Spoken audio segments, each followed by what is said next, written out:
Fundur settur í borgarstjórn þriðjudaginn 7. mars og fyrir liggur hér dagskrá í 10 liðum. Fundinum hefur borist dagskrárbreytingartillaga sem að forseti ætlar að bera upp. Þetta hefur verið sent á forseta, en ég ætla að lesa hér upp tillöguna, er að ræða dagskrártillögu og hún hljóðar svo. Lagt til að borgarstjórn samþykki að gera svohljóðandi breytingar á dagskrá fundarins í dag. Mál sem númer 5 á útsendi dagskrá borgarstjórnar, umræða málefni Borgarskjalasafns, verði númer 1. Mál sem númer 3 á útsendi dagskrá og tillaga framtíðartilhögun á starfsemi Borgarskjalasafns verði númer 2. Mál sem númer 1 á útsendi dagskrá umræða hvernig borgarstjórn endurheimtir traust almennings verði númer 3. Mál sem númer 2 á útsendi dagskrá tillaga borgarfulltrúa Sjálfstæðisflokksins þróun og uppbyggingu á lífsgæðakjörnum fyrir eldri Reykvíkinga verði mál númer 4. Og mál sem númer 4 á útsendi dagskrá umræða betri borg fyrir börn og skilvirkni þess verði númer 5. Að öðru leyti verði dagskrá fundarins óbreytt. Ég geri ráð fyrir því að þið hafi öll skilið þetta. Ég ætla að biðja ykkur að vera klár í atkvæðagreiðslu.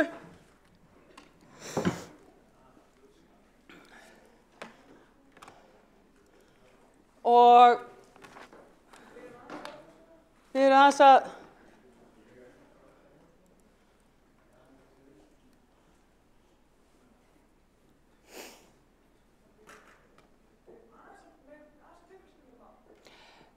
fundi, andartak, þá ætlar forseti að gera örstutt fundarhlé í 2 mínútur.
Fundi framhaldið. Við förum í atkvæðagreiðslu dagskrártillögu sem borist hefur. Kolbrún Baldursdóttir, borgarfulltrúi, hefur óskað eftir að fylgja málinu eftir. Gjörðu svo vel, gerðu það bara á sæti. Gjörðu svo vel, Kolbrún. Já, fórst ágæta borgarstjórn, það kannski kom ekki fram hvaðan þessi tillaga kom, en hún kom frá Flokki fólksins. Mér fannst svona bara einhvern veginn í ljósi atburða og aðstæðina og svona hvað að gerast í borginni núna varðandi borgarskjalasamt, þetta vera kannski eðlilegri stígandi í dagskránni og vonast til þess að þessi tillaga verði bara samþykkt af okkur öllum. Takk fyrir það. Forseti ber þá upp tillöguna til atkvæðagreiðslna og það eru að þeir sem eru samþykkir þessari dagskrártillögu gefi merki. Þeir sem á móti kunna vera og hún felld. Þá göngum við til dagskrár eins og hún var send út og við byrjum sem sagt þá dagskráin að við förum í umræðu hvernig borgarstjórn endurheimtir traust almennings. Við erum síðan með mál nr. 2 sem tillaga borgarfulltrúa Sjálfstæðisflokksins þróun og uppbyggingu á lífsgæðakjörnum fyrir eldri Reykvíkinga. Númer 3 tillaga framtíðarhögun á starfsemi borgarskjalasafns, samanber 19. lið fundargerðar borgarráðs frá 2. mars. Og málefni númer 5 á dagskrá borgarstjórnar af sama meiði umræða hlutverk borgarskjalasafns Reykjavíkur að beiðni borgarfulltrúa Sjálfstæðisflokksins, Sósíalistaflokks, Flokks fólksins og Vinstri grænna. Umræða þessar, annars vegar þessa umræðu og hins vegar þessa tillögu, það að segja lið 3 og 5 verður tekin saman hér í borgarstjórn og eftir og verður því mál númer 3 á dagskrá. Númer 4 síðan umræða verkefni Betri borg fyrir börn og skilvirkni þess að beiðni borgarfulltrúa Flokks fólksins og númer 6 tillaga borgarfulltrúa Sjálfstæðisflokksins uppbyggju skýli. Eftir það hefur forseta borist ósk það að fresta kosningu í menningar, íþrótta og tómstundaráð og kosningu í stafrænt ráð og forseti verður við því, þannig að máli númer 7 og 8 verður frestað. Númer 9 fundargerð borgarráðs frá 2. mars og númer 10 fundargerðir forsætisnefndar, menningar, íþrótta og tómstundaráðs, skóla- og frístundaráðs, stafræns ráðs, umhverfis- og skipulagsráðs og velferðarráðs.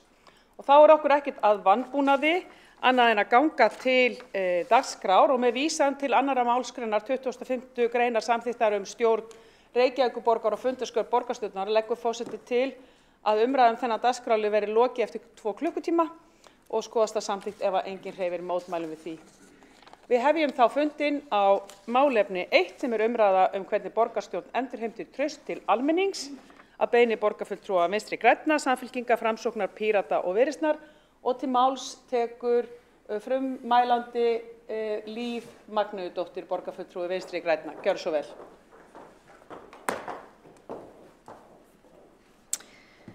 Ágæti forseti og borgarstjórn, þetta auðvitað mál sem við Vinstri græn settum á dagskrá fyrir dálitlu síðan og þá var það mjög aktúelt, en þetta auðvitað viðfangsefni sem alltaf aktúelt, alveg sama hvenær einhver skýrsla eða traustkannanir koma út. Þannig að þetta eitthvað sem við þurfum sífellt að vera að ræða og skoða og hvað megi gera betur í okkar störfum og hvernig við getum betur náð til almennings. Hvað geta traustmælingar kennt okkur og af hverju mælist borgarstjórn lægst allra stofnana þegar það kemur að trausti almennings til hennar? Traust til borgarstjórnar hefur verið mælt síðan 2008 og í rauninni alveg síðan hrunið varð og ég held að Gallup hafi einmitt tekið borgarstjórn inn í þessa mælingar vegna þess að við erum auðvitað höfuðborg Íslands og það skipti máli hvert traust til höfuðborgarinnar og þeirra sem eru valdhafar á hverjum tíma. Þannig að það er alveg sanngjarnt að við séum með í þessum mælingum og reyndar bara mjög gagnlegt. Það var þannig að stuttu eftir hrun þá missti fólk alla trú á stofnunum og kerfum, fjármálakerfinu, stjórnmálakerfinu, stjórnmálaflokkum og kannski skiljanlega. Og ég ætla ekki að rekja þá sögu hér, við þekkjum hana flest, við erum komin dálítið frá henni en eimir eitthvað eftir af hruninu, af því að mörg okkar fóru bara mjög illa út úr því og sumir hafa einfaldlega ekki náð sér að strika eftir það. En pólitískur stöðugleiki brýnt mál og í þessari könnun Gallup þá sjáum við hvernig Alþingi fikrar sig hægt og rólega upp á meðan við í borgarstjórn erum að hossast á mishæðóttum vegi. Og breyturnar fyrir þessu eru eflaust mýmargar og þau sem að svara hafa örugglega ólíkt vantraust til borgarstjórnar og við getum ekkert lesið það úr þessum gögnum hvað það eiginlega sem að veldur því að við erum að fara niður í trausti. Og ég held að gildi einum hvort þetta séu borgarbúa sem og við sjáum það auðvitað á þessum tölum og ég ætla ekki að fara og bora mig ofan í þessa skýrslu. Við sjáum auðvitað fólk sem að þekki stofnunina, ber meira traust til hennar heldur en þau sem gerðu það ekki. Og þetta bara gegnumgangandi fyrir allt. Ef við þekkjum til einhvers þá traustum við því meira heldur en ella. Og það ákveðin vísbending hvernig við þurfum að nálgast viðfangsefnið. En hvað það? Það hvernig við miðlum upplýsingum til fólks eða það hvernig við höfum samráð og við höfum lýðræði, iðkum lýðræði? Það hvernig við skráum hagsmuni okkar eða hvernig við setjum okkur siðareglur? Það hvernig við framfylgjum stefnu sem samþykkt hér? Það hvernig við komum fyrir í fjölmiðlum? Eða það hvernig við tölum hvert við annað að lokuðum fundum? Eða út á við? Og hvernig þetta stjórnkerf samsett sem við hér inni vinnum við daglega og kannski fjarlægara öðrum og þá sérstaklega kannski fólki sem þarf að nýta sér þjónustuna. Þetta verkferlanir, þetta þjónustustigið, þarf að skoða eitthvað, þarf að bæta eitthvað eða snýst þetta bara einhverju ímynd og áferð og fólk kannski bara hendi svörunu sínum á þess að hugsa mikið út í það hvað það Það liggur hins vegar alveg fyrir að okkur býður þetta verkefni að endurvinna traust til borgarstjórnar. Og það það sem að við Vinstri græn vildum velta upp öllum þessum myndum í umræðu hér í þessum sal og ég ætla ekki að þykjast vera eitthvað besserwisser og vita hvernig við leysum þetta. Af því að það ekki Vinstri grænna að leysa þetta, það okkar allra sem að hér erum. Og til þess höfum við nokkuð tæki og við höfum nokkuð tól. Oft held ég að fólki líði og ég get alveg tekið undir það að stjórnmálin hafi eitthvað bílast þarna stuttu eftir hrun. Við stöndum frammi fyrir kerfislægum vanda og ég hef ákveðna skoðunar á því hvernig það skuli leyst og það meðal annars með því að styrkja lýðræðislega aðkomu fólks að ákvarðanatöku, það eitt. Og við erum alveg eflaust mjög ósammála það og getum rætt það pólitík. Mér finnst gaman að ræða hugmyndafræði. Ég held að við þurfum nýja hugsun inn í stjórnmálin, við þurfum nýja samfélagsgerð og við erum hérna öll til þess einhvern veginn að sveigja af og móta þá samfélagsgerð sem að verður ofan á í framtíðinni. En kallar þetta á grundvallarbreytingar á stjórnkerfi okkar og stjórnmálaflokkum og ég hef strangt tekið ekki svarið við því. Ábyrgðin liggur auðvitað mikið til hjá okkur, stjórnmálamönnum og flokkum og þaðan þurfa viðbrögðin að koma. Og þess vegna langar mig að heyra líka hvernig ykkar viðbrögð eru kæru borgarfulltrúa við þessari könnun og hvort að við getum ekki tekið höndum saman og laga það sem úrskeiðis En svona að lokum þá liggur það alveg ljóst fyrir að almenningur ber lítið traust til borgarstjórnar og ég held að við ættum að skoða með hverja hætti við getum greint þetta mikið betur, hvað veldur þessu vantrausti og svo getum við gert umbótaráætlun og jafnvel sambærilega þeirri sem að ríkið réðist í að gera og fyrir liggur skýrsla eflingu traust á stjórnmálum og stjórnsýslu sem að þið geti nálgast á vefnum. Og því eins og segir í þeirri skýrslu með leyfi forseta að til að breyta þessu þurfi stjórnvöld að móta heildarstefnu heilindi stjórnmálum og stjórnsýslu og fylgja henni eftir með aðgerðaáætlun og tilvitnun lýkur. Það liggur auðvitað margt því til grundvallar hvað það sem að gera það að verkum að við treystum stjórnvöldum og ég sjálfur sér þá þetta ekkert flókin aðferðafræði. Skýr stefnum, lýðræðislegt samráð, þjónusta sem hægt að reiða sig á, ekki svikin eða brotin loforð og svo framvegis. Og í þessari skýrslu segir líka, með leyfi forseta, stjórnvöld eru því vanbúin að bregðast við, taka og læra af gagnrýni. Einnig skortir nauðsynleg tæki og tól til að rýna fyrirfram ákvarðanir, framkomu og samskipti við almenning og tilvitnun lýkur. Og ég tek heilshugar undir þetta. Og ég held að við hér í borgarstjórn getum tileinka okkar þá aðferðafræði sem að liggur fyrir í þessari skýrslu frá ríkinu og hefur gagnast Alþingi vel að endurvinna traust samkvæmt mælingum, skulum við segja, að því við erum að ræða þessa skýrslu og þessar mælingar og hafa farið upp á við. En það líka þessi pólitíski stöðuleiki sem að ég held að samfélagið þurfa á að halda. Þannig að tökum höndum saman, vantraust, verðskuldað eða ekki, það tefur auðvitað fyrir okkur. Við þurfum að njóta traust fólks svo við getum hrint þeim verkefnum í framkvæmd sem að við sannarlega höfum samþykkt hér og ég held að þetta sé verkefni sem við höfum öll að taka höndum saman um. Ég hef lokið máli mínu. Borgarfulltrúinn hefur lokið við mál sitt, einn hefur óskað eftir að koma í andsvar, borgarfulltrúi Kolbrún Baldursdóttir. Forseti, ágæta borgarstjórn, borgarfulltrúin Líf Magnúsdóttir spurði á hverju mælist svo lítið traust. Ég held að svo lítið traust mælist ekki vegna ekki neins. Það þarf eitthvað til þess að ná svo lágri tölu í könnun eins og þessari og ég vil bara benda á það að ég held að mikið til sé þetta vegna þess hvernig síðasti meirihluti aktaði hér í borginni.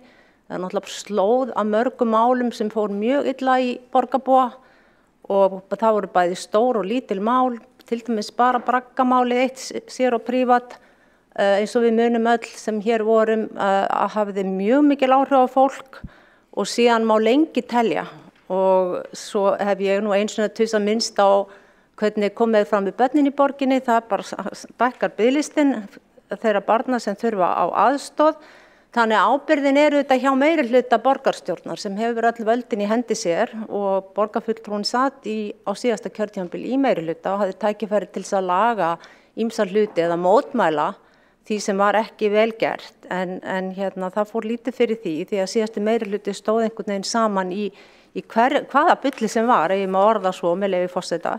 Það var ekki hrunið sem orsökin fyrir þessari tölu, það alveg á hreinu. Heldur það bara fjöldamörg af svona klúðursmálum sem við öll vitum hver eru þegar við förum að skoða aftur í tíman þessi ár sem liðin eru núna. Borgarfulltrúinn lokið við að veita ansvar, svara þá andsvar borgarfulltrúi Líf Magnúsdóttir. Já, ágæti forseti. Þetta einmitt kannski ástæðan fyrir því að ég nálgast viðfangsefnið ekki út frá því að benda á einhverja sökudólga. Og þetta held ég að skýrist líka mikið til að því að við mælumst með lítið traust. Það kannski greinilega ekki hugur í fólki að taka höndum saman til þess að endurvinna þetta traust heldur sífellt að frekar að vera að minna á verkefni sem hafa mistekist og sem eru til vansa. Ég held að við höfum auðvitað að læra af því eins og ég sagði hér í ræðu minni og ég í rauninni að biðla til borgarstjórnar að við tökum þessum mælingum alvarlega og bregðumst við þeim. Og þar held ég að hnífurinn standi í kúnni, hingað til höfum við nefnilega ekki gert það með markvissum hætti. Og það í rauninni það sem ég að velta upp í ræðu minni að við gerum það með einhverja aðgerðaáætlun og við verðum með plan hvernig við endurvinnum traust almennings til borgarstjórnar. það skal trút sig en góð kopp kaffi, segja þau, og ég held að þetta sé verkefni borgarstjórnar en ekki einhvers meirihluta og minnihluta.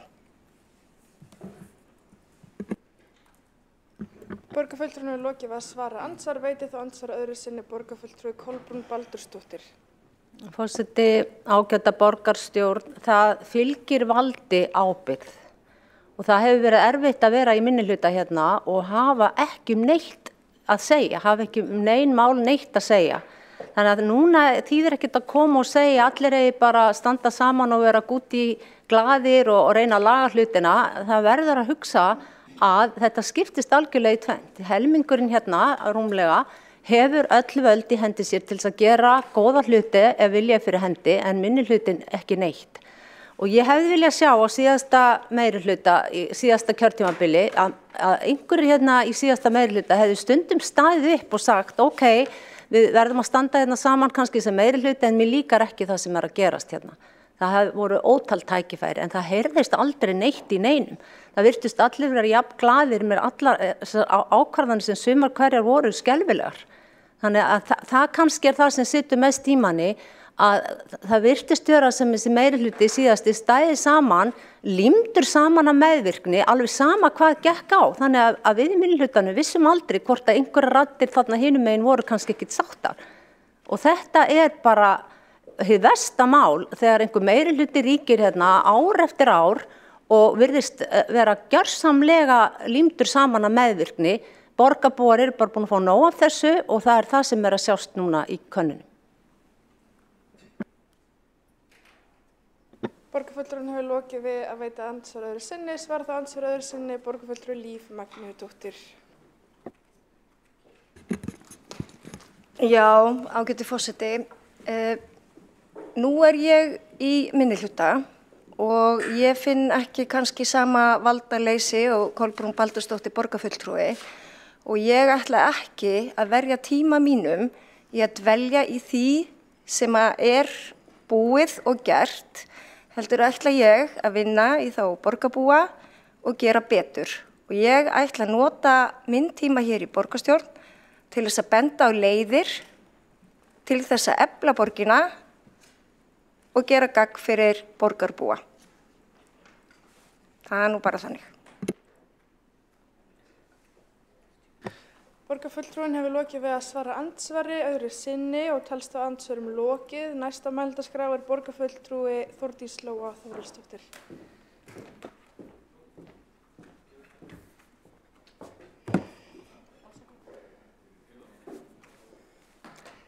Forseti, kæra borgarstjórn, traust er mikilvægt en það fer dvínandi í heiminum. Það er þess að traustinu.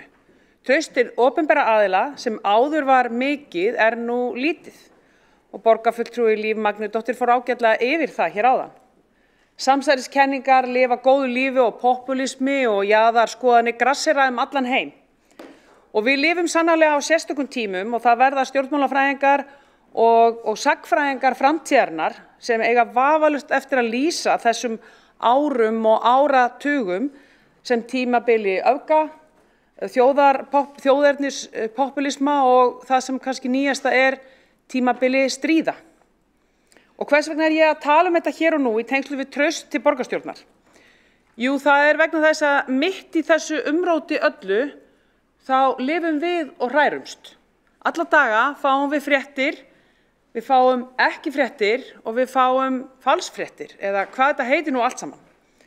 Við hlustum á og lesum upphrópanir, fyrirsagnir fljúga og upplýsinga og óreiða gera það að verkum að hægt og rólega förum við að trúa hinu versta.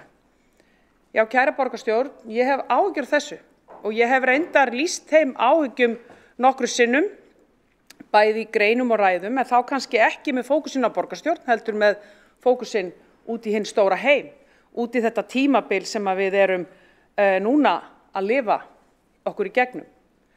En mér langar aðeins að taka fókusinn núna til okkar. Við fengum þessar fréttir á RÚV fyrir nokkrum dögum síðan, þar sem fyrirsögnin var, með leyfi forseta, landsmenn treysta borgarstjórn vest og hafa aldrei treyst þjóðkirkjunni verr. Og þar segir, aftur með leyfi forseta, borgarbúar eru þó tvöfalt líklegri til þess að treysta borgarstjórn en íbúar nágrannasveitarfélagana og þrefalt líklegri en fólk á landsbyggðinni til þess að treysta borgarstjórn Reykjavíkur. Hins vegar ber helmingur borgarbúa lítið eða alls ekkert traust til borgarstjórnar. Og í nágrannasveitarfélögunum hlutfallið rúmlega 60% og á landsbyggðinni 57% treysta borgarstjórn lítið sem alls ekki neitt. Kvóti líkur í frétt RÚV. En samkvæmt fréttum RÚV, að því ég fór nú aðeins og skoða þetta og sem forseti fyrir forsetisnefnd þá fengum við gögnin sem að nú liggja hér fyrir fundinum í dag. En þá kemur í ljós þegar maður fer að rýna þessa annars góðu skýrslu að mest traust ber þjóðin til Landhelgisgæslu og Háskóla Íslands og embætti forsetans, enda allt svona stofnanir sem tilheyra þjóðinni. Það jú mikilvægt fyrir okkur að skoða hvað það sem borgarbúar segja borgarstjórn og það traust, en það líka lærdómsríkt að sjá hvað þjóðin segir, þó við séum ekki beint þjóðarstofnun eins og allar hinar stofnanirnar sem eru undir. Ef við horfum aðeins á þessar tölur, þá sjáum við að það eru ríkissáttasemjari og Landhelgisgæslan sem eru aðeins að hreyfast til og traust að aukast þar. Og við erum að traust til borgarstjórnar að lækka og það sannarlega áhyggjuefni. Ef maður horfir á stóru myndina, og nú ég bara að horfa á það hvað borgarbúar segja, þá erum við með 50% borgarbúa sem ber annarkvort traust til borgarstjórnar eða hvorki né, bara nokkuð sama, kannski ekkert mikið að spá í það, og svo tæplega 50% sem ber lítið traust. Og þetta kunnulegt. Þetta í rauninni kunnulegt því að þetta kannski alveg takt svolítið við kosningarnar. Því að það ekkert langt síðan við komum út úr kosningum og maður sér að það ákveðin svona hugmyndafræðilegur ágreiningur sem birtist í þessum niðurstöðum. Og maður finnur oft líka ákveðna vantrú á stjórnmálin, svona almennt. Við höfum stundum talað það að maður mætir í fermingaveislur eða jólaboð að þá svona gert létt grínamanni komandi úr borgarstjórn á svona góðlátlegan hátt og að hér séu sérhagsmunir í gangi eða almennt spilling stjórnmálamanna oft til umræðu án þess að það sé neinn að benda á mann sjálfan. Og í rauninni kannski ekki heldur að benda á neinn sérstakan kjörinn fulltrúa, hvort sem það í landsmálapólitíkinni eða borgarpólitíkinni. Stundum talað flokka en jafnvel ekki. Þannig að það hangir yfir eitthvað svona eitthvað skynjun. Snýst þetta hægri vinstri? Ég ekki viss það, ég held að gera það ekki og ég ekkert frekar en borgarfulltrúi Líf Magnúsdóttir ætla að fara í að gerast eitthvað stjórnmálafræði rýnir, þó maður hafi nú gaman að því. Ég ætla að leyfa stjórnmálafræðingunum að gera það, en það hins vegar áhyggjuefni að traust að dragast saman. Það áhyggjuefni hér í borgarstjórn og það áhyggjuefni allan vestrænan heim. Og það væri auðvelt að setja bara nálarauga á okkur hér í borgarstjórn á daginn í dag og horfa á þær áskoranir sem við erum með hér, áskoranir sem sveitarfélög eru ætíð með. Ég meina, það verður auðvelt að horfa yfir veturinn. Ég meina, hvaða mál hafa komið upp í ár sem voru ekkert endilega málin í hittifyrra. Snjómokstur, viðhaldsframkvæmdir í skólum og leikskólum tröllríða nú bara landinu öllu. Þetta eru risamál. Leikskólapláss, umræðu, endalaus uppspretta umræða, eins og borgarfulltrúi Líf Magnúsdóttir kom inn á brostin eða ekki brostin loforð. Eru þetta ástæðurnar? Ég ætla heldur ekkert að setja mig í baksýnisspegilinn. Við erum þannig í dag að lýðræðisstofnanir allar eiga undir högg að sækja þegar kemur á trausti. Opinberar stofnanir eiga undir högg að sækja og það ekkert sérmál borgarstjórnar. Ég vil hins vegar samt líta til þessarar könnunar og horfa vel ofan í hana og fara í aðgerðir. Ég algjörlega sammála borgarfulltrúa Líf Magnúsdóttir Vinstri grænna í því. En við skulum ekki gleyma því að hér samt sem áður alþjóðlega þróun að ræða. En ég vil taka til mín, hvað getum við gert? Pólitík er pólitík og ég sé samt sem áður þrátt fyrir það og þrátt fyrir þessar hugmyndafræðilegu breytur okkar og við getum sagt svona 50-50 pólitík sem gjarnan hérna í Reykjavík, þá getum við bara gert miklu betur. Og við getum bara byrjað á því að vinna saman alla daga og við gerum það. Við vinnum saman alla daga hérna mest í sátt og samliti. En samt virðast borgarbúar halda hér séum við að rífast og þræta alla daga. En það er bara ekki þannig, það vitum við alveg sem að störfum hér. Stóru skilaboðin sem ég tek til mín er að ef við viljum auka traust, þá þurfum við að vera traustsins verð og það er okkar verkefni okkar allra. Ég ætla allavega að taka það til mín. Ég vil stuðla að góðum samskiptum sem byggjast á virðingu. Virðingu fyrir þjónustu borgarinnar, fyrir starfsfólki borgarinnar, tala alltaf máli borgarinnar, tala vel þjónustuna, það breytir ekki áskorunum, það breytir ekki verkefnunum, en munum það að hvernig við tölum út af við borgina og okkar störf hefur áhrif. Það eru fyrirsagnarnir sem við erum að lesa, tala vel starfsfólki okkar sem er hér alla daga að vinna verkin og ekki síður tala vel okkur hér hvert annað. Ég ætla að taka það til mín. Ég viðurkenni það alveg að það hefur oft hlaupið í skapið á mér og ég hef örugglega ekki alltaf verið barnanna best. Mér finnst bara ágætt að staldra við núna og taka þessa könnun til mín og segja ég vil gera betur. Og ég vil gera betur með ykkur. Og þess vegna tek ég bara fagnandi undir tillögu borgarfulltrúa Líf Magnúsdóttur. Ég held við ættum að taka þetta verkefni inn í forsætisnefnd. Ég held við ættum að ræða þetta, skoða hvað við getum gert, tala við þá sem þekkja þetta vel, fá góða leiðbeiningar, ekki halda að við séum alltaf best í öllu sjálf, af því að við getum unnið með það að auka traust til borgarstjórnar. Það gerist ekki í einni svipan, það er langtíma verkefni og ég legg bara til að forsætisnefnd taki þetta verkefni til sín. Við erum komið núna með ákveðin grunngögn og förum bara í það að ræða þetta og koma með einhverja aðgerðaráætlun. Takk fyrir. Borgarfulltrúinn hefur lokið við mál sitt. 2 hafa óskað eftir að koma í andsvar. Borgarfulltrúi Kolbrún Baldursdóttir. Forseti, ágæta borgarstjórn, þar sem þetta er fyrir andsvarið mitt, þá langar mig að vera með spurningu til borgarfulltrúans Þórdísar Lóu Þórhaldsdóttur. Og hún er þessi, telur borgarfulltrúinn að það muni auka traust borgarbúa á meirihlutanum í borgarstjórn að leggja niður borgarskjalasafn eins og gert verður á eftir. Borgarfulltrúinn hefur lokið við að veita andsvar. Svar það ansvari borgarfulltrúi Þórdís Lóa Þórhaldsdóttir. Kæri forseti, þessi borgarfulltrúi sem hér situr trúir á góð og öguð vinnubrögð, góða greiningavinnu og ávallt að skoða það hvernig næstu ár verða og hvernig við getum gert þjónustuna góða og hagkvæma. Og á grundvelli þess held ég bara að það sé ágætis umræða að fara á stað hérna borgarskjalasafnið á eftir. En ég held að það sé ekki tilefni til þess að við séum hér í andsvörum að ræða einstaka tillögur fyrir borgarstjórn. Að vera í sveitarstjórn eru alltaf tillögur. Það er 1001 tillaga sem við höfum farið hér í gegnum í öllum ráðum og nefndum og í borgarstjórn og í borgarráði. Þannig mun það verða og það er ekkit endilega alltaf þannig að við verum öll sammála því.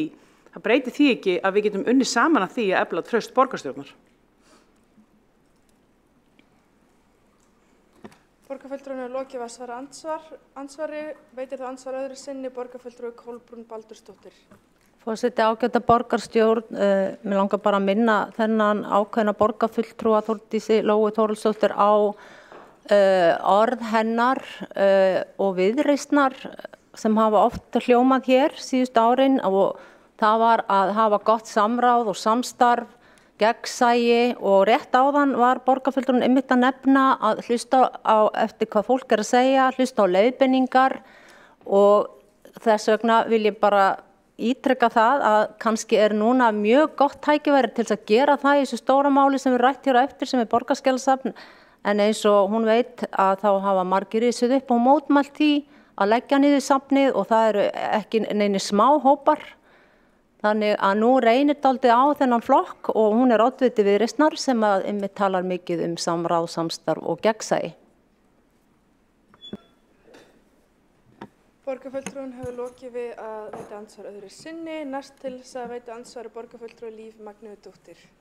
Já, forseti og Þórdís Lóa Þórhaldsdóttir, ágæti borgarfulltrúi. Ég bara er að koma hingað upp í rauninni í svona meðsvar, ekki ansvar. Ég bara fagna þeirri jákvæðni sem ég finn fyrir varðandi það að taka þessum niðurstöðum af einhverju alvöru og ég held að það sé vel til fundið að við formgerum það inn í forsætisnefnd og teki í rauninni bara undir hverja þá tillögu sem að borgarfulltrúinn kom inn á í ræðu sinni og bara bestu þakkir fyrir.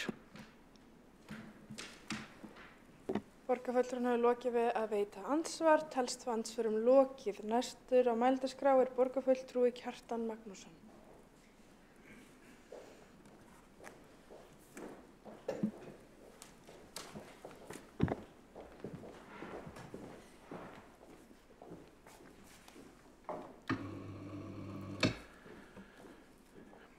Forseti, góðir borgarfulltrúar, ég fagna því að þetta mál sé tekið á dagskrá borgarstjórnar.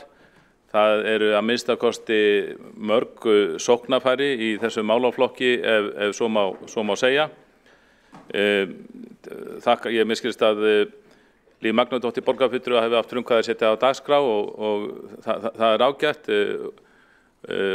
Sá borgarfulltrúi er ekki í mínum flokki en það mættu margir að minnst einhverjir borgarfulltrúar margt af henni læra varðandi samskipti í ráðum og nefndum í pólitíkinni. Ég hef oft tekist mjög harkalega á við þennan borgarfulltrúa en persónulegu samskiptin hafa yfirleitt alltaf verið í lagi og þannig á það auðvitað að vera. Ég held ég hafi sagt það hér áður að mér finnst samskiptin ekki hafa, ég hef setið nokkuð lengi í borgarstjórn með hliði reyndar en mér finnst svona persónulegu samskiptin á milli fólks í einstökum flokkum ekki hafa þróast í rétta átt á þessum tíma.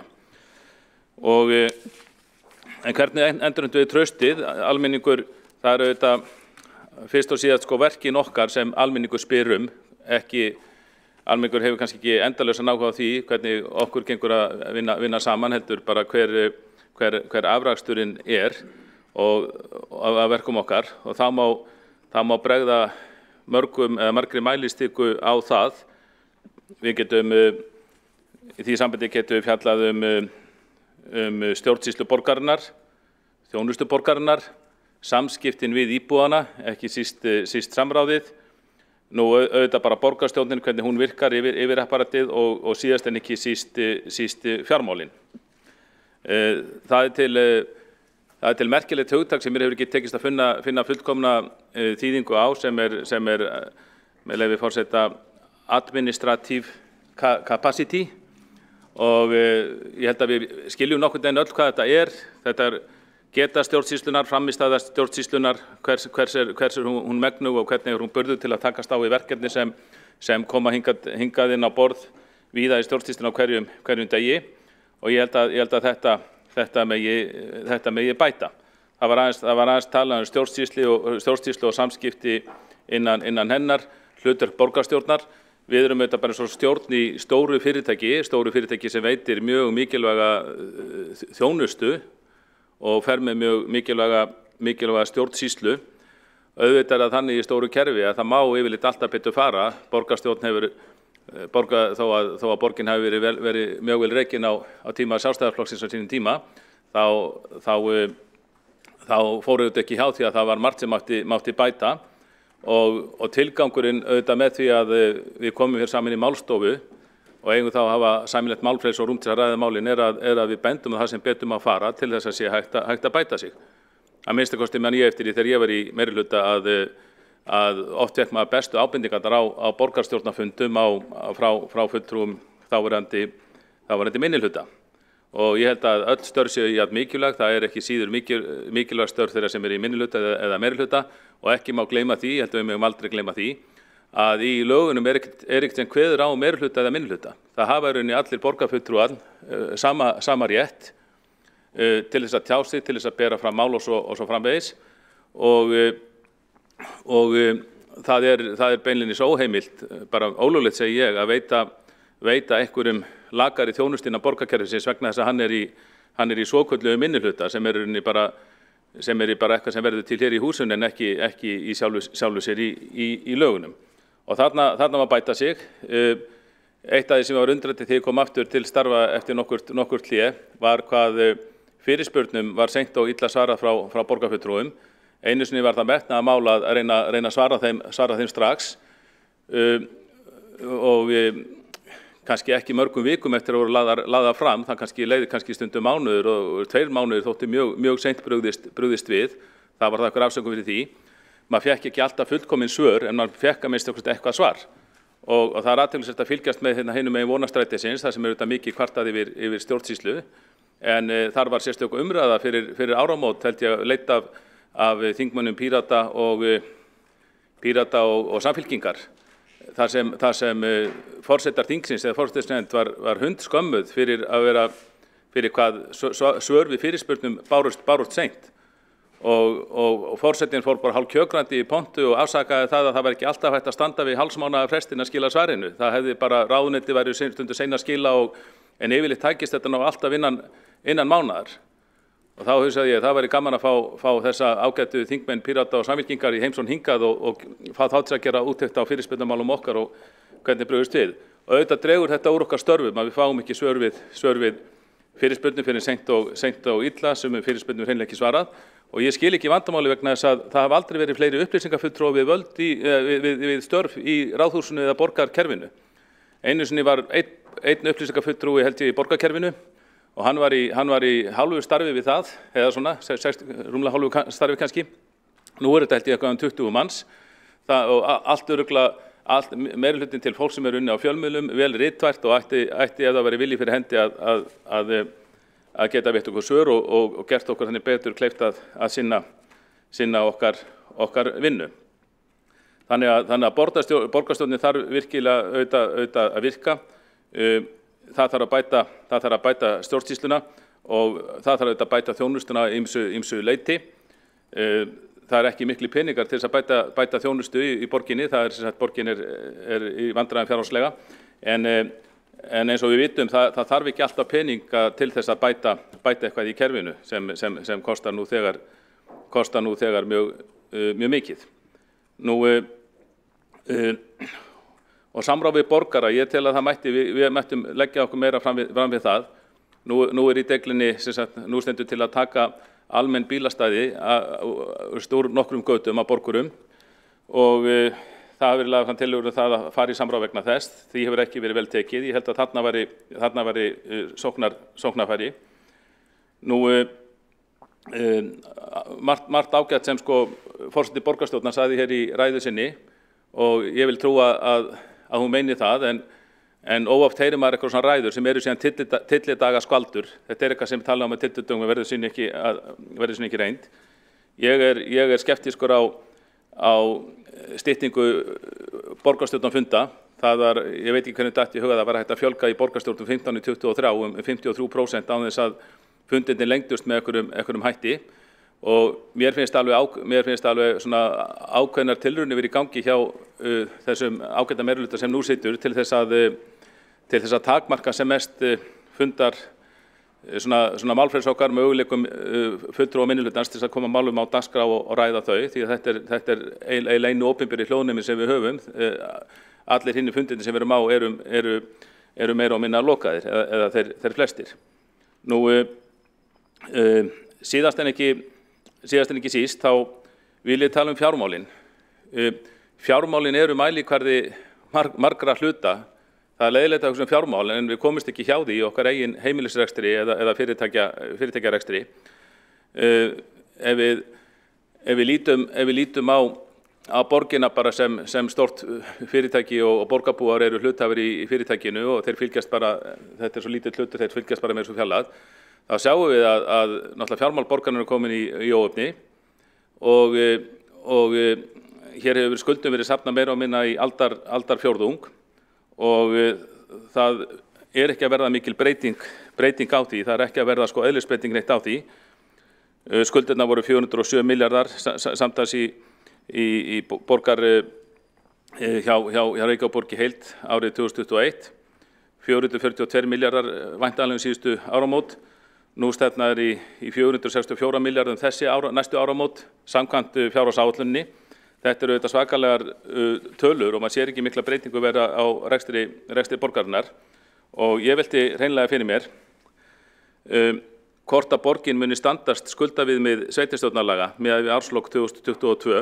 Það voru ákveðnar forsendur í nýsamþykkti fjárhagsáætlun sem kveða man ekki hlutafjáraukningu tveggja borgarfyrirtækja upp á 50 milljarða króna til að það var hægt að ná endum saman miðað við gildandi skuldaviðmið.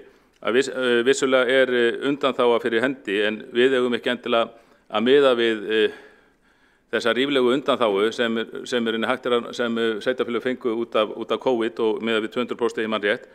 Við eigum að horfa fyrst og fremst á skuldaviðmið eins og það 150% og það hefur ekki alltaf verið hægt að treysta áætlunum í ráðhúsinu en fjármálin ég hef mikla trú á því ef við komum fjármálum í lag þá mun traustið á borgarstjórn aukast. Fólk sem þarf að ná endum saman í sínum heimilisrekstri, það auðvitað ekki ánægt að horfa upp á hið opinbera borgina, leyfa sér slíka skuldasöfnun sem hér hefur verið gerð. Og mér langar til að spyrja borgarstjóra að lokum, því nú hillir undir það að við fáum að sjá ársreikningin. Ég veit það ekki nákvæmlega, en þessi spurning brennur á mér. Mun borgin standast skuldaviðmið sveitarstjórnarlaga miðað við árslok 2022?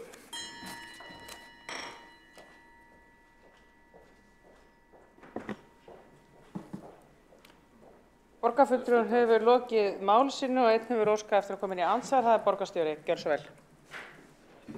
Forseti ágæta borgarstjórn, hér spurt gildi skuldaviðmiða í árslok 2022 og því til að svara að framlag ríkisins til fjármála sveitarfélaga í COVID var það að víkja skuldaviðmiðum og öðrum fjármálareglum sveitarstjórnarlaga til hliðar tímabundið til ársins 2026 ef ég man rétt. Borgarstjóri hefur lokið við að veita ansvar, svara þá ansvari. Gjörðu svo vel, Kjartan Magnússon.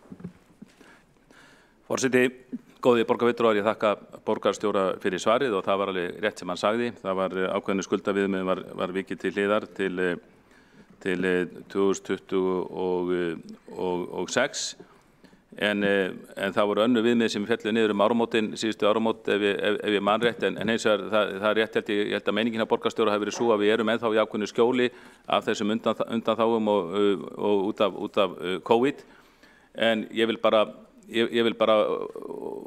vara við því einhvern veginn að við borgarstjórnin við treystum á undanþágu og viðmið til þess að einhvern veginn að vera undir ratsjáni í þessum rekstri. Það kemur auðvitað skuldadögum og það var borgin auðvitað greið þetta tækifæri til þess að víkja frá þessu skuldaviðmið, þetta skjól sem Alþingi veitti henni. En það er mjög hættulegt einhvern veginn að treysta á það skjól til framtíðar og ég held að það sem ég langaði svo mikið til að sjá væri að hér væri af alvöru tekið á fjármálum og borgarbúum og lánadrottnum okkar væri sýnt að við værum í alveg að taka á skuldamandanum og ná jafnvægi. Númer 1, 2 og 3 að ná jafnvægi. Maður ekki einu svona búast við því að það hefist mikla skuldaniðurgreiðslur á þessu ári. Og það væri held ég mikilvægasta skrefið í því að við myndum borgarstjórn myndi aftur öðlast traust og trú kjósenda að hún næði tökum á eigin fjármálum. Borgarfulltrúinn hefur lokið við að svara andsvari og veiti þó að andsvari eru sinni borgarstjóri. Gjörðu svo vel. Forseti ágæta borgarstjórn, í tengslum við samþykkt fjárhagsáætlunar síðastliðið haust að þá var lagt fram býsna gott 5 ára plan í fjármálum borgarinnar. Fjármálaráðherra Sjálfstæðisflokksins lagði fram áætlanir ríkisins og áætlanir fjármál eins og opinbera einnig í haust og samkvæmt þeim stefnt að því, markið sett að það að skuldaaukning hins opinbera hætti að vaxa eftir 2026. Hefur þá lokið við að veita ansvar öðru sinni og svara þá ansvari öðru sinni. Kjartan Magnússon, gjörðu svo vel.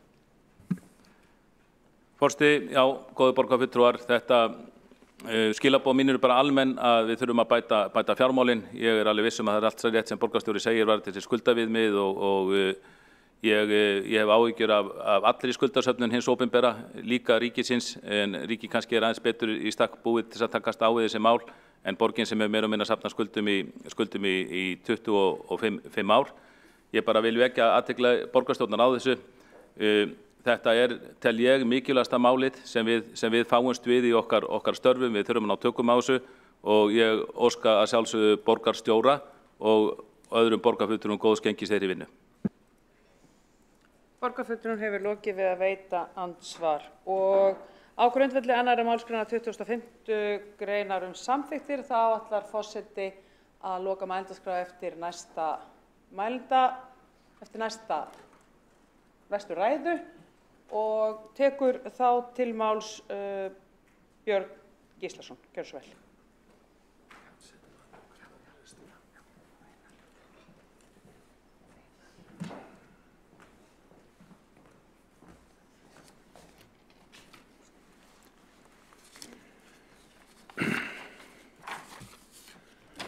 Forseti, ágæta borgarstjórn. Hér erum við borgarfulltrúar að ræða hvernig borgarstjórn geti endurheimt traust borgarbúa. Í því samhengi vil ég gera að umtalsefni raunverulegt málefni varðar borgarbúa í ákveðnum borgarhluta Reykjavíkur, máli mínu til stuðnings.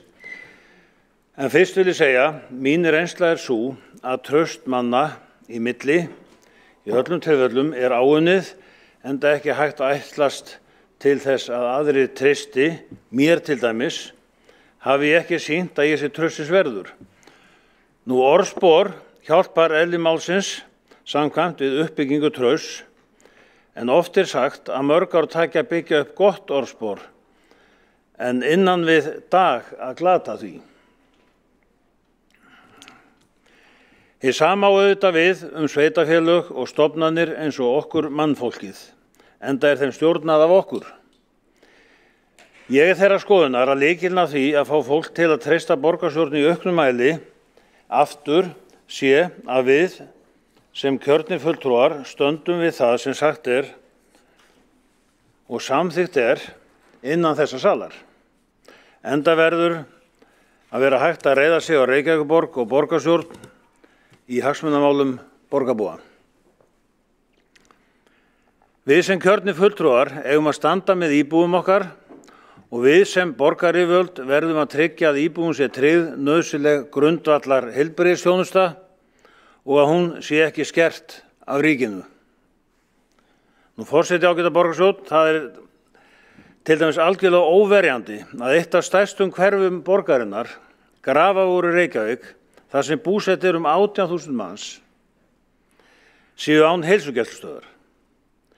Eins og ykkur borgarfulltrúum kunnugt þá var skellt í lás á heilsugæslustöð Grafarvogs í síðasta mánuði vegna myglu og raka í húsnæði heilsugæslunnar. Þetta þýðir að íbúar Grafarvogs án heilsugæslustöðvar innan hverfisins og íbúum gert að sækja læknisþjónustuna í Árbæ í að minnstakosti 1 ár.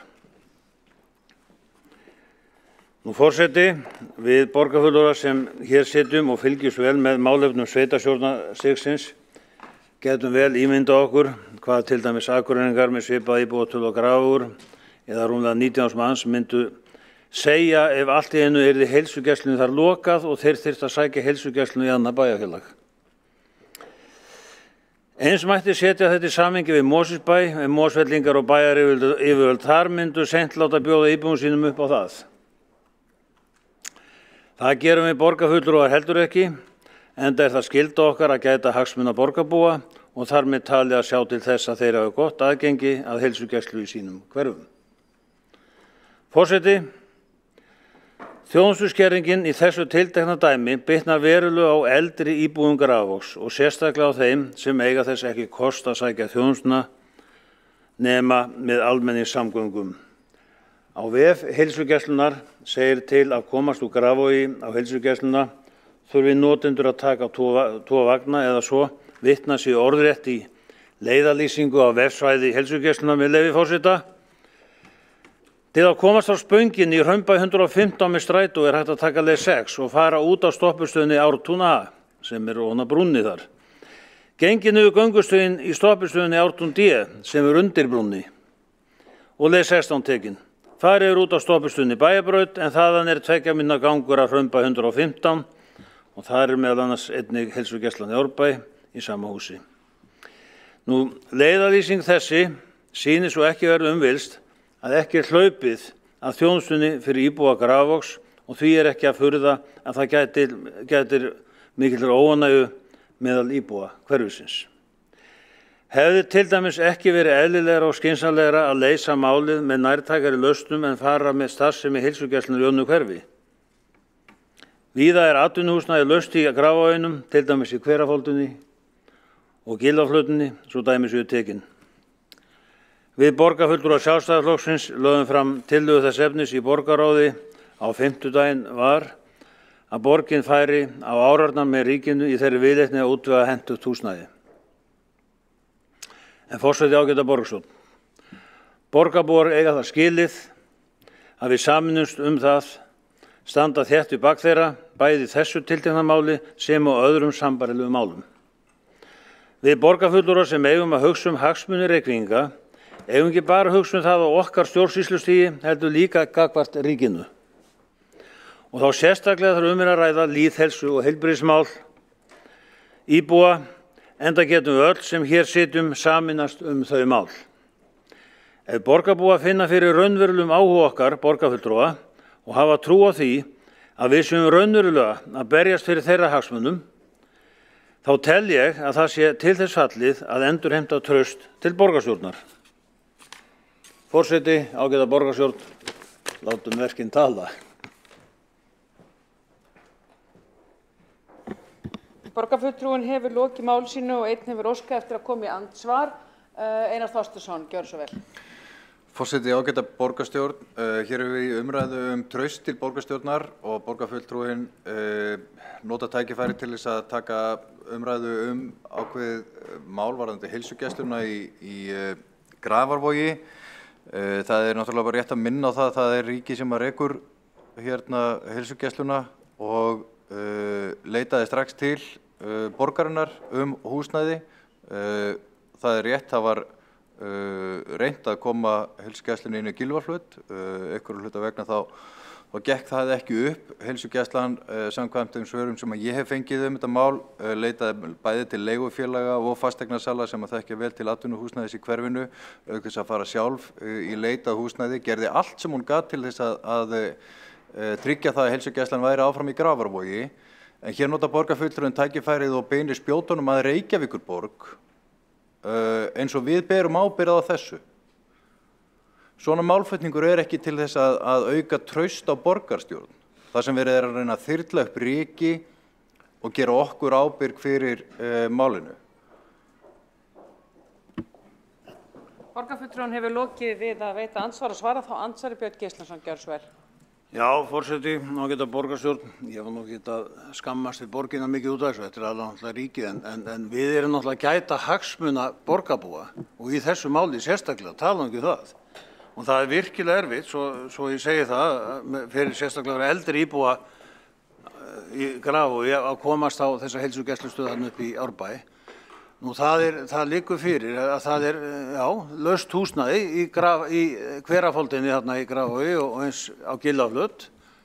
Og svo frétti ég nú reyndar að það væri líka Egilshöll, þar væri laust húsnæði sem hefði verið hægt að fara og það mun heppilegra fyrir íbúa að fara. En þetta er fyrst og fremst að við, eins og við lögum til í borgarráði síðast, að leggjast á árarnar með ríkinu og reyna að finna húsnæði. Þetta ekki verið að ráðast á borgina fyrir þetta endilega. En við þurfum náttúrulega að gæta hagsmuna íbúa. Við erum kjörnir meðal annars til þess. Borgarfulltrúinn lokið við að svara andsvari og veiti þá andsvar öðru sinni Einar Þorsteinsson. Já, forseti, ágæta borgarstjórn. Það akkurat það sem hefur verið gert. Heilsugæslan leitaði til Reykjavíkurborgar og sameiginlega var reynt að finna húsnæði við hæfi. Heilsugæslan matar sem svo, eins og hefur reyndar komið fram í máli framkvæmdastjóra heilsugæslunar í fjölmiðlum, að það gekk ekki og þau hafa leitað til annarra húsnæði og það gekk ekki heldur. Ég held að borgarfulltrúinn gerir rétt í því að standa með hagsmunum borgarbúa og íbúa í Grafarvogi, sannarlega.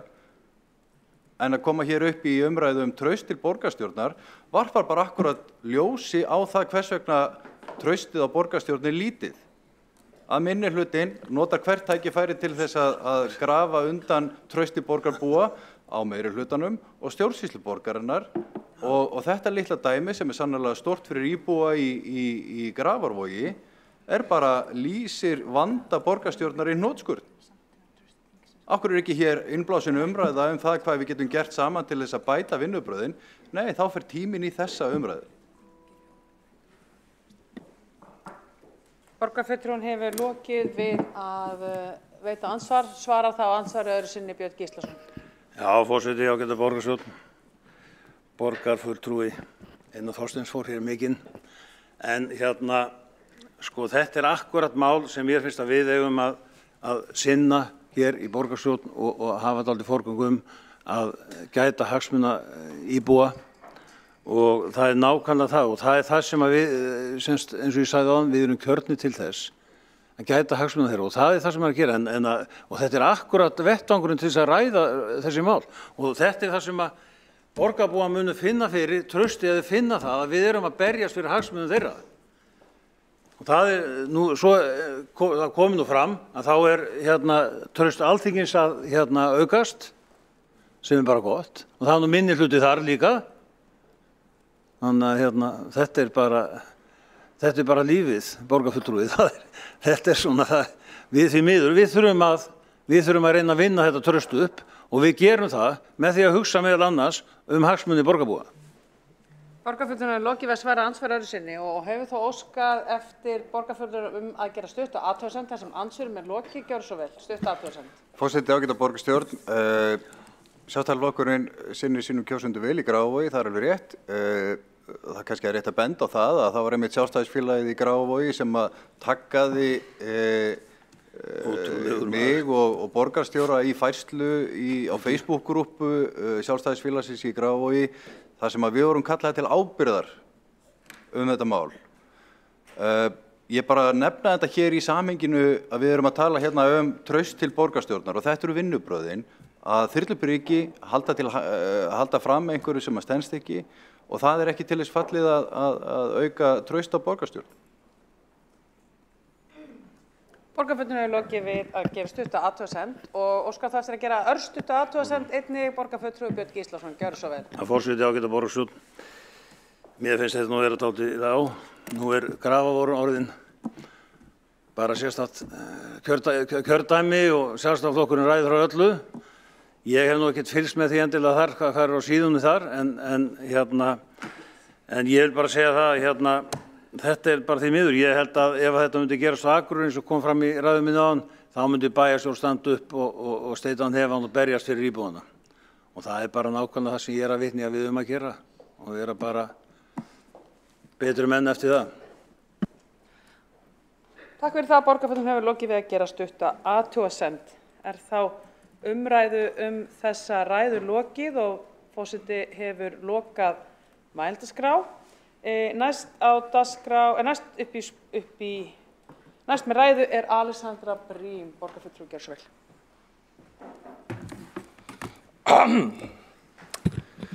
Forseti, borgarstjórn og aðrir áheyrendur. Traust ótrúlega mikilvægt í stjórnmálum og eftir að það hefur glatast þá mjög erfitt að endurheimta það. Svo því sé haldið til haga, þá held ég reyndar að það sé ekkert sérstaklega gagnlegt að meta traust á borgarstjórn á landsvísu. Íbúar utan Reykjavíkur hafa einfaldlega ekki samskonar forsendur til að meta störf borgarstjórnar eins og íbúar borgarinnar. Þau sjá vissulega fréttir það sem gerist hér, en þau eru ekki að nota þjónustu borgarinnar nema í undantekningartilfellum. Yfirleitt fjalla líka fréttir sem maður sér eitthvað sem eitthvað sem umdeilt, en þegar að leysist úr málunum endar það síður í samskonar umfjöllum. Það liggur svolítið í hlutarins eðli með bara fréttum og samfélagsmiðlum nútímans að neikvæðinni kemst frekar á flug og ef þú ert ekki í nánu samneyti við það sem umfjöllunarefni þá mjög eðlilegt að ímyndin að því sé neikvæð burtséð frá öllu öðru. Ég veit til dæmis ekki hversu gagnlegt það væri að spyrja íbúa Reykjavíkur traust sitt á bæjarstjórnum Akureyrar eða Árborgar. Það væri þá kannski í flestum tilfellum fyrst og fremst byggt á takmörkuðum upplýsingum, kannski lausagöngu katta eða uppblásin íþróttahús í Hveragerði sem ekki einu sinni í Árborg. Kannski eru íbúar annarra sveitarfélaga að ákveða traust sitt á borgarstjórn út frá skoðun sinni á staðsetningu flugvallarins eða tímalínu á Sundabraut eða út frá öðrum mjög afmörkuðum málefnum sem varðar þau persónulega. Ég veit það ekki. Við erum með til að gera ítarlegar niðurstöður fyrir þetta ár, þær eru í gögnum fundarins Það væri áhugavert að geta skoða betur hvernig þær ítarlegri tölur þróast milli ára innan hópa, en þó við höfum þær ekki, þá eru þarna nokkur skýr atriði. Fyrir það fyrsta, þá hefur traust til borgarstjórnar sveiflast talsvert frá því að mælingar hófust árið 2008. Það ár var traustið 10%, sem skiljanlega aðeins lægri en í dag, en það var á tímum þar sem að ómögulega hafði gengið að ná utan meirihluta eða hver skyldi vera borgarstjóri, og svo atburðarás var nú bara nokkuð ótrúleg fyrir öll okkur sem munum eftir henni. Svo fyrir þetta aðeins að aukast í kjölfarið í borgarstjóratíð Jóns Gnarr í samstarfi Bestaflokks og Samfylkingar, og svo dalaði það aðeins frá þeim tíma. Var allt í lagi á síðasta kjörtímabili, en tekur núna töluverðan skell á þessu ári. Og við vitum ekki hvort þessar sveiflur eru út frá því að íbúar borgarinnar sé að missa traust eða landsbyggðarfólk sé að missa traust á borgarstjórn. Það pínu áhyggjuefni að geta ekki greint það nánar. Við þurfum engu að síður að taka það mjög alvarlega að traustið færi minnkandi milli ára. Þó það sé vissulega erfiðara þegar við höfum ekki nánar upplýsingar það hver það eru sem sé að verða afhuga. Það væri mögulega hægt að fá einhver tiltekin svör eða greiningu, en ég veit ekki hvort það á reiðum höndum frá Gallup. Ég held að það hljóti að vera sennilegt að ímyndarskaðinn sem varð á síðasta kjörtímabili eftir mjög harkalega umræðu sé ennþá eitthvað að segja til sín.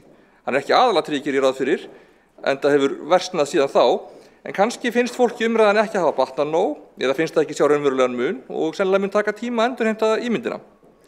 Kannski fólk beinlínis reitt yfir niðurstöðum kosninga og því hvaða meirihlutasamstarf varð úr. Kannski vildu ykkur sjá annað samstarf, og þó við sem hér sitjum vitum að tölurnar sem kom úr kössunum voru bara ekki þannig að önnur mynstur hefðu getað gengið upp, þá finnst fólki þetta kannski samt ekki boðlegt. Þetta erfitt að segja með við gögnin og form könnunarinnar. Kannski einhver ákveðin atriði, leikskólamál, vetrarþjónusta, velferðarmál, umferðarmál, flugvallarmál sem fólk reitt yfir, en það væri gagnlegt að sjá nánari samantekt á því. Við höfum það ekki sem hluta af þessu. Kannski fólk reitt yfir niðurskurðartillögum á fjárhagsáætlun. Finnst að við hefum átt að forgangsraða öðruvísi. Hefði frekar viljað að við héldum áfram að safna skuldum, eða einfaldlega trúir því ekki að staðan sé eins slæm og við segjum, eða kannski trúir því ekki að hún sé ekki enn verri en við segjum. Við vitum það ekki. Kannski finnst einhverjum að málefnasamningur Samfylkingar, Framsóknar, Pírata og Viðreisnar sé of mikil málamiðlun. Kannski finnst kjósendum flokkana að of mikið hafi verið gefið eftir til að ná saman og að niðurstaðan tali til of fárra. Mögulega, við sem stóðum að þessum viðræðum vitum þó að þetta góður málefnasamningur sem nær utanum mjög mikilvæg stefnumál, þar sem allir flokkar í samstarfinu eru að halda mikilvægum kjarnamálum.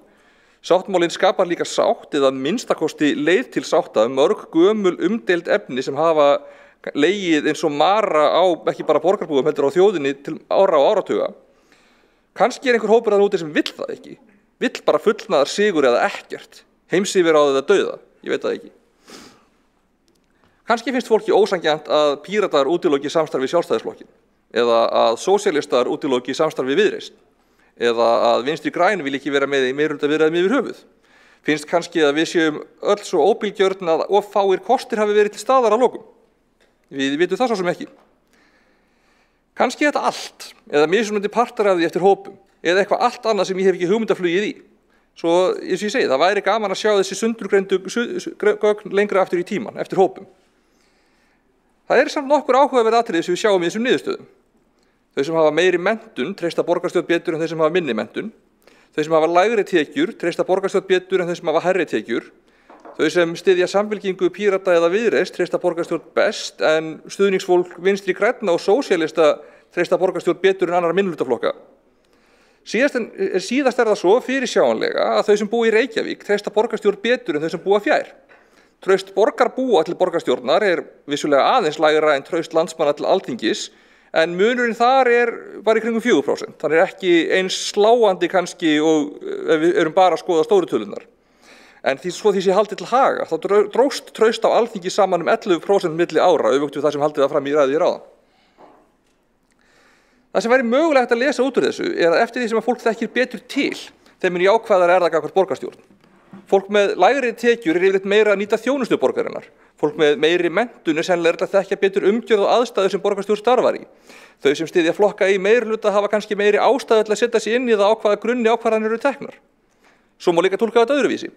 Það má segja að hópar sem frekar hallast til vinstri styðji borgarstjórn meira. meiri menntun, lægri tekjur, meira þéttbýli, eitthvað svoleiðis. Af því að þau sjá okkur það sem vinstri meirihluta. Eða þá má segja að þetta sé mark sem að við séum föst í skotgröfum.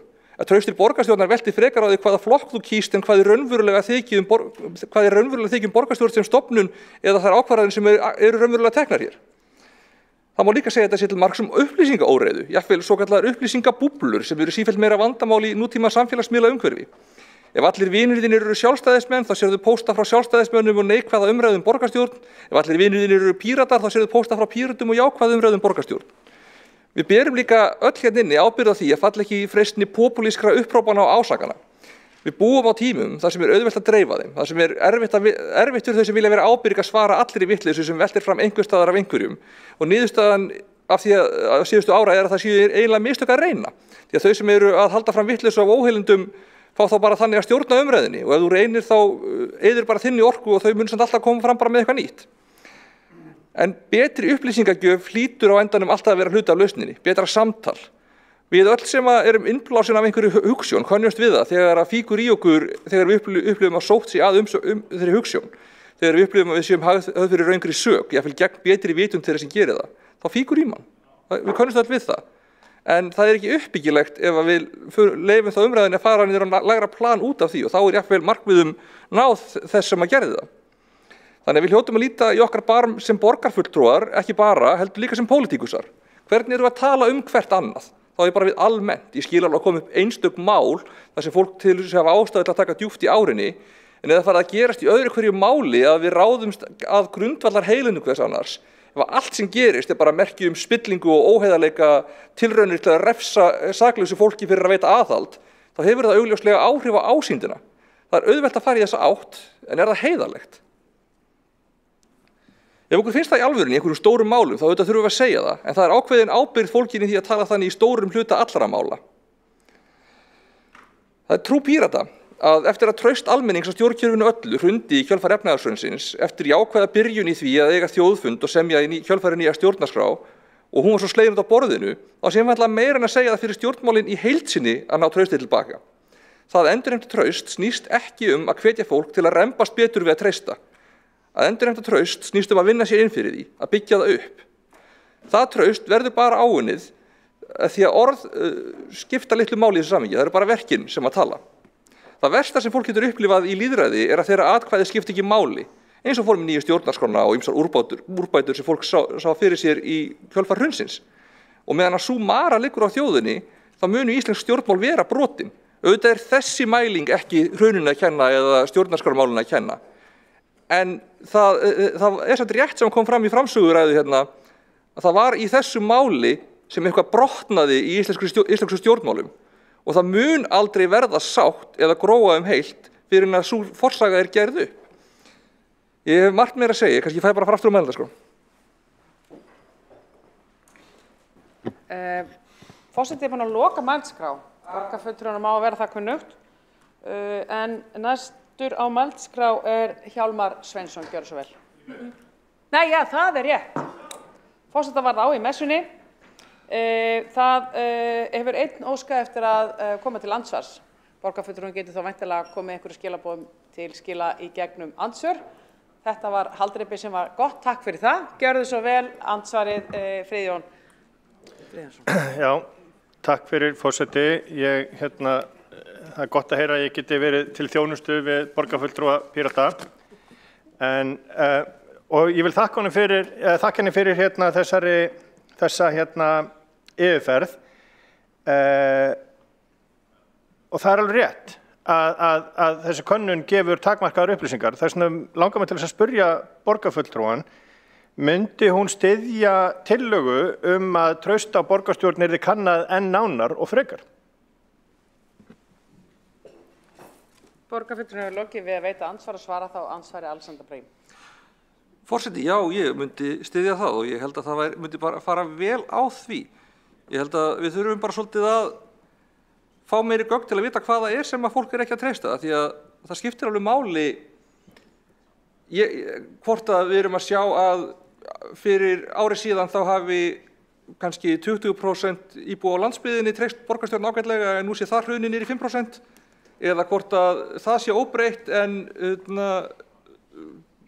traust íbúa borgarinnar hafi farið úr kannski 35% niður í 20%, það stórt atriði. Þannig ég held að það væri bara mjög gagnlegt að sjá hvaða breytur þetta eru sem að þróast og hvaða hópar það eru sem við erum að missa frá okkur. En svo ég noti þetta aðeins tækifærið. Það sem að við getum ekki gert þetta öðruvísi en með því að taka ábyrgð og gefa fólki kost á að koma að ákvörðunum, með því að veita upplýsingar og með því að passa upp á bara virt samráð. En á endanum þurfum við líka bara að fylgja eigin sannfæringu og okkar eigin ásetningi og gefa fólki kost á því að bara dæma okkar verk eftir á og mæta ekki á kjörstað. En það spurningin, sko, hleypur maður á eftir mælingum eða gerir maður það sem maður trúir að sé rétt og lætur svo dæmi það. Þetta stór pólitísk spurning. Borgarfulltrúinn hefur lokið við að svara andsvar og veitir þá andsvaraður sinni Friðjón Friðjónsson, gjörðu svo vel. Já, takk fyrir svarið. Og ég nefnilega sammála borgarfulltrúanum að það veri gaman að skoða þetta enn frekar. Og það væri líka sérstaklega gaman að skoða af hverju kjósendur Framsóknarflokksins bera síður mikið traust til borgarstjórnar heldur en meira segja kjósendur Sjálfstæðisflokksins. Það væri til dæmis rannsóknarspurning sem væri mjög gaman að skoða. Borgarfulltrúinn hefur lokið við að veita andsvar og svara þá andsvaraður sinni Alexandra Brím. Já, forseti, ég get alveg tekið undir að það pínu áhugavert, en ég held líka að það sé að einhverju leyti eðlilegt. Framsóknarkjósendur eru ekki búin að hafa borgarfulltrúa núna í svolítinn tíma. Kannski voru þau hluti af þeim hóp sem ég ræddi í minni ræðu sem að sá kannski fyrir sér einhvers konar öðruvísi meirihlutasamstarf, en eins og ég fór yfir það hefði það þurft að, og eins og Einar nefndi, Þorsteinsson, borgarfulltrúi nefndi í ágætu Kastljósviðtali, þá hefði annað samstarf þurft að vera einhvers konar minnihlutasamstarf og fólk kannski bara ekki sátt við það eða trúir því ekki. Það getur líka verið að fólk þurfi bara að fá smá reynslu, af því að ég get alveg sagt það að Framsókn fékk mjög góða hluti inn í þetta meirihlutasáttmála út frá sínum stefnumálum. Alls konar mál sem að þau hafa viljað fá lengi sem að þau fá í gegnum þetta samstarf og auðvitað að gefa eitthvað eftir á móti. Kannski einhverjir sem hefði ekki viljað gera það, en maður alltaf að gefa eitthvað eftir. Ég held að við munum alveg sjá kjósendur Framsóknar skipta aðeins tón eftir að þau sjá aðeins árangurinn og mögulega eftir að þeirra oddviti búin að taka við borgarstjórastólnum, það fer stæðið í það. Þannig að við sjáum bara hvernig það þróast, en að gera að mæla það. Borgarfulltrúinn hefur lokið við að svara andsvari. Og þá næstur á mælskrá Hjálmar Sveinsson.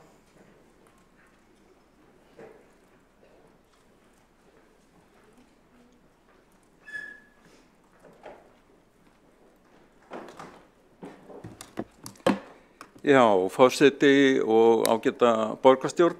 Ég verði að viðurkenna það að ég var svolítið skeptískur á þessa umræðu, akkurat við að fara að ræða okkar vinsældir eða óvinsældir. En mér langar að nota tækifærið og þakka málshefjanda Líf Magnúsdóttur fyrir að vera með mjög góða opnunar framsögu, mjög málefnaleg og laus við allan skæting. Það var þakkarvert og ræðurnar hafa flestar verið bara mjög góðar og málefnalegar og það kemur líka ánægilega á óvart. En mér langaði að nefna það að það geta kannski hjálpa til einhver skref í aukinni lýðræðisvæðingu borgarinnar. Og það eitt ráð sem mögulegt og ég ætla aðeins að koma inn á það og ég teka strax fram að ég líti ekki svo á að þetta sé allsherjarlaust, en þetta bara gæti verið eitt skref að mörgum í rétta átt. Og ég þannig ekki að árlengja þegar hér að við búum við þá tegund lýðræði sem að kallast fulltrúalýðræði og það felur í sér að borgarbúar í borginni kjósa fólk til að setja sig vel inn í allskis málefni, til að setja stefnu og til að rökstyðja hana og síðan til þess að fylgja þessari stefnu eftir. Þetta einhver kjarni í þessu kerfi sem hefur reynst mjög farsalega og sama verður held ég ekki sagt það sem kallað beint lýðræði, það að segja lýðræði sem án þessa fulltrúa kerfis. Og það auðvitað þannig, talað traust, að þessar kosningar, það náttúrulega mikilvægasta traustmælingin. Þá verið að kjósa það hverjum eða hvaða flokkum og hvaða persónum, þá sem sagt íbúar, borgarinnar, treysta best til þess að stjórna borginni. Þannig að það afdrifaríkasta og áhrifaríkasta traustmælingin. Og eins og von þá þetta auðvitað þannig að sumir flokkar njóta tiltölulega mikils trausts, jafnvel kjörtímabil eftir kjörtímabil til að taka forystu í borgarstjórninni. Sumir aðrir flokkar eru kannski kjörtímabil eftir kjörtímabil mælast með mjög lítið traust samkvæmt kosningaúrslitum. Svo getur það auðvitað breyst, en svo gerðist til dæmis í kjölfar fjármálakreppunar eins og hefur verið minnst á, að þá breytist mjög margt. En ég ætla ekki að gera lítið úr því að það samt talsvert alvarlegur vandi þessi dvínandi trú sem að virðist vera á lýðræðisstofnanir. Við heyrum bara hvernig ég talaði stjórnmálamenn, hvernig ég talaði Alþingi, þetta séu allt vitleysingar sem eru þarna og bara trúðar í borgarstjórn. Og það fremur leiðinlegt hvað þetta orðið svona algengur talsmáti og auðvitað hefur þetta aukist mjög út af samfélagsmiðlum. Og svo það líka þannig að kjörsókn hefur minnkað, hún var 61% í síðustu sveitarstjórnarkosningum eða síðustu kosningum hérna í Reykjavík, ef að ég rétt upplýstur en áður, ég veit það ekki, fyrir kannski 30-40 árum var kannski 80-90%. Og það örugglega hægt að túlka þetta á allskyns máta. En það sem sagt kerfið þannig, það kosið á 4 ára fresti og það miðað við að kosningaaldurinn sé 18 ára. Og ég ætla að nota tækifærið og tala fyrir þeirri hugmynd, og ég veit að það ekki borgin sem getur ákveðið það, en ég ætla að tala fyrir þeirri hugmynd að sem sagt kosningaaldur verður færður niður í 16 ár í sveitarstjórnum, ekki til Alþingis. Og þetta fyrirkomulag í mjög mörgum sveitarfélögum, til og með í Þýskalandi, og þar í sumum sveitarfélögum búa 100.000 manna og hefur bara gefist mjög vel eftir því sem best veit. Og ég held að þetta gæti leitt til talsvert mikilla umbóta í hinni pólitísku umræðu.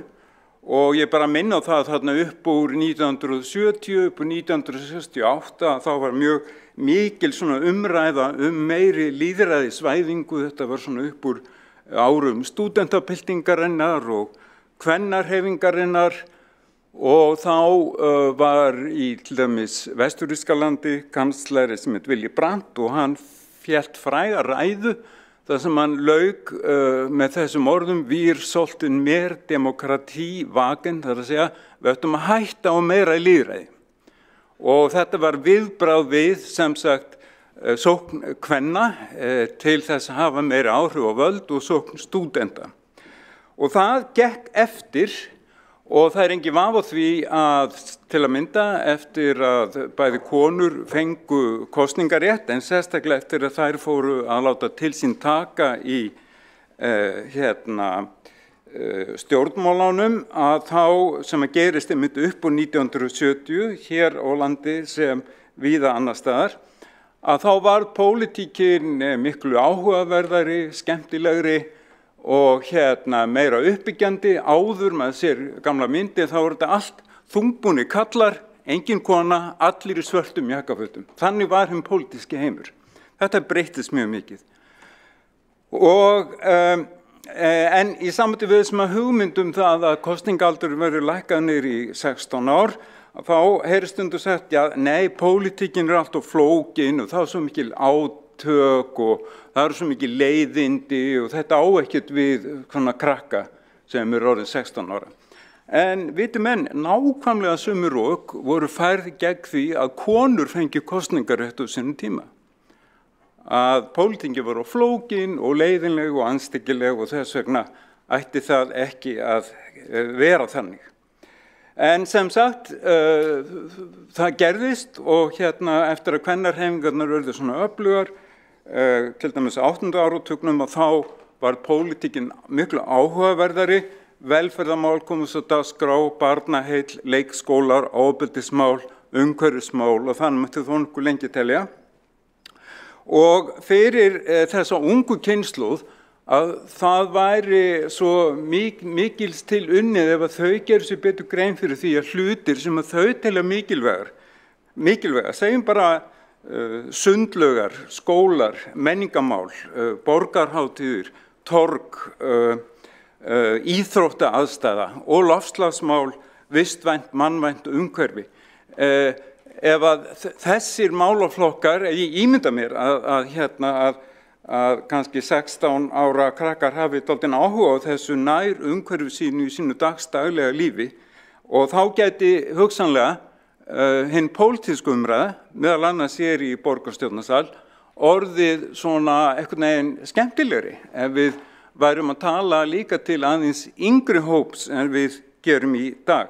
Ég held að þetta gæti orðið til þess að var eitt smá skref í það að auka traust á borgarstjórn bara með skemmtilegri og áhugaverðari pólitískri umræðu, nákvæmlega á sama hátt og það gerðist eftir að konur fóru að láta til sín taka í pólitík að umræðan varð uppbyggilegri, skemmtilegri, áhugaverðari.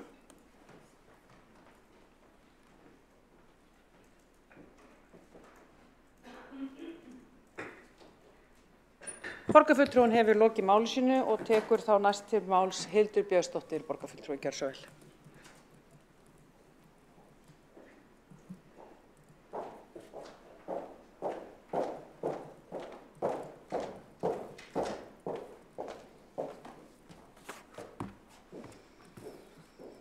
Forseti, ágæta borgarstjórn, ég vil byrja á að fagna því að við séum hér samankomin sérstaklega til að ræða traust til borgarstjórnar og þakka frummælanda fyrir að setja málið upprunalega á dagskrá og taka í raun undir áhyggjur hennar og annarra sem hér hafa lýst sams konar áhyggjum af því að traust mælist ekki meira til þeirra stofnunar sem við tilheyrum heldur en raun ber vitni.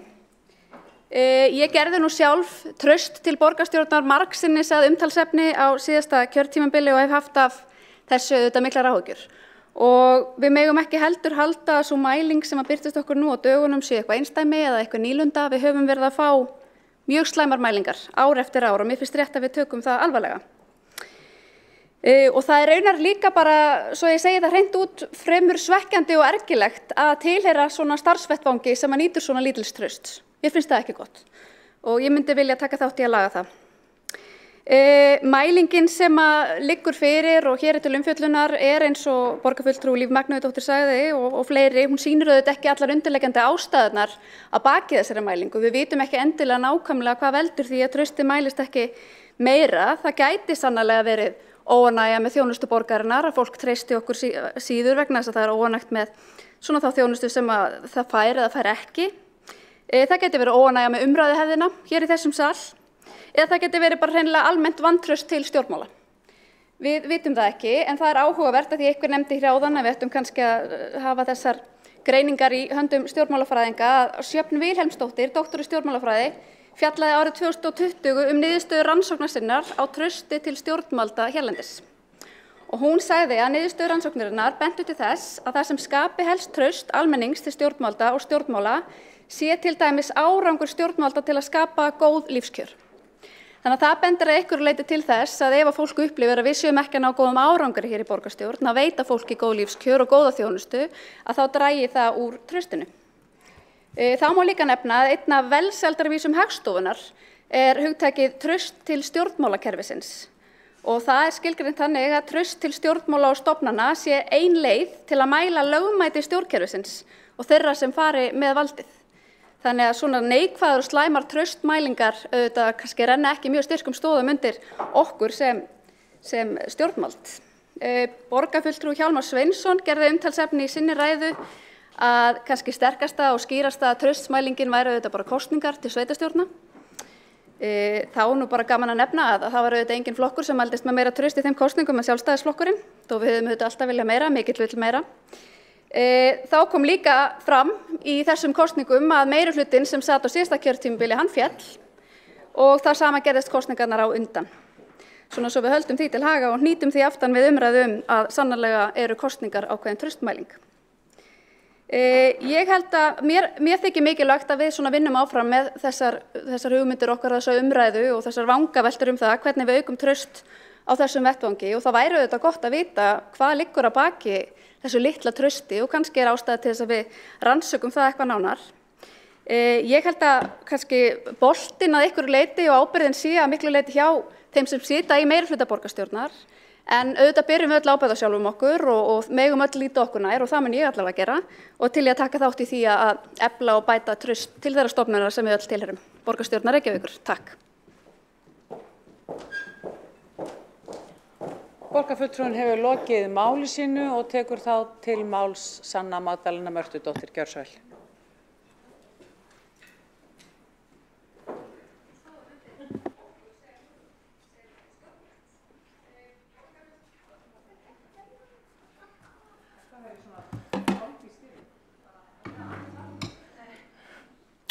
Forseti, borgarstjórn og borgarbúar.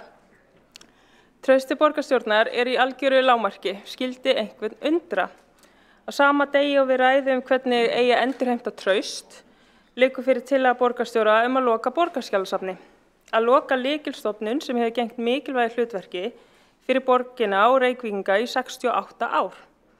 Við ræðum traust á sama degi og þessi tillaga til umræðu, eftir að í ljós hefur komið að samráð hafi verið ófullnægjandi og margar gagnrýnisraddir settar fram og engin framtíðarsýn til staðar varðveislu allra þeirra gagna sem þar eru til staðar.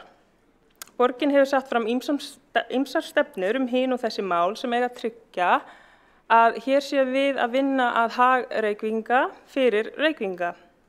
Stefnurnar eru mjög fallega orðar á blaði en þeim ekki framfylgt. Orðin liggja á blaðsíðum en ná ekki lengra. Orðin að gera vel ná ekki inn í vinnubrögð borgaryfirvalda né framkomu þeirra og má þar nefna lýðræðisstefnu þar sem framtíðarsýnin þessi með leyfi forseta að auka traust á stjórnsýslu borgarinnar með skýrum og gegnsæjum vinnubrögðum. Tilvitnun lýkur. Það ekkert skýrt né gegnsætt við það hvernig tillaga að loka borgarskjalasafni var skyndilega lögð fram sem átti að afgreiða með miklum flýti og í trúnaði. Vinnubrögð borgaryfirvalda varðandi framtíðartilhögun borgarskjalasafnsins andstæða alls þess sem fjallað í lýðræðisstefnu borgarinnar þar sem hvorki hlustað, rýnt, miðlað né breytt út frá framkomnum athugasemdum og ábendingum.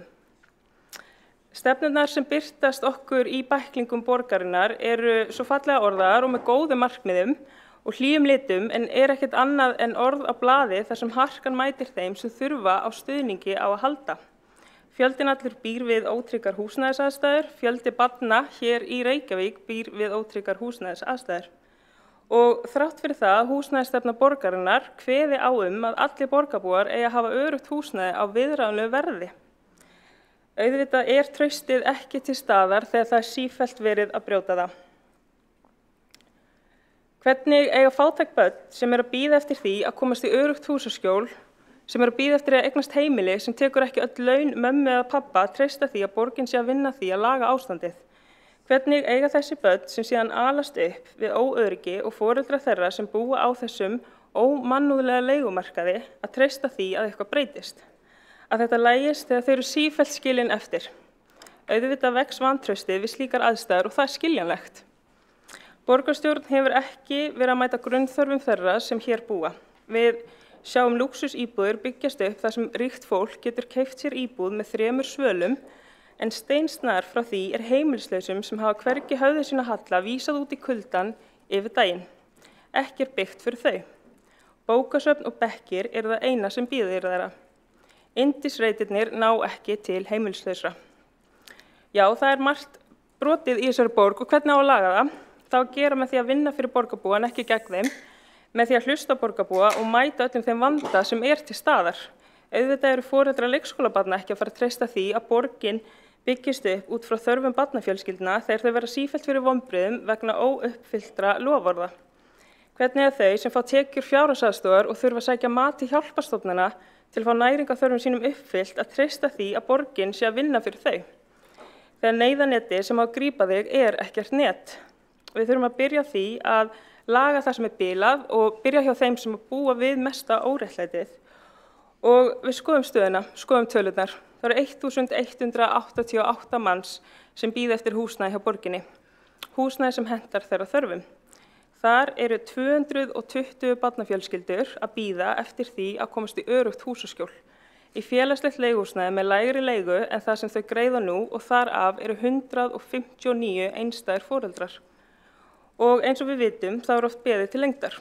Þannig að myndin sem dregin upp að því að Reykjavík sé barnvæn borg ekki sönn. Hér ganga þau ríku og greiða ekki til samfélagsins eins og öll önnur sem byggja þessa borg. Borgaryfirvöld hafa ekki sett fókusinn á það að berjast fyrir réttlátari skattinnheimtu, heldur að gjaldtakan látin bitna þeim sem ekki geta borið hana og eiga ekki að bera hana. Greiða þarf fyrir malti barna í grunnskólum og foreldrar sem ekki geta greitt þá reikninga þá það slíkt sent til innheimtufyrirtækis með tilheyrandi hörku og dráttarvöxtum. Auðvitað trausti svona lítið þegar það ekki verið að mæta grunnþörfum þeirra sem hér búa því borgin sem á að vera fyrir okkur öll valtar yfir þau sem standa vest þá ekki að undra að trausti sé ekki til staðar. Og svona lokum þá ætla ég bara aðeins að koma inn á það að þetta ójöfnur, hann fer vaxandi hér í samfélaginu og þá þarf að taka tillit til þess í öllum okkar störfum. Að við ávarpum stéttaskiptinguna sem hér til staðar og vinnum út frá þeirri staðreynd. Við vitum að það þarf að fjármagna alla þá þjónustu sem við erum að sinna og eigum að sinna og við vitum líka að það ekki allir sem greiða í okkar sameiginlega sjóð og við því þarf við að bregðast.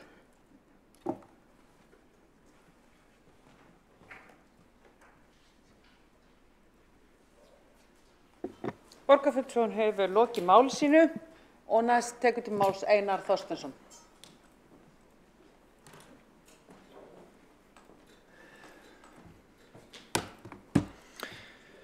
Forseti, kæra borgarstjórn, það rétt að traust á borgarstjórn of lítið og það mikið áhyggjuefni, en þannig hefur þetta verið árabil og af hverju ætli það sé.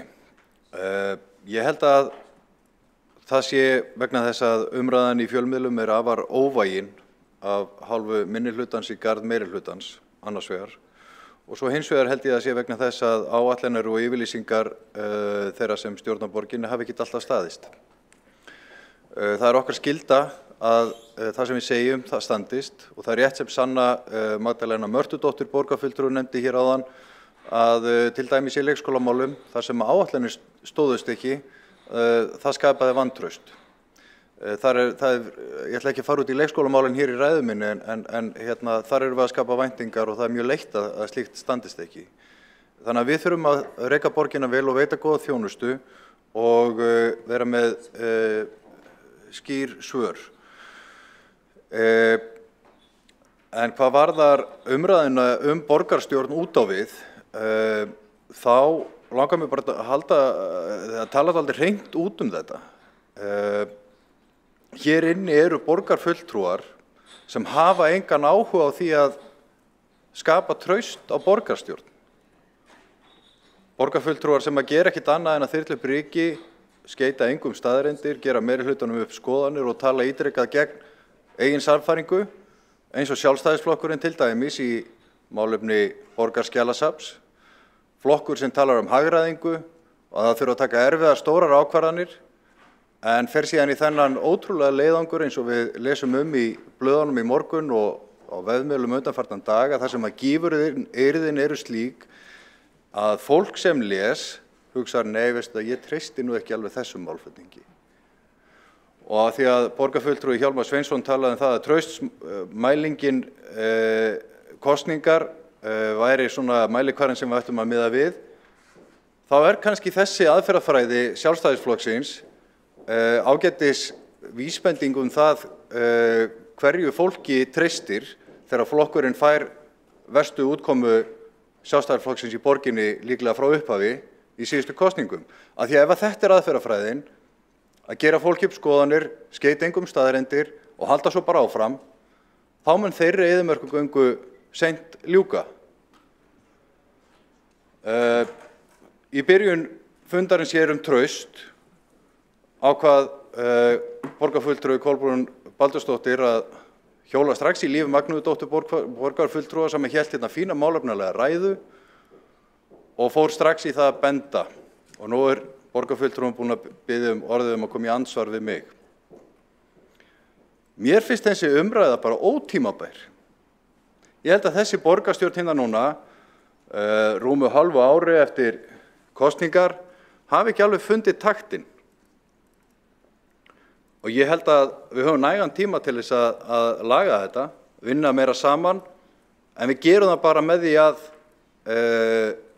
breyta vinnubröðunum, vera tilbúin til samvinnu, en þessi fyrstu mánuðir bera ekki það með sér að við náum miklum árangri á þessu kjörtímabili í því. Og það afar leitt, vegna þess að ég held að ákallið frá kjósendum í síðustu kosningum hafi einmitt verið það. Ég held að árangur Framsóknarflokksins hafi skýrst að stóru leyti vegna þess að við töluðum það að við vildum breyta vinnubröðunum og vinna meira saman. Og einhver geti sagt núna, já, velkomin í stjórnmál. Þetta bara pólitík. Get used to it, afsakaðu forseti. En þetta eru stjórnmál gamalla tíma, skotgrafir sem að borgarbúar hafa engan áhuga á að kíkja ofan í og ég held að við ættum bara að hlusta á kjósendur í þessu. Og þetta ekki eitthvað sem að einhver stýrihópur, þverpólitískur mun laga. Og þetta snýst ekki siðareglurnar eða eitthvað lýðræðisferli út í samfélaginu. Þetta snýst bara það hvaða ásýnd höfum við út á við, hvernig tölum við verkin okkar og þessi borgarstjórnarfundur núna, það sem við erum á eftir að fara að tala borgarskjalasafn, sem erfið ákvörðun, en að mínu viti hefur bara verið vel unnin.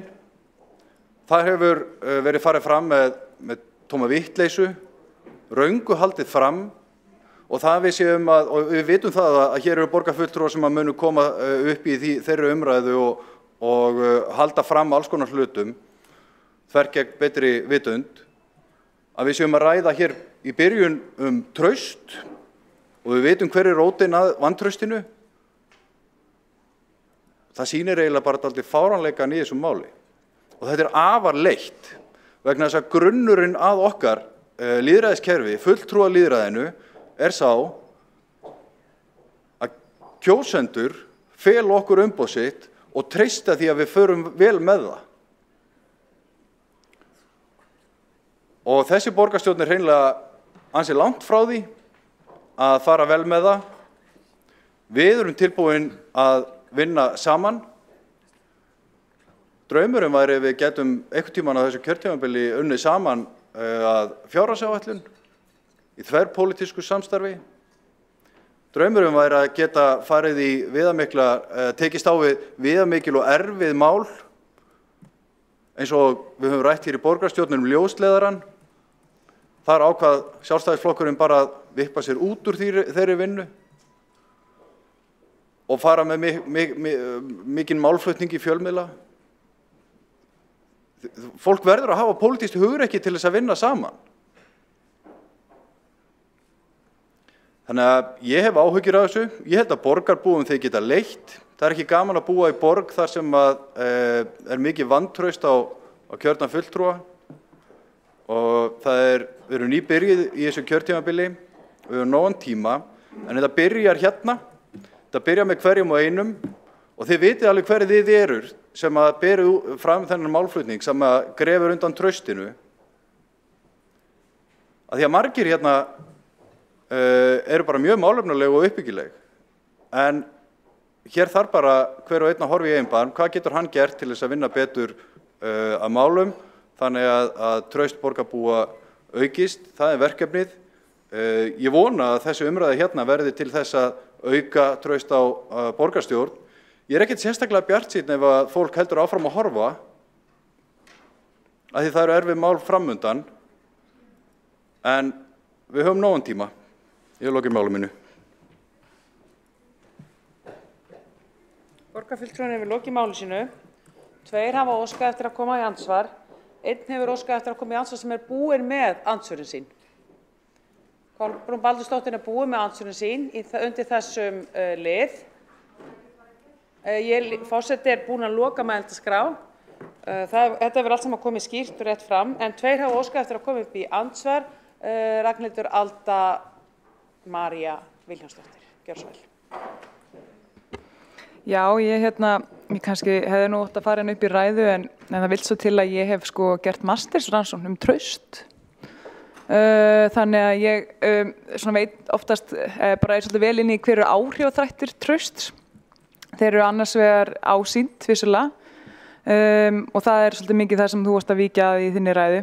Hins vegar bein reynsla og hún hefur raun og veru miklu meira að segja upplifun á trausti en ásýndin vegna þess að reynslan skákar ásýndinni. Þannig að það eitt af því sem aðrir komið hérna inn á í fyrri ræðum vissulega sem það að mögulega það einmitt bara reynsla fólks af þjónustu borgarinnar. Af því að það einmitt þjónusta borgarinnar sem hefur hvað mest að segja í okkar daglega lífi. Þú veist, allir tala ríkið og svona en það þjónusta borgarinnar sem snertir okkur hvað mest. Það eru leikskólanir, skólanir, götuþrifin, þú veist hvort það sé búið hvernig búið allstæðar sem að framkvæmdir eru og þið vitið hvernig það eru þessir litlu hlutir sem eru stærstu hlutinir og málið að þegar við förum að skoða svona þessa helstu grunnþjónustu þætti þá það nákvæmlega það sem að borgarstjórn eða við og þá meiri hlutin að klikka. Þannig að þú veist það hægt að tala það umræður og hvers áttar og fólk sé óvægið í fjölmiðlum. En málið fyrir hinn almenna borgara, þá það bara, kem í barninu minn inn í leikskóla eða ekki, Þau eru, þú veist, ég meina það ekki allir Reykvíkingar með áskrift af Morgunblaðinu, Þannig að þetta en þannig að bara til þess að halda því til reiðu, þá það þetta sem hefur hvað mest að segja, reynsla fólks af þjónustunni. Takk. Borgarfulltrúinn hefur lokið við að veita andsvar, svara þá andsvari Einar Þorsteinsson, gjörðu svo vel. Forseti, ágæta borgarstjórn, það alveg hárrétt. Ég tek bara undir með borgarfulltrúanum. Ég nefndi ég það í ræðu minni. Það gríðarlega mikilvægt að það sem að borgin segist ætla að gera, að hún standi við það, skapi réttmætar væntingar og svari þörfum borgarbúa. Það lykilatriði. Við erum dæmd af verkum okkar. En það hins vegar ansi tímafrekt að vinda ofan af rangfærslum sem að skipulega haldið á lofti með mjög einbeittum hætti og það ef að verkefnið þverpólitískt hér í borgarstjórn að auka traust á borgarstjórn að þá þarf að hafa það í huga að tala af ábyrgð og skynsemi og sanngirni þær stóru áskoranir sem að borgin stendur frammi fyrir og þau mikilvægu verkefnum sem við erum að reyna að sinna vegna þess að ef það sífellt grafið undan trausti á ákvörðunum og verkefnum þá mun traustið ekki vera nægilega góður mælikvarði á það raunverulega hvernig verkefnin eru innt af hendi heldur eru þá kannski aðrir þættir eins og bara einbeittur áróður sem að skýra meira upplifun fólks af þjónustunni sem við erum að veita. Þannig að þetta spilar allt saman. Borgarfulltrúinn hefur lokið við að veita andsvar og veitir þá andsvar Kjartan Magnússon. Gjörðu svo vel. Já, Forseti, góðir borgarfulltrúar. Ræða Einars Þorsteinssonar borgarfulltrúa var margt athyglisverð. Ég held að þetta sé óþarfa svar öllu sem var í henni, mér að ganga fulllangt í að dæma störf minnihlutans hér að þessu kjörtímabili. En bara ræðan var athyglisverð þegar þá kynntist maður væntanlega viðhorfum hans til samstarfsins og hann segir eins og hann hefur sagt oft áður, hann vilji hér gott samstarf. En sakar síðan borgarfulltrúa Sjálfstæðisflokksins og það það sem ég hef heyrt hann oftast segja sem sagt að fyrst sakar hann okkur að við séum alltaf að gera fólki í meirihlutum upp skoðanir en svo segir hann, þetta sannlega sá frasi sem hann hefur notað oftast á kjörtímabilinu að Sjálfstæðisflokkurinn borgarfulltrúi hans sé að tala gegn betri vitund og þegar maður segir eitthvað svona pólitískan samstarfsmann í stjórnmálum að hann tali gegn betri vitund og segja það náttúrulega hvernig stendst að fundi, þá verður nú að segja að mér finnst á nokkuð langt gengi í því að gera öðrum upp skoðanir. En margt af því sem hann sagði var bara mjög gott og sagði fjárhagsáætlun í þverpólitísku samstarfi. Bara í fjárhagsáætlunni hér daginn þá komum við sjálfstæðismenn með fjöldatilagna. Þeim var öllum eða nánast öllum vísað út í buskan. Ég held að ein hafi hlotið hann í afgreiðslu, maður geti gert sér vonur um að hún verði afgreiðslu, hittur eftir endulega skoðunar. Það er auðvitað mjög óeðlilegt hvað tillögur hér, sérstaklega frá minnihlutanum, það er hvernig þeim er vísað fram og aftur úr borgarkerfið og sagði það með þeim hætti. Og mér fannst ótrúlegt áramótin þegar það var gengið svo langt að banna umræðum ljósleiðarann, borgarfulltrúi nefndi ljósleiðarann, og það hlýtur að vera eitthvað að samvinnu þar sem fyrst á að samþykkja nokkra milljarða í ljósleiðarann og meðan að það er verið að vinna því máli þá er umræðan bönnuð, en svo þegar búið að samþykkja að láta 3 milljarða af almannafé í ljósleiðarann, þá má ræða það og svo eru bara menn með undrandi yfir þegar við sem ekki dúsið það. Þannig að ég tek algjörlega undir það með borgarfulltrúa Einari Þorsteinssyni sem ég held að mörguleyti ágæta ræðu að hver og einn eiga að líta í eigin barm. Borgarfulltrúinn lokið við að veita andsvar og svara þá andsvari Einar Þorsteinsson Gjörsson. Forseti ágæta borgarstjórn, það eru nú nokkur atriði í þessu andsvari hjá borgarfulltrúa Kjartani Magnússyni.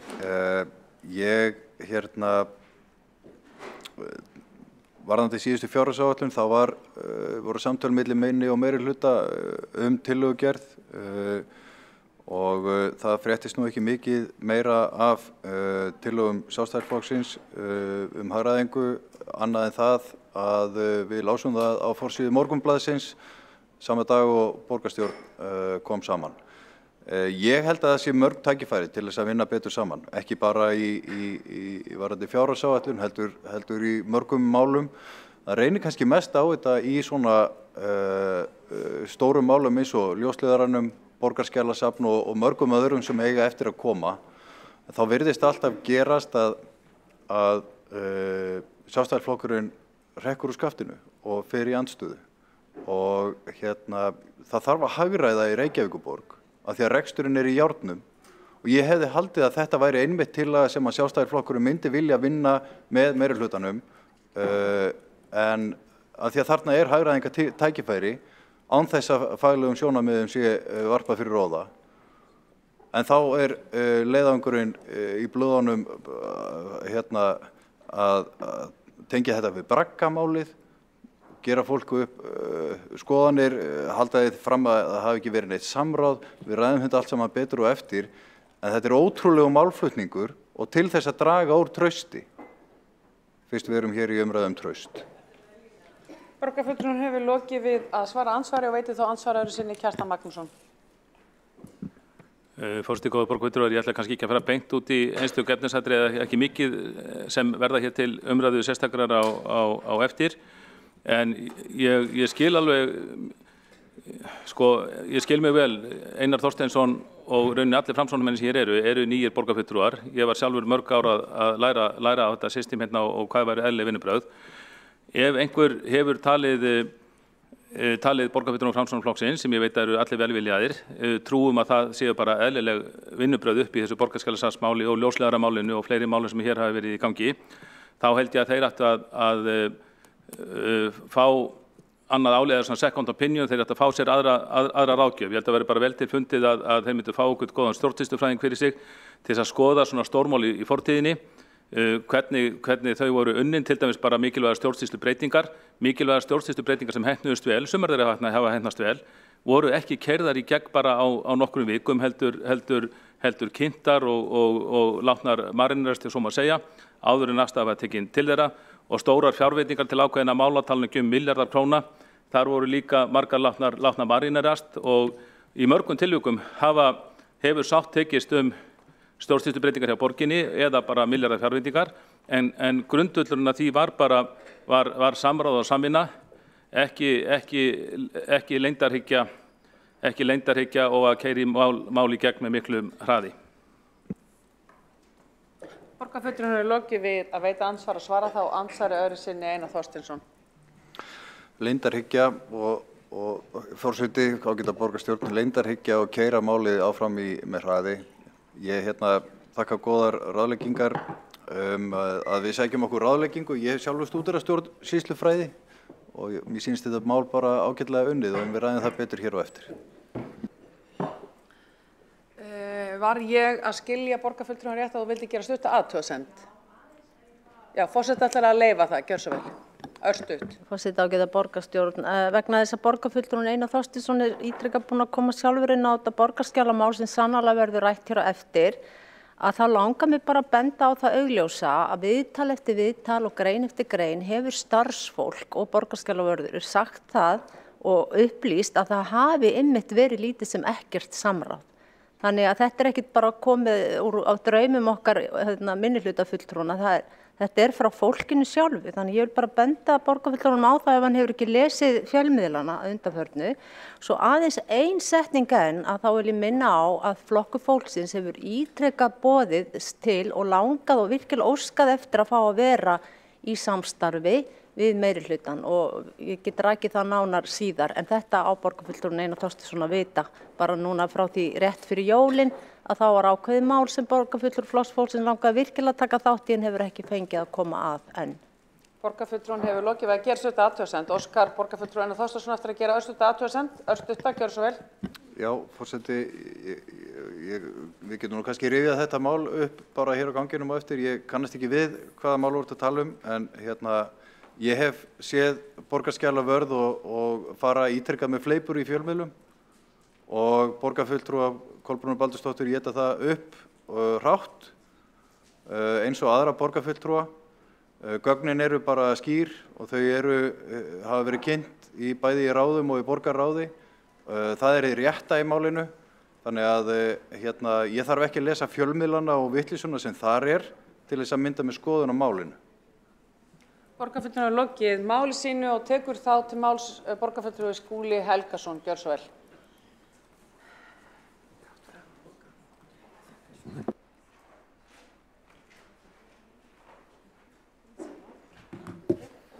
Forseti ágæta borgarstjórn, ég byrja á því að þakka þessa umræðu traust á borgarstjórn. Hún eðlileg í ljósi þessari síðustu mælingar sem að nýlega voru gerðar sem gefa til kynna að traust á þessum vettvangi hafi minnkað til muna frá síðustu mælingu sem gerð var í fyrra.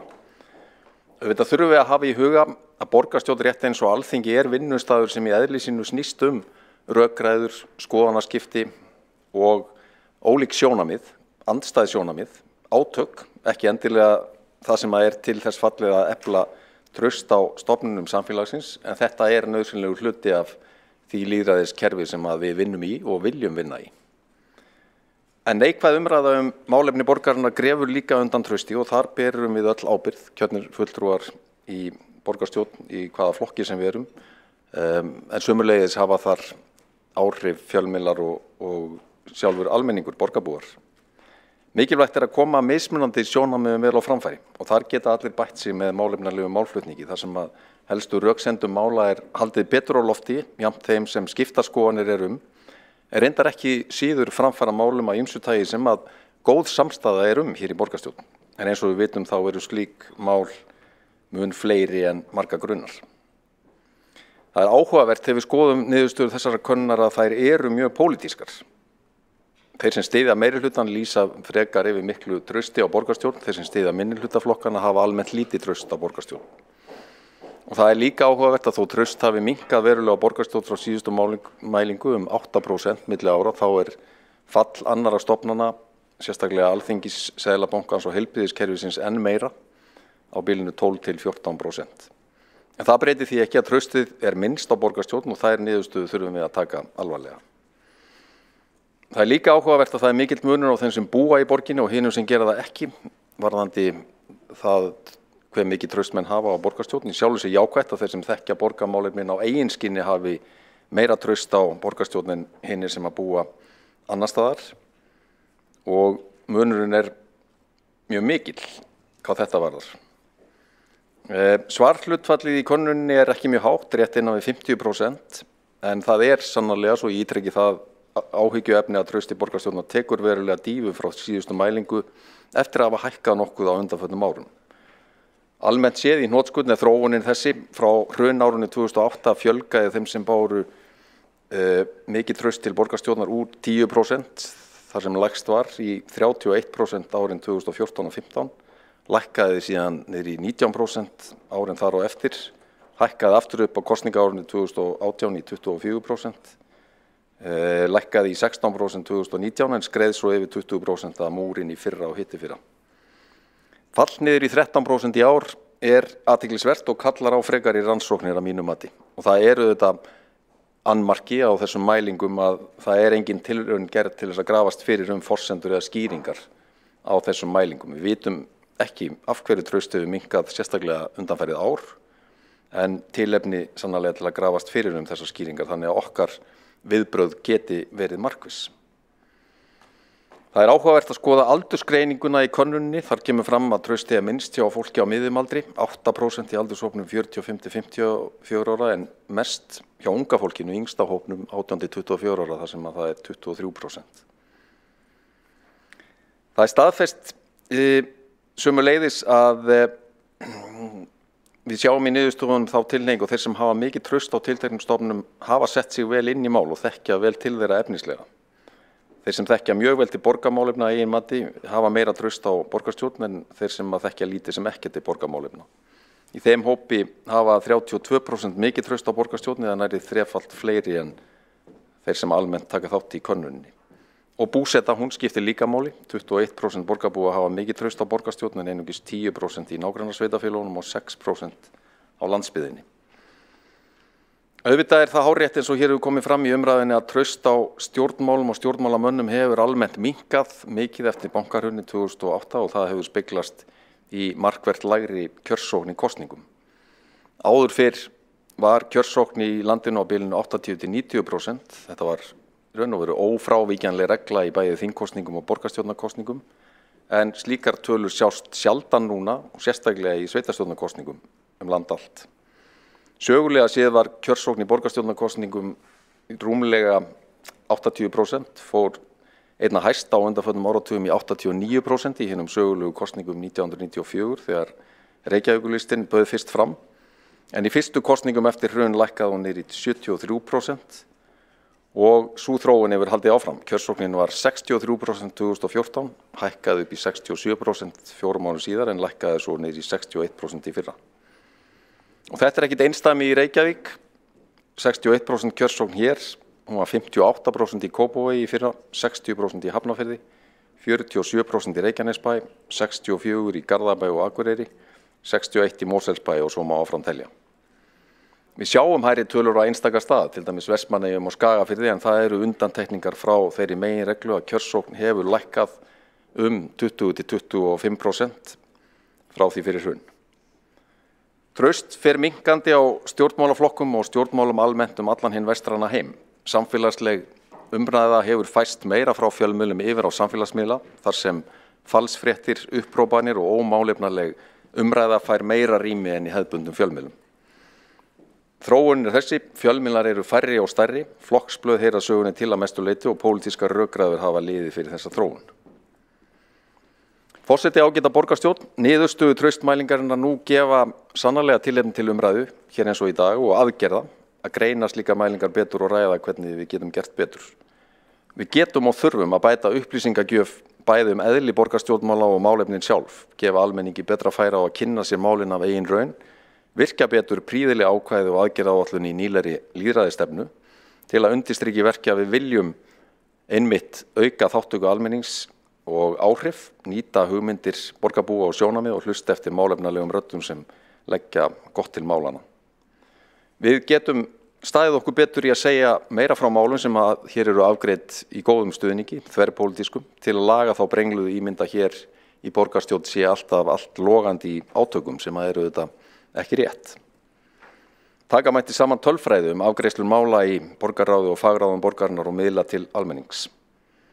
Borgarstjórn, rétt eins og Alþingi, eins og ég nefndi í byrjun, í eðli sínu vettvangur ólíkra skoðana, ágreiningur, átök og deilur eru hluti af erfðaefni þessa vinnustaðar og því verður ekki breytt þó að ýmislegt megi laga í miðlun upplýsinga. Forseti borgarstjórnar Þórdís Lóa Þórðarsdóttir boðaði í sinni ræðu hér áðan að forsætisnefnd muni taka máli til meðferðar og ég fagna því, styð það heils hugar og legg áherslu á að sú vinna skili sér í skýrum tillögum aðgerðir til að snúa vörn í sókn með það í huga að endurheimta traust borgarbúa og annarra landsmanna á þessum mikilvæga vettvangi sem borgarstjórn sannarlega er.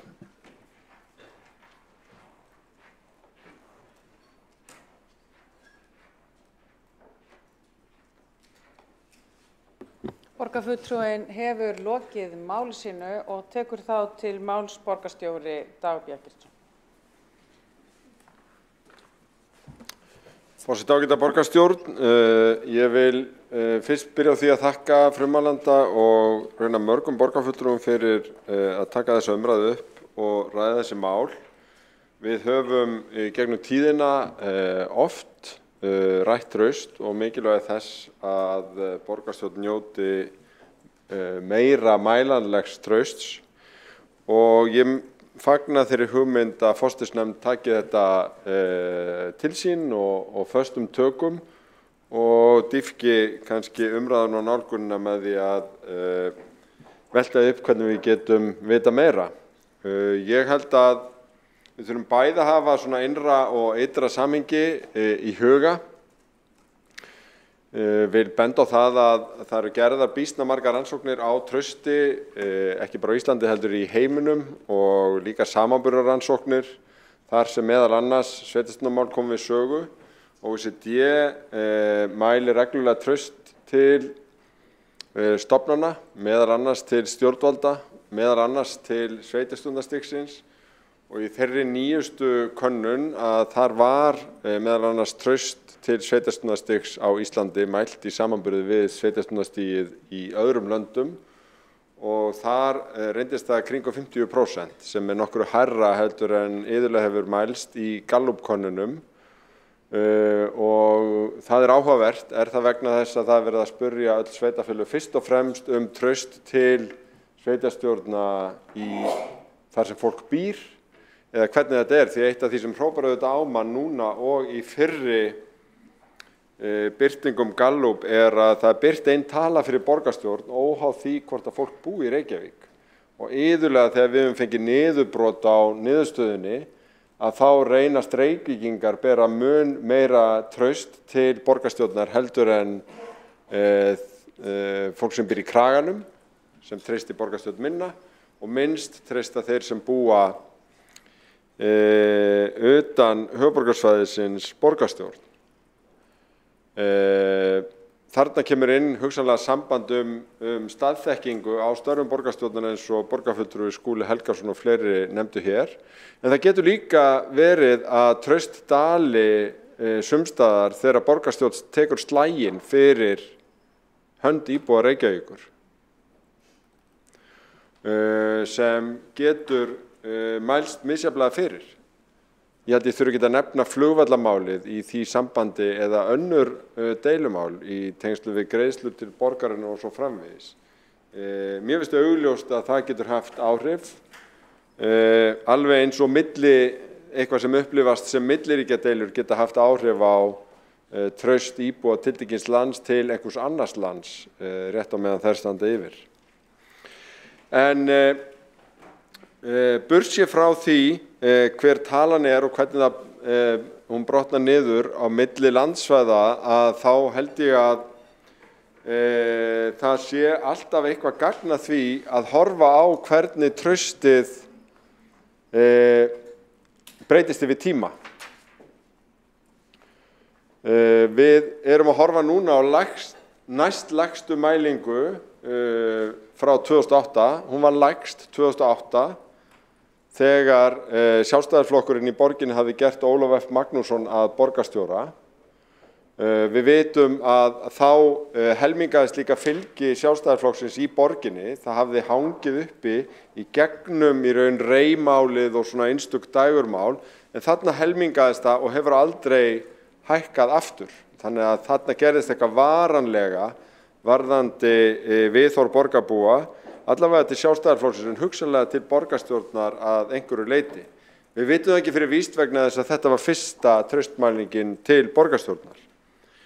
Hins vegar sjáum við að traust til borgarstjórnar hefur kannski fyrst og fremst sveiflast eins og traust til annara stofnana í samfélaginu. Þannig að þó að það hefði verið mjög svona freistandi kannski fyrir mig að segja að traustið eykst hér greinilega þegar ég tek við sem borgarstjóri og heldur áfram að vaxa næstu árin og eftir, að þá það að fylgja ákveðnu svona sveiflu í trausti. Og sama á við síðustu ár að traust til stofnana jókst í gegnum COVID og síðan hefur það í raun lækkað mjög skarpt eftir að COVID sleppti til allra stofnana, Alþingis, heilbrigðiskerfisins alveg sérstaklega en líka til borgarstjórnar. Og ég held að ef við ætlum að skoða það sem skiptir máli varðandi traust að þá verðum við líka að horfa á það hvort að traust til borgarstjórnar að sveiflast eins og til annara stofnana eða skeri sig eitthvað úr. Traust Reykvíkinga til borgarstjórnar hefur verið nokkuð á pari við traust landsmanna til Alþingis. Þegar það leiðrétt fyrir staðsetningunni að þá höfum við oft verið með meira traust en Alþingi en stundum aðeins lægra, en þetta hefur sveiflast býsna líkt. En þetta mætti skoða betur. Báðar þessar stofnanir, borgarstjórn og Alþingi, hafa hins vegar lágt traust almennt og lægra heldur en mælist til þessara stofnana í þessum alþjóðlegu mælingum sem eru samt að spyrja líka Íslendinga. Og maður getur velt fyrir sig hvers vegna. Í bandarískum rannsóknum við lauslegt yfirlit að þá spurt öðruvísi, það ekki spurt treystiru, heldur það spurt treysturu þessu stjórnsýslustigi eða þingi til að gera réttan hlut. Og það eru 2% bandaríkjamanna sem treysta alríkis stjórnsýslustiginu til að gera réttan hlut alltaf. 19% segja oftast. Við höfum ekki verið að spurja með þessu orðalagi sem greinilega notað í svona rannsóknum annar staðar. Það væri áhugavert að velta fyrir sig hvort að þetta skiptir máli. Það kom allavega í ljós þegar vorum að rýna mjög mikið þjónustukannanir svokallaðar að það sem við oft kallað þjónustukönnun var ímyndakönnun og að niðurstöðurnar þegar við vorum að spurja þessa ímynd skipti mjög miklu máli hvort að fólk þekkti til þjónustunar, hvort að nota hana og eftir því sem að líklega að nota hana þeim mun hærri reyndist ánægja. Þannig að viðhorfin til leikskóla í Reykjavík reyndust býsna neikvæð hjá ýmsum, einkum þeim sem að notuðu ekki þjónustuna og þekktu illa til hennar, en reyndist hins vegar og yfir 90% ánægja hjá þeim sem að voru með börn á leikskóla. Og þetta endurspeglaðist líka í ýmsum þjónustukönnunum, þannig að eftir því sem að fólk hefur meiri og beinni reynslu af þjónustunni, þeim mun ánægðari það með hana. Og hvort skiptir þá máli? Tilfinningin fyrir því eða bein reynsla? Ég held að hvort tveggja skiptir máli og þess vegna mikilvægt að ræða þetta. En ég get líka alveg tekið undir með þeim sem að hafa bent á það í þessari umræðu að það hluti að vanda borgarstjórnar að hér þegar við erum að ræða traust og við erum með söguleg gögn fyrir framan okkur og félagsvísindalega greiningar að þá býsna algengt að fólk detti í þá freistni að tala bara mál dagsins og það sé út af þessu máli dagsins sem að traust hafi verið í lágmarki 2008. Það líklegt? Nei, það mjög ólíklegt að mál dagsins hafi þarna áhrif, en ef það hægt að horfa á einhverju svona kenningu að þá vil ég velta því upp hvort að það sé hvernig minnihlutinn talar og hagar sínum málflutningi sem hafi jafnvel mest það að segja hvernig traust þróast. Þannig að það var alls ekki eitthvað til að þakka mér að traust jókst á mínu fyrsta kjörtímabili sem borgarstjóri, heldur það hvernig Halldór Halldórsson, oddviti Sjálfstæðisflokksins þá, hélt að málum með frekar sanngjarnri stjórnarandstöðu, alltaf málefnalegri en ekki til dæmis eins og hún var hér á síðasta kjörtímabili af hálfu borgarfulltrúa Vigdísar Hauksdóttur sem að dómineraði umræðunni yfir langan tíma. Að sama skapi, þó ég segi sjálfur frá, þá er kannski ekki tilviljun að trausti jókst árunum 2008 til 10 við mjög erfiðar aðstæður þegar ég og fleiri vorum í mjög málefnalegri andstöðu þegar Hanna Birna Kristjánsdóttir var borgarstjóri þó hún eigi líka sinn hlut þar að máli. Þetta vildi ég bara skilja eftir í umræðunni fyrir forsætisnefnd og okkur öll í frekari umræðu og skoðun á þessu. Borgarstjóri hefur lokið máli sínu og 3 hafa óskað eftir að koma upp í andsvar og því andsvarstími skertur niður í 1 mínútu. Það eru Alda, Friðjón og Kjartan í þessari röð og fyrst tekur þá til máls Ragnhildur Alda María Viljánsdóttir, gjörðu svo vel. Ég vildi bara benda á það að þegar við skoðum Leitni línu í þróun trausts frá árinu 2008 að þá stendur borgarstjórn raunar í stað á meðan traust til Alþingis eykst. Þetta er á sama tíma og ekki verið að segja annað en að minnihlutinn á þingi sé sannarlega alls ekki að veigra sig við að gagnrýna ríkisstjórnina en einhverjum ástæðum hefur það ekki mikil áhrif þar. Og af því þú nefndir þetta með leikskóluna og þú veist að tókst það svona sem dæmi þá sem þekkja þjónustuna, þá sjálfsögur þeir fúlir sem fá ekki þjónustu á leikskólum því allir þekkja það sem hafa þurft að reyna að það þarf að hringi í alla leikskóla borgarinnar að reyna að sníkja pláss, auðvitað telur þjónustuna ekki þá vera góða. Þetta er það sem við erum að tala þetta er þessi reynsla sem er að draga niður traust. Það auðvitað þegar þú færð þjónustuna þá ertu ánægður með og treystur frekar en þegar þú færð ekki þjónustuna þá fer traustið niður. Þriðja í þessu er náttúrulega að það sem mér kom á óvart var að sjá að kjósendur meirihluta flokkana, þeir voru ekki að mælast hærra en 3,5 í trausti á skalum 1-7. Það fannst mér áhugavert. Borgarfulltrúi hefur lokið við að veita ansvar og svara þá ansvari borgarstjóri. Forseti, ágæta borgarstjórn. Varðandi Leitnilínur þá er nú áhugavert samt að horfa aðeins lengra aftur í tíma vegna þess að Alþingi hefur verið mælt alveg til ársins 2000 og var að mælast með töluvert hærra traust fyrir hrun, náði sér svolítið á striki gegnum COVID og er núna að lækka hraðar reyndar en borgarstjórn eftir COVID. En þetta er bara sjálfsagt að forsætisnefnd skoði. Ég held að allar svona bollaleggingar hvernig þetta greinist niður og stuðningsmenn einstakra flokka verða að taka mið af því hvort að viðkomandi búi í Reykjavík eða ekki. Því að það er svo sterk skýribreyta varðandi trausti borgarstjórnar almennt og það er ekki hægt að rýna út úr þessum gögnum en með frekara niðurbroti væri hægt að kanna það ef áhuga er fyrir hendi. Borgarstjóri hefur lokið við að svara andsvara, veitir þá ansvaraður sinni Ragnhildur Alda María Viljánsdóttir. Það áhugaverða við einmitt það sem kom hérna fram áðan, það sem þú voru að ræða ásýnd, er að ykkar kjósendur á landsvísu hafa þetta lítið traust til borgarstjórnar. Það er mjög áhugaverð niðurstaða. Takk. Borgarfulltrúi hefur lokið við að veita ansvari og forseti vil gjarnan minna á að ávarpa forseta í upphafi. En svara þá ansvari nei og þú erst búin já. Þá hefur óskað eftir að koma í ansvar Friðjón Friðjónsson, gjörðu svo vel. Já, ágæti forseti, svo því sé haldið til haga og borgarstjórn. Finnst borgarstjóra, og ég þakka honum fyrir þessa greiningu og pælingar það að það sé auðvitað margt í mörgu og fólk sem býr ekki í Reykjavík hefur aðra skoðanir á borgarstjórn heldur en Reykvíkingar. En finnst borgarstjóra ásættanlegt að 49%, tæplega 50% aðspurðara Reykvíkinga ber lítið traust til borgarstjórnar, fyrir ekki. Borgarfulltrúi hefur lokið við að veita ansvar og svara þá ansvari borgarstjóri.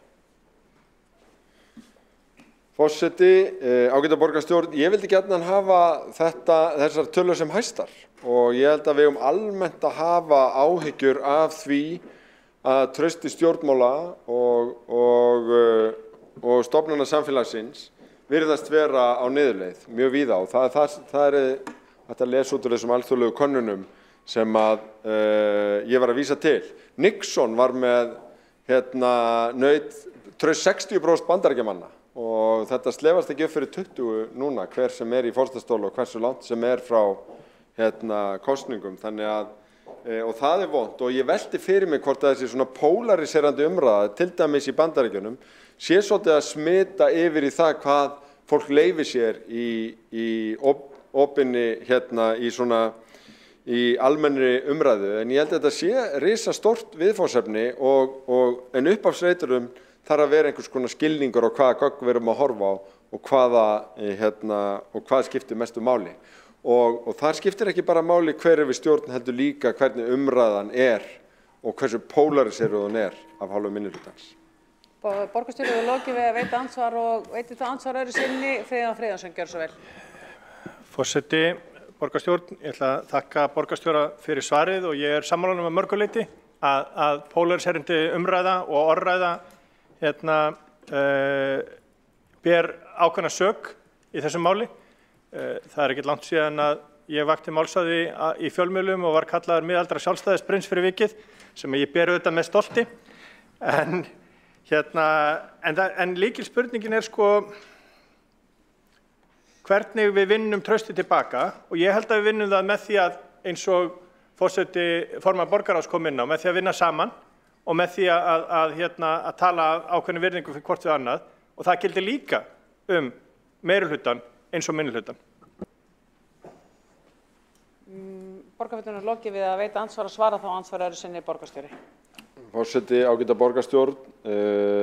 Já, ég held reyndar að þessi umræða hér í dag hafi verið bara býsna gagnleg og allavega ef við leggjum við hlustir að þarna eru ýmsir þræðir sem við getum elt. En leið þá held ég að skipti dálítið miklu máli að hver og einn finni til ábyrgðar og hvernig við tjáum okkur og hvernig við höfum þessum málflutningi. Það hins vegar ekki hægt að segja að það sé á einhvern nátt nýtt að það sé tekist á í borgarstjórn Reykjavíkur. Ef við berum borgarstjórn og einhvern veginn umræðahefina hér saman við sveitarstjórnir bara alls staðar annars staðar á landinu, að þá þetta nú frekar 50 eða 100 ára gömul saga frekar en hitt, en hún ekkert endilega, þessi hefð ekki endilega betri fyrir vikið þó hún sé gömul. Og kannski það hluti af ákveðnu bara metnaði fyrir borgin og hluti af því að vera höfuðborg, okkur finnst bara mjög eðlilegt, allt sé best og stærst og þar fram eftir götunum hér í Reykjavík heldur en annar staðar og erum bara súr og svegt ef það ekki þannig og tökumst heiftarlega á ástæðurnar. Borgarstjóri hefur lokið við að svara ansvari og hefur þá óskað eftir að koma upp í ansvar Kjartan Magnússon, gjörðu svo vel. Forseti, góðir borgarfulltrúar, ég get tekið undir með borgarstjóra að þessi umræða í dag hefur margt verið gagnleg, ekki síst vegna þess að fulltrúar og meirihluta og minnihluta hafa svona fyrir opnum tjöldum kynnst hugmyndum hver annars til viðfangsefnisins. En ég verð samt að segja mér þetta sérstakt að heyra ræðu borgarstjóra Dags B. Eggertssonar sem fór út víðan öll, var með skeytasendingar í allar áttir og sérstaklega til Sjálfstæðisflokksins og var með svona ákveðna sögulega upprifun og hvað upp ýmsa dóma. Margt sem hann sagði, bara hans skoðun sem bara allt í lagi en kallar vikla frekar umræðu á skoðun, en það er lítið hægt að segja hér á mínútu, margt af því sem hann sló fram hér hefði þurft að svara, en þegar hann flutti þessa ræðu með þessum dómum sínum, þá var náttúrulega búið að loka mælendaskrá, þannig að við fulltrúum minnihlutans eða hvað fulltrúum sem gat ekki brugðist fyrir henni. Það hefði ég bara að segja að það er ekki tími til að svara inn á þessu en það færi betur á því að þegar að menn ætla að fella slíka dóma hver yfir öðrum að þeir geri það meðan það er ennþá hægt að komast á mælendaskrá. Borgarfulltrúinn hefur lokið við að veita ansvar og svarað ansvari borgarstjóri, gjörðu svo vel. Forseti, ágæta borgarstjórn, það er kannski ekki miklu til að svara í þessu nema því að við erum í ansvarum sem eru ættu til þess að skiptast á einmitt því, ansvarum. Og óskar það eftir aftur að koma upp í ansvar, Kjartan Magnússon, gjörðu svo vel. Eina mínúta. Já, takk fyrir það. En ég bara ítrykka sem ég sagði, það sjálfsagt að við eigum hér bara sem bara opinskáa og hispurslösa umræðu öll mál, þetta líka þar á meðal, en það fer að sjálfsögðu betur á því að þegar að menn eru að slá fram fullyrðingum, sem eru auðvitað bara okkar starf, slá fram fullyrðingum og kveða kannski dóma upp hver yfir öðrum, að það sé þá gert kannski meðan mælendaskrá er ennþá opin á fundinum og menn geta komist á dagskrá og fengi meira en eina mínútu til að svara fyrir sig. Borgarfulltrúinn er lokið við að veita andsvar og er þá andsvörum lokið undir þessum lið og þá hafði hugsað sér að ljúka þessari umræðu frummælandi Líf Magnúðardóttir, gjörðu svo vel.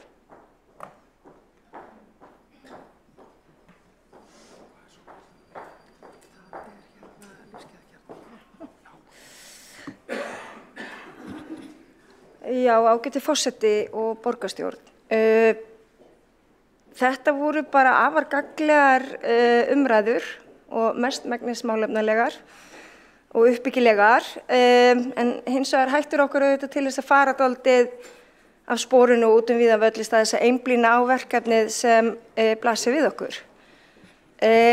Ég held að okkur verði lítið ágengt með því að vera að fabúlera eitthvað orsakir þess að borgarstjórn mælist lág í trausti og hvað útskýrir þá þetta vantraust. Vegna þess að ég tel að við þurfum að vita. Hér hafa borgarfulltrúar bæði minnihlutans og meirihlutans nefnt eitthvað tiltekin verkefni eða eitthvað dæmi og dálítið verið með puttun á lofti. Við getum svo sem bara örugglega varið öllu kvöldinu í að ræða þetta endalaust, draga fram eitthvað alls konar.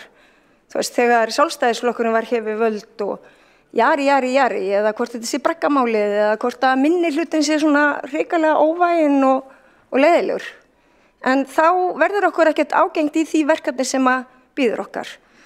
Við þurfum nefnilega að geta brugðist rétt við til þess og vita til þess að geta mótað árangursríkar aðgerðir og heildarstefnu heilinda okkar og gagnsæja stjórnsýslu. Það fer vel á því að forsætisnefnd taki að sér þetta verkefni og forsætisnefnd er afar vel skipuð og ég held að hún taki þessum mælingum af mikillar alvöru. Það auðvitað ekki Gallup sem að útskýrir af hverju mælingarnar eru með þessu móti. Það er ekki þeirra að túlka þessar niðurstöður. Það er eiginlega kannski verkefni okkar. Og ég held að markmiðið sé ávallt að hér í borginni skapist grundvöllur trausts og góðrar stjórnsýslu. Svo við getum nú komið öllum þessum úrbóta verkefnum í framkvæmd sem að við höfum sett okkur að gera. Og til þess erum við kosin. Við erum kosin hérna til þess að gera borgina alltaf örlítið betri fyrir borgarbúa. Í skýrslu nefndar forsætisráðherra frá 2019 eflingu trausts á stjórnmálum og stjórnsýslu stendur svo afar skýrt og hún kjarnar svo margt sem að hér hefur verið sagt og ég ætla að lesa upp úr henni með leyfi forseta og þá hefst lesturinn. Á vegum OECD hafa árabil verið stundaðar rannsóknir á trausti og vantrausti á stjórnvöldum og stjórnkerfum. Niðurstöður sýna með ótvíræðum hætti að lykilþættir vantrausts varða trú almennings á hæfni stjórnvalda og opinbera þjónustu annars vegar og samræmi gilda og hegðunar hins vegar. Það sem helst virðist sannfæra almenningum að boðuð gildi séu virt í raun og veru fennt samkvæmt þessum niðurstöðum. Í fyrsta lagi að stjórnvöld séu tilbúin að sætta sig við skýra meginreglur og fari í raun eftir þeim. Í öðru lagi að stór verkefni eða atburðir sem hljóta mikla athygli séu nýttir til að sýna að slíka meginreglur stýri ákvörðunum. Í þriðja lagi að pólitískir leiðtogar sýni gott fordæmi, til dæmis með því að stíga skref í átt til aukins gagnsæis og vilja til að deila mikilvægum upplýsingum með almenningi.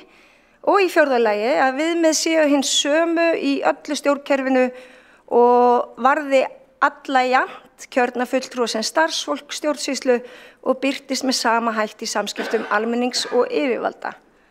Og lesturinn lýkur. Ég tek heilshugar undir þetta. Þetta er eitthvað sem við þurfum að skoða hjá okkur. eru þessi þættir í lagi í Reykjavík. Þannig að þetta eins og ég búin að tönglast á hérna, þetta verkefni framöndan.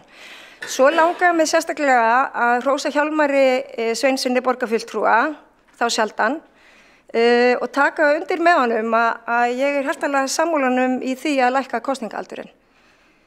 Og þetta eiginlega líka verkefnið okkar sem býður okkar. Að það að auka lýðræðisvitund og þátttöku almennings í ákvörðunum og ég held að það færi vel á því að lækka þennan kosningaraldur og ég reyndar ósammála það að það ekki gera það til Alþingis vegna þess að ég líka þeirra skoðunar að við að lækka kosningaldur til Alþingiskosninga. Það fjarlægðin sem að afmennskar. Þess vegna þurfum við meiri inngildingu, við þurfum meiri þátttöku fólks og við þurfum lýðræðislegri stjórnarhætti og að endurvekja traust á stjórnsýsluna. Takk fyrir umræður. Borgarfulltrúinn hefur lokið máli sínu og þá umræðum fyrsta lið hvernig borgarstjórn endurheimtir traust almennings lokið og við höldum þá að dagskrá áfram. Erum þá með mál númer 2 sem tillaga borgarfulltrúa Sjálfstæðisflokksins þróun og uppbyggingu á lífsgæðakjörnum fyrir eldri Reykvíkinga og forseti vill árétta með vísan til 2. málsgrein 25. greinar samnefndarinnar stjórn Reykjavíkurborgar og fundarsköp borgarstjórnar að þá leggur forseti til að umræðan þennan dagskrá verði lokið eftir 2 klukkstundir. Skoðast að samþykkt ef enginn hreyfir mótmælum og til máls tekur frummælandi Friðjón Friðjónsson.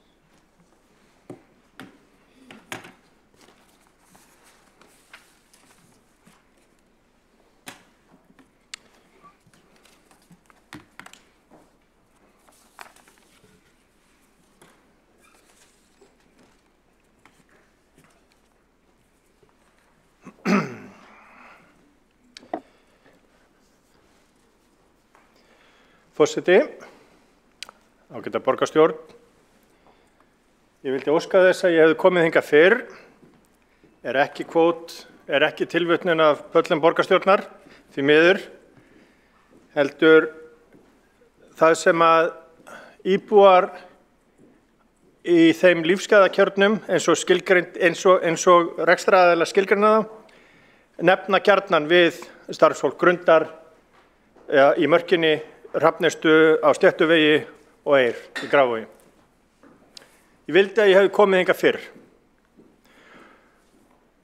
Þess vegna erum við að leggja þetta til að borgarstjórn skipi stýrihóp áframhaldandi þróun og uppbyggingu á þeim lífsgæðakjörnum fyrir eldri Reykvíkinga og þessi tillaga miðar að því að ná yfirsýn yfir húsnæðismál eldri Reykvíkinga, draga fram á svið borgarstjórnar hvernig lýðfræðileg þróun kallar á aðgerðir og tillagan miðar að því að reyna að leggja mat á framtíðar eftirspurn eftir ólíkum búsetukostum fyrir eldra fólk. Því við trúum því að þannig fáist pólitísk forysta og samstaða í borgarstjórn að beina sjónum að húsnæðismálum eldra fólks. Það nefnilega nauðsynlegt fyrir borgarstjórn, pólitíska forystu borgarinnar, að huga sérstaklega að þessari þróun. Að vinna að húsnæðismálum eldri Reykvíkinga jöfnum höndum en lendi ekki þeirri stöðu að vakna upp við vondan draum einhvern tímann í framtíðinni þegar að hlutirnir eru komnir í óefni. Lífsgæðakjarnar almennt séð hugtak yfir húsnæðisvalkost sem að býðst eldra fólki, þar sem húsnæði, þjónusta, afþreying samtvinnuð í nærumhverfi til þess að auka lífsgæði íbúanna. Við skilgreinum þetta þannig líkt og þau sjálfseignarfélög og óhagnaðardrifnu félög sem standa í rekstri fyrir íbúðarekstri fyrir eldri borgara að þarna séum að ræða nægilegan fjölda íbúða og íbúa til þess að standi undir nærþjónustu, nokkurs konar þorpssamfélagi með verslun, veitingum, þjónustu og sérstaklega heilsutengdri þjónustu sem að ýtir undir hreyfingu og vinnur gegn félagslegri einangrun. Félagsleg heilsa nefnilega mikilvæg á þessu aldurskeiði, reyndar á öllum aldurskeiðum held ég, en svo að við vitnum hérna í Þórhildi Guðrúnu Egilsdóttur, deildarstjóra öldrunarmála hjá Reykjavíkurborg, úr húsnæðisbeklingi Reykjavíkurborgar frá því síðasta nóvember. Að félagsleg einangrun og einmanaleiki ein af stærstu áskorunum þegar kemur að efri árum, auk byltuhættu og vitrænar skerðingar, og til mikils að vinna að koma í veg fyrir að eldra fólk einangrist. Það skiptir nefnilega öllu máli fyrir heilsuna og skiptir sköpum fyrir heilsuna sem undir félagsleg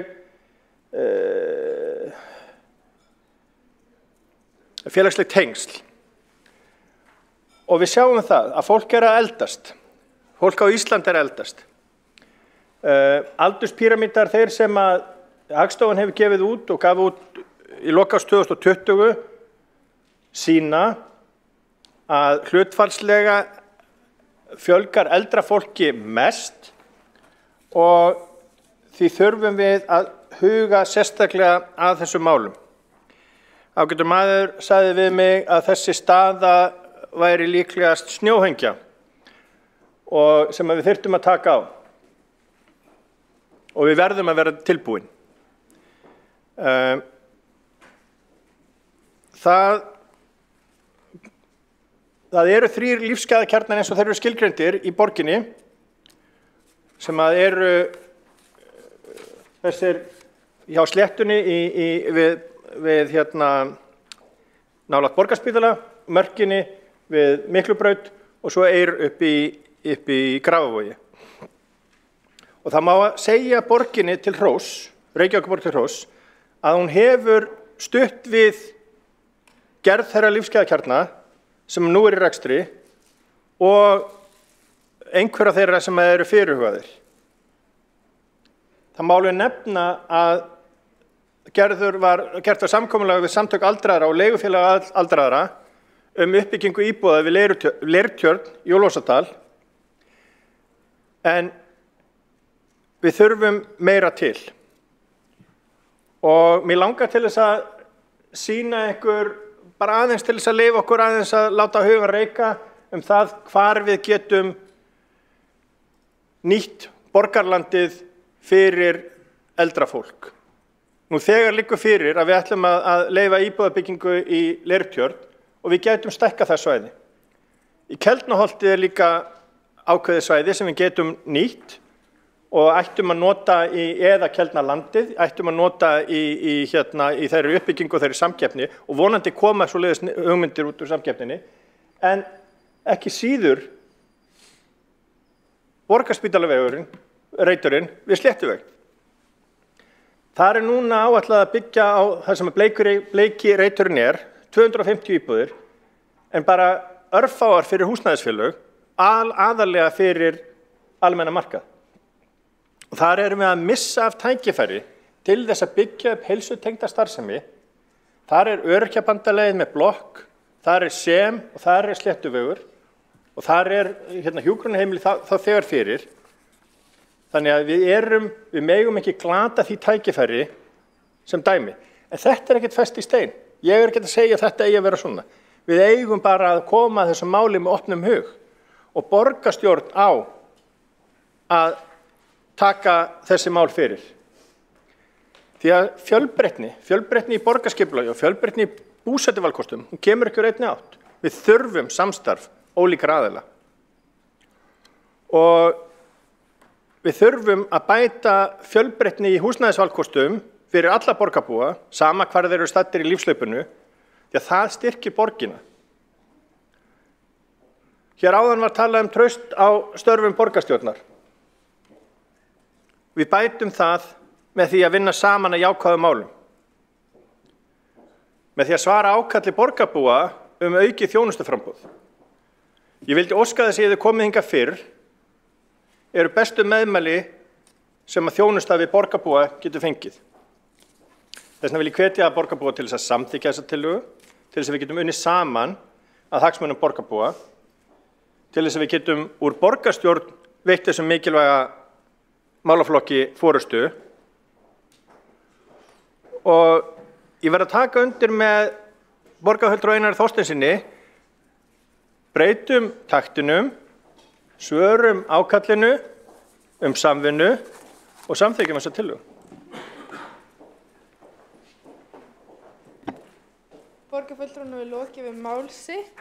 Næstur á mælendaskrá er borgarfulltrúi Einar Þorsteinsson.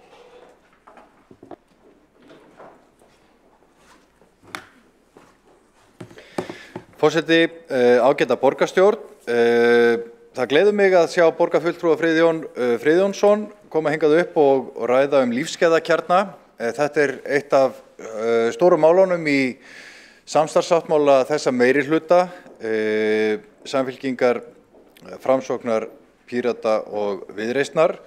Í samstarfssáttmálanum segir einmitt: við viljum stuðla að skipulagi og uppbyggingu lífsgæðakjarna í borginni í breiðu samráði, meðal annars með hugmyndasamkeppni. Við viljum fjölga hjúkrunarheimilum, efla samþætta heimaþjónustu og heimahjúkrun til að styðja við sjálfstæði fólks til að það geti búið sem lengst á eigin heimili. Ágætis yfirferð hér á glærunum og ég tek undir allt sem borgarfulltrúinn sagði. Og það er gott að finna það að hér er þverpólitísk samstaða þetta mál, í það minnsta hvað sjálfstæðisflokk varðar. Ég hef svona eitt og annað við tillöguna sjálfa að athuga þó. Ég held að það sé ekki þörf á því að skipa 3 pólitíska fulltrúa til þess að setjast einhvern veginn ofan á þá vinnu sem er þegar í gangi varðar þessa tegund uppbyggingu húsnæðis fyrir eldra fólk. Bara svo ég upplýsi borgarstjórn, þá einmitt á lokastigi drög að auglýsingu sem býður birtingar eftir áhugasömum aðilum til þess að ráðast í uppbyggingu lífsgæðakjarna. Við vitum að það eru ýmsir áhugasamir aðilar þarna úti sem vilja byggja á borgarlandi eða á lóðum í einkaeigu og með auglýsingunni fáum við fram skýra sýn þessara aðila það hvernig lífsgæðakjarnar gætu litið út og þá hvar í borginni. Og ég held að við ættum að hafa dálítið opinn huga gagnvart hugmyndum þeirra sem að hafa þessa hagsmuni að byggja lífsgæðakjarna sem getur verið alls konar. En markmiðið einmitt eins og borgarfulltrúinn kom inn á að það séu lífsgæðin tryggð, samvinna, þar að segja svona meiri samtal og samkennd og meira samfélag til þess að vinna gegn einmannaleika sem ein af stóru áskorunum sem okkar samfélag glímir við og sérstaklega hjá eldra fólki. Borgarfulltrúinn nefndi hér í ræðu sinni áðan nokkur svæði og eitt af þeirra var Borgarspítalasvæðið. Það liggur fyrir að það verið að byggja nýjan Landspítala og Borgarspítalinn, það er þá verkefni framundan að finna á honum nýtt hlutverk. Og ég tek undir með borgarfulltrúnum að það er mjög spennandi að sjá fyrir sér hugsanlega eitthvað konar heilsutengda þjónustu í Borgarspítalanum og byggja þá í kringum hann íbúðir fyrir eldra fólk á mismunandi stigum eða með mismunandi þjónustuþarfir. Og Sléttuvegurinn gott dæmi það hvernig við getum búið til gott samfélag fyrir eldra fólk og mörkin og Eir. Þannig að það eru bara mörg tækifæri framundan í þessu. Ég held að við ættum að hafa dálítið opinn huga gagnvart tillögum sem við fáum fram í þessum auglýsingum, vinna hratt og örugglega að þessu máli. Og ég held að varðandi þessa tillögu þá sé hún svona þeim ágalla búin að 3 pólitískt kjörnir fulltrúar til þess að fara ofan í þá vinnu það ferli sem þegar í gangi. Það mun ekki flýta eða bæta ákvarðanatökuna í þessu máli. Ég held að við fáum yfirsýnina dálítið þegar við sjáum þessa tillögur koma. Ég held að það sé mörg tækifæri til þess að vinna vel saman að þessu máli, bæði þá í umhverfis- og skipulagsráði og velferðarráði þegar kemur að frekari úrvinnslu málsins. En ég legg til að tillögunni verði vísað frá í ljósi þess að málið í mjög góðum farvegi nú þegar, en vænti góð samstarf að öðru leyti uppbyggingu lífsgæðakjarna í borginni. Borgarfulltrúinn hefur lokið við mál sitt. Varstu að biðja andsvar eða mælendaskrá? Já. Einn hefur óskað eftir fyrir andsvar, borgarfulltrúi Friðjón. Ég bara ósvarátt lyfti græna kortinu þegar Einar að tala, borgarfulltrúinn Einar Þorsteinsson að tala. Þetta ákveðin vonbrigði og sérstaklega í ljósi þess að það eru 10 mánuðir síðan að borgarráð samþykkti að fara í auglýsingu og leita eftir samstarfsaðilum þessi mál. Þannig að það er ekkert að segja að borgin hafi svona sprett úr spori í þessum málaflokki. Af samtölum við fólk í greininni, þá miklu frekar kallað eftir því og það jákvætt að heyra að það eigi að fara að auglýsa vegna þess að það vantar samtal við borgina að mati þeirra sem að starfa í greininni.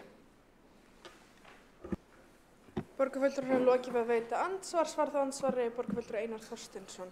Forseti, ágæta borgarstjórn, ég vil kannski rétt minna á það að í húsnæðisáætluninni sér þess stað sést þess staður að í fyrra á síðasta kjörtímabili voru samtöl við félög eldri borgara og húsnæðisfélög sem að vildu stuðla að þessari uppbyggingu, þar að segja aðalega uppbyggingu íbúða fyrir eldra fólk. Þannig að það vissulega þannig að það margt í pípunum og það verið að byggja. Leirtjörn dæmi það vilyrði fyrir minni með 100 íbúðir. Var spennandi að sjá hvernig það þróast, en ég veit líka að það eru áhugasamir aðilar sem að vilja byggja vestar í borginni. Mér finnst það mikilvægt að þetta byggja á góðu samtali við hagsmunafélög eldra fólks og ég held að já, þú segir það gerðist hér á síðasta kjörtímabili, það var samþykkt í borgarráði að auglýsa eftir þessu, þá það bara gott að spýta í lófana og drífa þá auglýsingu út og reyna að hraða þessu ferli. Borgarfulltrúinn hefur lokið að svara andsvar, veitir það andsvar öðru sinni borgarfulltrúi Friðjón R. Friðjónsson. Við verðum þá að trúa því að við bíðum ekki aðra 10 mánuði eftir framkvæmdinni, núna fyrst það búið að gefa loforðið að 9. En það sem mikilvægt og það sem vakir fyrir okkur með þessar tillögu að draga upp á borð borgarstjórnar stöðuna og framtíðina vegna þess að hún ekkert sérstaklega, það ber þess ekki merki að við séum undirbúin. Borgarfulltrúinn hefur lokið að veita andsvar öðru sinni, svar þá andsvar öðru sinni borgarfulltrúi Einar Þorsteinsson. Forseti og ágæta borgarstjórn, ég bara vil hrósa borgarfulltrúanum fyrir að vekja athygli borgarstjórnar á þessu og setja fram ágæta tillögu að mörgu leyti. Og ef það fleira í samstarfssáttmála þessa meirihluta sem hann vil keyra áfram, þá tökum við á móti öllum góðum hugmyndum í þeim efnum. Borgarfulltrúinn hefur lokið við að svara andsvari öðru sinni og telst þá andsvarinu lokið. Næsta mælendaskrá borgarfulltrúi Sara Björg Sigurðardóttir.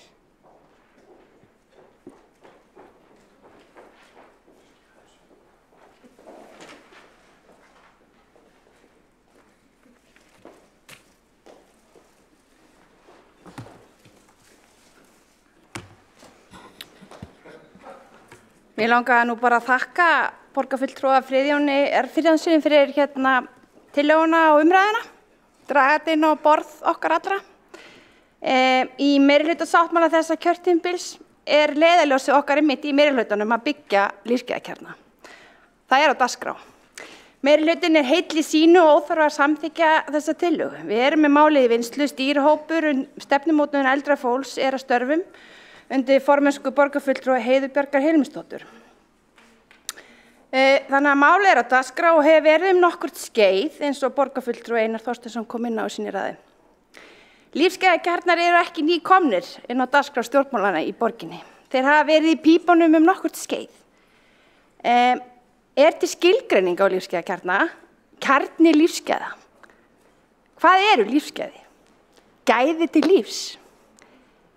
Hvort tveggja falleg orð, lýsandi. Í húsnæðisbæklingi Reykjavíkurborgar sem að gefin var út síðastið haust eftirfarandi skilgreining notuð. Með leyfi forseta. Lífsgæðakjarni skilgreind sem húsnæði, oft lítil lágreist blokk sem byggð í hring. Íbúar búa í litlum íbúðum út af fyrir sig en hafa einnig á að ráða sameiginlegu rými bæði úti og inni. Inngangur frá innisvæði sem auðveldar samgang kjósi íbúar það en innisvæði gjarnan með glerþaki sem myndar ilgar með mildu loftslag í allan ársins hring. Og þar eru gjarnan tré og annar gróður. Íbúar ákveða í sameiningu hvernig sameiginleg rými eru nýtt og skipulögð. Sums staðar eru sameiginleg eldhús þar sem hægt að elda saman, aðstæða til heilsueflingar, heitu pottur eða annað sem íbúarnir koma sér saman Félagslegi þátturinn skiptir sköpum en samvinna og þáttaka í ákvörðunum sem varðar eigin líf stuðlar að bættum lífsgæðum og veljiðan. Tilvitnun lýkur. Markmiðið skýrt að skapa umgjörð, öryggi til að næra félagslega, andlega og líkamlega heilsu.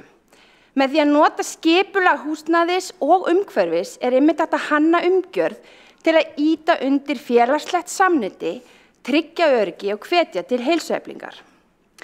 Mig langar að staldra aðeins við og velta því upp hvort við getum ekki tekið eitt skref í viðbót, bætt við fjölbreytileikann. Í stað þess að skilgreina lífsgæðakjarna við vissan aldurshóp þá langar mig að bæta við húsnæðisflóruna. Kynslóðakjarni. Kynslóðakjarni sem líka lífsgæðakjarni en fyrir margar kynslóðir. Lífslaup okkar sett saman í samfélag. Þar sem við njótum stuðning hvers annars fáum grunnþörfum okkar fullnægt og eigum kost á félagslegu samneyti ekki bara innan kynslóða, heldur milli þeirra líka. Samfélag blandaðra kynslóða sem lifa saman, borðar saman í opnu eldhúsi, syngja saman, hittast í ræktinni, taka lagið, föndra, samfélagshús með óþrjótandi möguleikum. Íbúðir fyrir fjölskyldur, stúdíóíbúðir fyrir ungt fólk, íbúðir sem þjóna þörfum fatlaðs fólks og eldra fólks með og án þjónustu. Jafnvel endurhæfingaríbúðir fyrir þá sem að jafna sig eftir tilfallandi aðgerð eða veikindi. Á jarðhæðum fjölbreytt þjónusta, heilsugæsla, veitingahús, bakari, gróður, garðrækt, samkomusalur fyrir menningu, íþróttaviðburði eða jafnvel hóp karaoke. Leikskóli sem samnýtir útisvæði með íbúðum allt innan seilingar, aðgengilegt í göngufjarlægð. Stutt í hágæða almenningssamgöngur, göngu- og hjólastíga og græn útivistarsvæði. Hágæða borgarhönnun sem ávarpar einmitt meinsem 21. aldar, einmannaleika, einstaklingshyggju og skort á samkennd. Skortur á trausti sundrar samfélögum og þetta tengist auðvitað umræðinu sem við vorum áttum hér fyrir í dag traust. Einstaklingar með breytt bakland sem betur í stakk búnir til að takast á við lífsins ólgusjó en þeir sem með lítið bakland. Íbúar sem lifa saman, tengjast, fá stuðning hver frá öðrum, blessuð nágrannavarslan. Það gott að einstakt foreldri gæti leitað eftir viðviki hjá nágranna sínum til að líta eftir barni eða eftir lifandi maki sem vantar aðstoð með fjarstýringuna. Nú eða ungur nemandi sem vantar aðstoð við nám og leitar í reynslubanka lífsreyndar í nágranna. Ungur nemur, gamall temur. Félagslegu stuðningur og samkennd valdeflir fólk, styrkir það og styður, skapar traust, gerir gott samfélag ennþá betra, brýtur niður veggi fordóma og fáfræði. Nú kunna sumir að súpa hveljur yfir þessari kommunu hugsun. Ég ekki að tala Kristjaníu, nýja Kristjaníu eða endurvekja 68 kynslóðana. Heldur einungis að kalla fram ennþá nýstæðlegri nálgun á búsetuform í borgarsamfélagi. Ég ekki að tala gegn þeirri skilgreiningu sem kom fram í húsnæðisbæklingnum síðasta haust, heldur að vekja athygli á að það eru til fjölbreyttari form en við þekkjum til og í mörkinni, Eyr og húsunum og stéttunni. Forseti, ágæta borgarstjórn. Svona kynslóðakjarni, hann til. Hann finnst í Árósum, rekinn af sveitarfélaginu, Árós kommune. liggur við sjóinn á einstökum stað. Þar búa 500 einstaklingar saman í 300 íbúðum. Börn, ungt fólk, foreldrar, fatlað fólk og eldra fólk með og án þjónustu. Við þurfum ekki að finna upp hjólið, heldur rúlla því áfram inn í okkar samfélag. Samfylkingin lagði áherslu á áframhaldandi uppbyggingu lífskeiðakjarna í kosningabaráttunni. Sáum fyrir okkur að minnstakosti 3 nýja kjarna á Ártúnshöfða, í Úlfarsárdal og 1 til 2 stöðum vestan Elliðaáa. Vildum fara í samkeppni útfærslur og hugmyndafræði sem í vinnslu eins og hefur komið fram í ræðu hérna hjá borgarfulltrúa Einari Þorsteinsyni. Áherslur okkar rötuðu inn í meirihlutasáttmálann, leiðarljósin okkar. Í húsnæðisstefnunni í þróun 564 íbúðir fyrir eldra fólk. Hluti af þeim verður í lífskeiðakjarna en með smá pöngi og hugrekki vonandi kynslóðakjarna og þetta svo þessi framtíð, þú veist að tala framtíðina borgarfulltrúi Friðjón R. Friðjónsson, þetta eru 564 íbúðir sem eru í þróun. Þess ber líka geta öldungaráði færi mitt kynningu á umræddum kynslóðakjarna í Árhús á fundi ráðsins í fyrramáli. Þannig að meirihlutinn hann á blússandi siglingu, Friðjón, borgarfulltrúi, og spennandi tímar eru framundan. Að lokum verði ég að segja hvað mér svolítið hlýnar hjartarætur, þegar að sjá hvað flokkarnir tveir, Sjálfstæðisflokkurinn og Samfylkingin virðist deila saman áhuga á nýstárlegum búsetuformum fyrir eldra fólk, meiri samkennd, meira traust, minni einstaklingshyggja.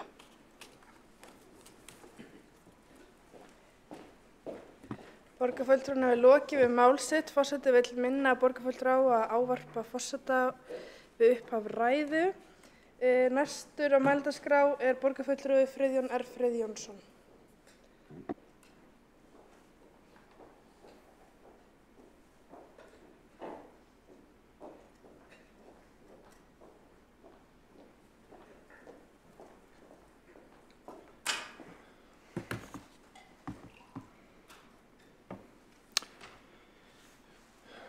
Forseti,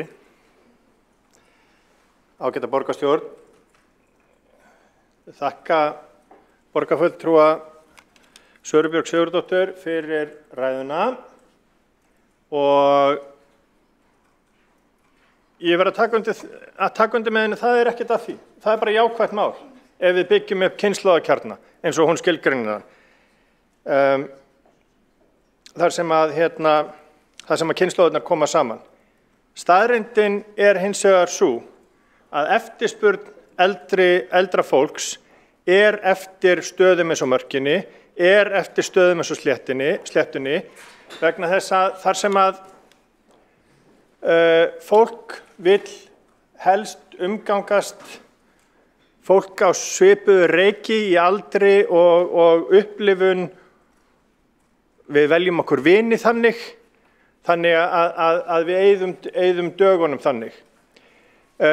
Í kynslóðakjörnum, þar sem að allt hljómar skemmtilega eins og út úr góðri sögu, þá hættan auðvitað sú að þegar að þeir sem að eru ekki vinnandi og ekki í skóla, þeir sem eru vinnandi og þeir sem eru í skóla eru farnir úr húsinu, að þá setur fólkið eitt eftir sem að einmanna, jafnvel mögulega, þó að fleiri komi síðar yfir daginn, að þá setur það eitt eftir.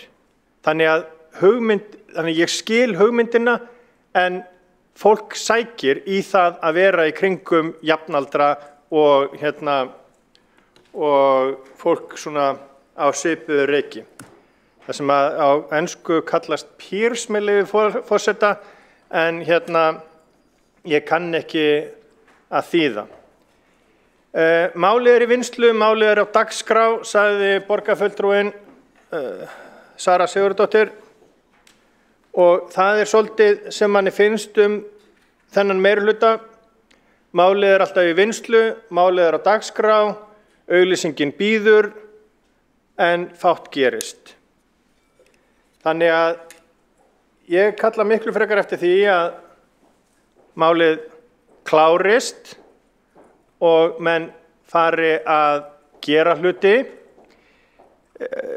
Þegar ég hef rætt við þá aðila sem eru í þessum geira, að þá kannast þeir ekki við að málið sé í vinnslu og málið sé á dagskrá, heldur eru hreinlega að horfa á önnur sveitarfélög.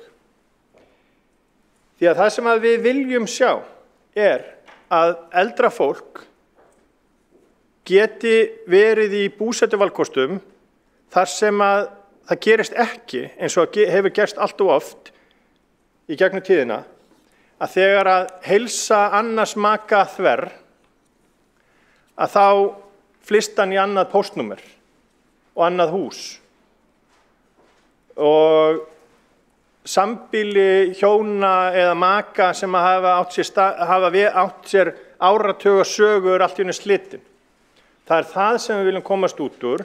Við viljum að fólki sé gefinn kostur á því að búa lengur heima í þeim umhverfi sem það því líður vel í, og ég hreinlega held að það myndi spara mikinn kostnað fyrir borgina þegar fram í sækir vegna þess að fólki muni líða betur.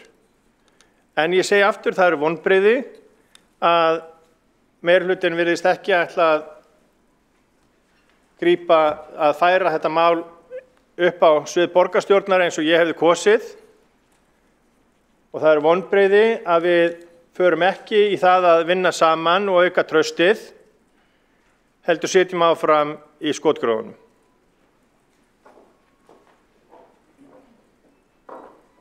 Borgarfulltrúinn hefur lokið við mál sitt. Einn hefur óskað eftir að koma upp í andsvar, borgarfulltrúi Sara Björg Sigurðardóttir.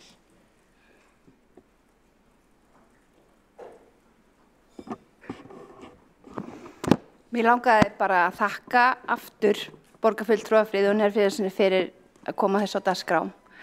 En mér langaði líka að benda á það þegar við erum að byggja til framtíðar að þá þróast samfélögin og fólkið, við miðaldra fólki í dag, við kannski köllum eftir annars konar bústuformum þegar við verðum orðin komin á aldur. Þannig að það er það sem að kannski, mér fannst að vanta pínu inn í lokaorð borgarfulltrúa að benda á að við þróum samhliða. Takk. Borgarfulltrúinn hefur lokið við að veita andsvar. Forseti minnir aftur á að ávarpa forseta við upphaf máls. Svarar þá andsvar? Já, borgarfulltrúi Friðjón Friðjónsson. Forseti, jú, það er rétt að við þróumst, og það er einmitt það sem að þessi miðaldra sjálfstæðisprins hefur í huga, að við séum að vinna til framtíðar, þannig að eftir 25 ár eða hvað svo sem að það verður, eða 20 ár, að þá séu hér valkostir fyrir mig og okkar mína félaga og vini að vera saman og njóta lífsins saman. Ég þekki ágætlega þetta svið. Ég hef fylgst með því í gegnum það sem hefur verið að gerast í Bandaríkjunum núna svolítið lengi, vegna þess að kona mín er hreinlega alin upp á eyju sem að gæti kallast lífsgæðakjarni. Það búa 37.000 manns og það eru 30 golfvellir. Þannig að þar það er mikið svona eftirlauna samfélag þar sem að fólk sækir allt að vera með hvort öðru. Þannig að ég held að við getum alveg komið saman og unnið saman að þessu, en meirihlutinn þarf bara að þora.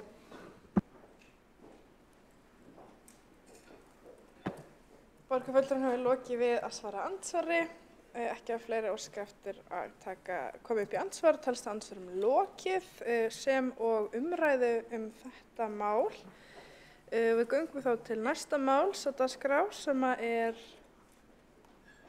eftir að afgreiða tillöguna. Þannig við göngum til atkvæðagreiðslu og við göngum til atkvæðagreiðslu tillögu borgarfulltrúa Sjálfstæðisflokksins. Er allir í salnum? Já, okay.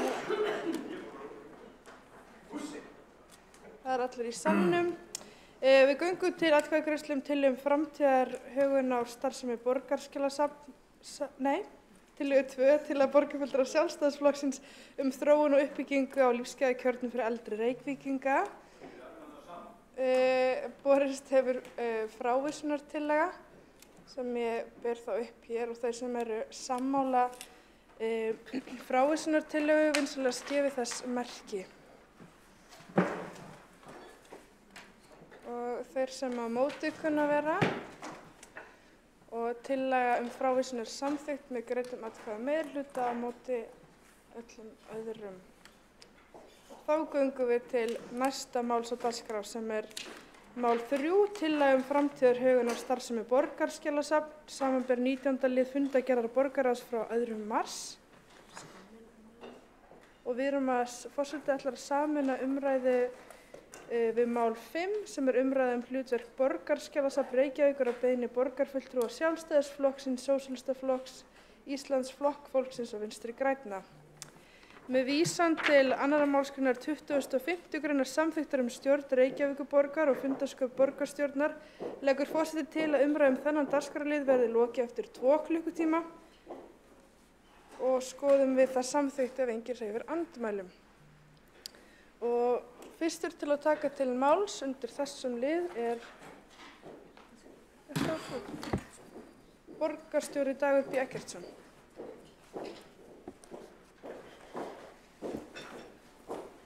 Forseti, ágæta borgarstjórn, ég mæli fyrir tillögum framtíðarhögun og starfsemi Borgarskjalasafns sem hefur verið til umfjöllunar á vettvangi borgarráðs en þetta mál á sér auðvitað umtalsvert lengri forsögu og ef maður ætti að lýsa því í stuttu máli þá snýr það að því að Borgarskjalasafn eins og skjalasöfn almennt og vistun gagna standa frammi fyrir því að undanfarin 20 ár og í raun má segja að það sé í raun í veldisvexti sem allir vita nú hvað eftir COVID-faraldurinn.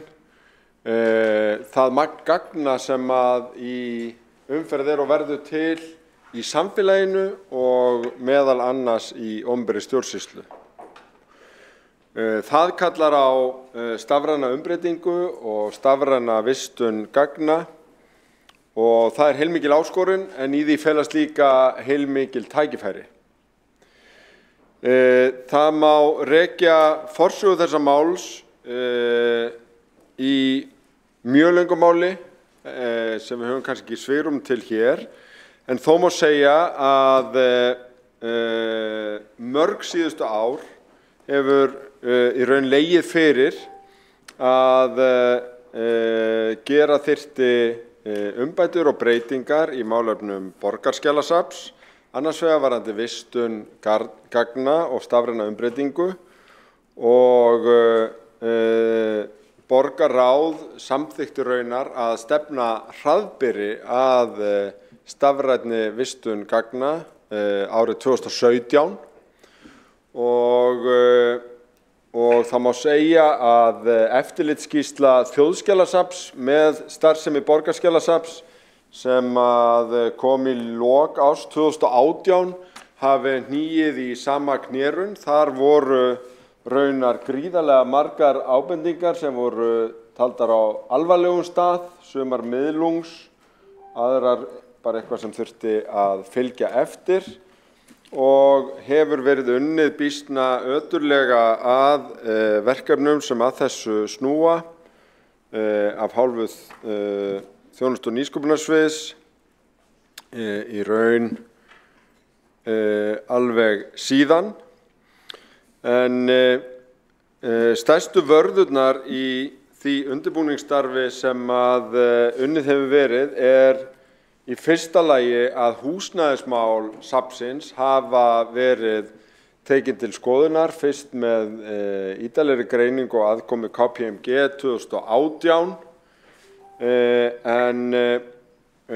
en síðan með stefnumörkun sem var sett af stað með tillögu til stafræns ráðs í ágúst síðastliðinn og staðfestingu borgarráðs í byrjun september á því sama, þar sem að samþykkt var að mörkuð verði stefna fyrir starfsemi Borgarskjalasafns, þar sem skoða verði meðal annars möguleikar á nánara samstarfi og eða frekari þjónustukaupum frá Þjóðskjalasafni Íslands og samhliða haldi könnun og viðræður við framkvæmdasýslu ríkisins áfram framtíðar húsnæði safnanna. Þjóðskjalasafnið hefur nefnilega sett sér stefnu það hvernig safnið sér fyrir sér að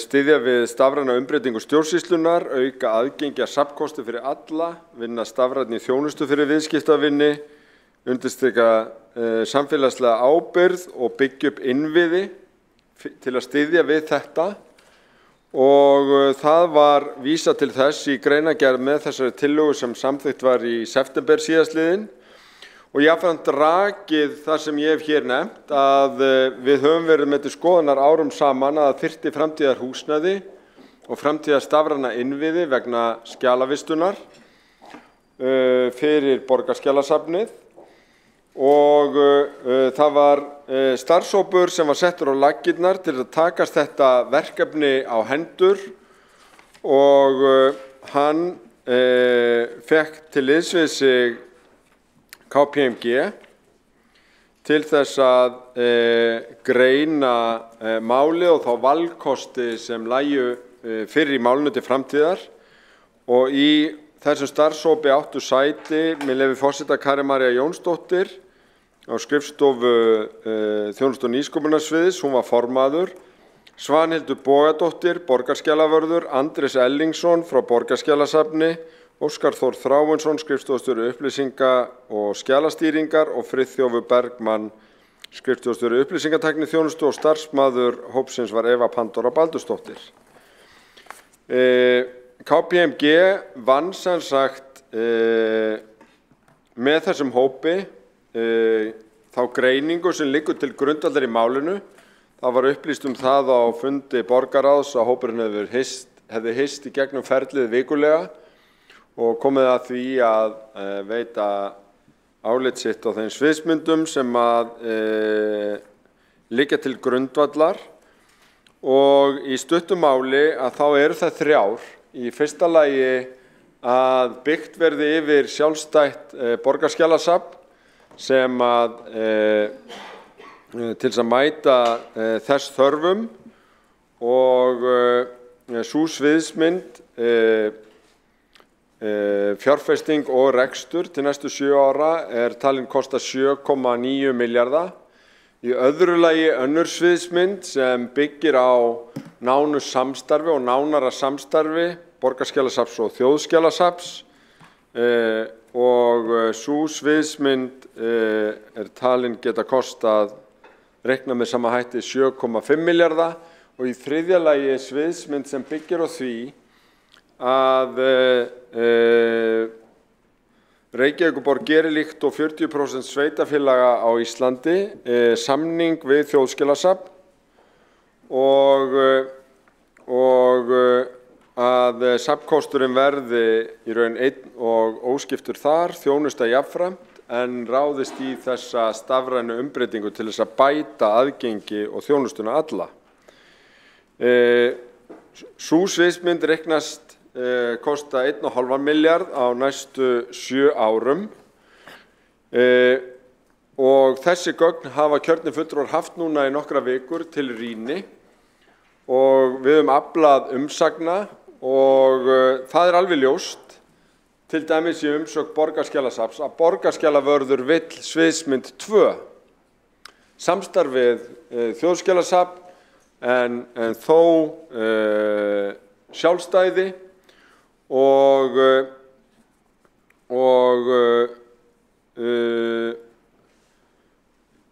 allt í lagi með það en það liggur fyrir tillaga eftir yfirferð yfir málið í heild sinni með þessa baksögu til grundvallar að við vinnum málið á grundvelli sviðsmynda 3 ennþá meira samstarfi við Þjóðskjalasafn og hún studd að mínu mati mjög gildum rökum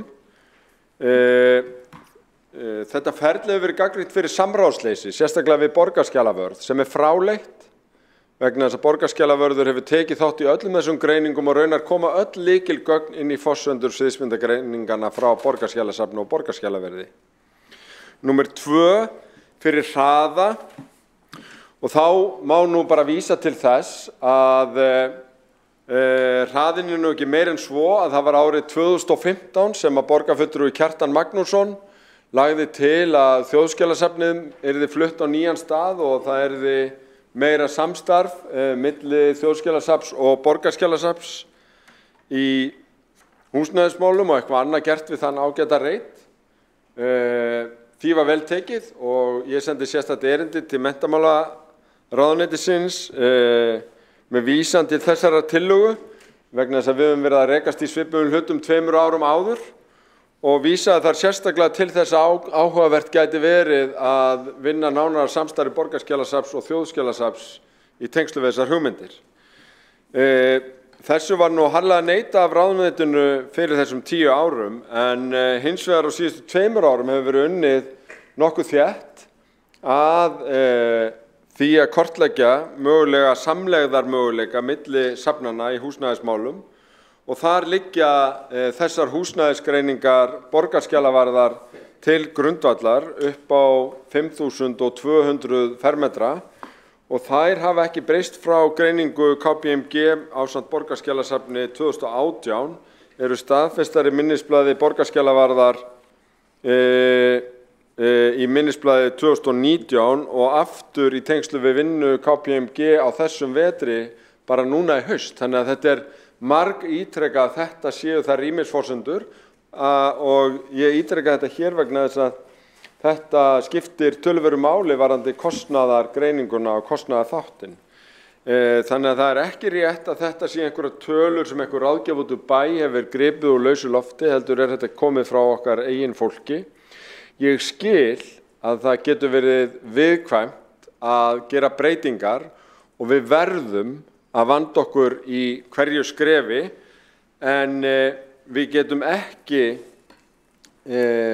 horft fram hjá því að það mikillar fjárfestingar þörf bæði í stafrænum innviðum og í húsnæðismálum og það teljum við skynsamlegt að gera í samspili við Þjóðskjalasafn og næsta skrefið að ganga til viðræðna við það.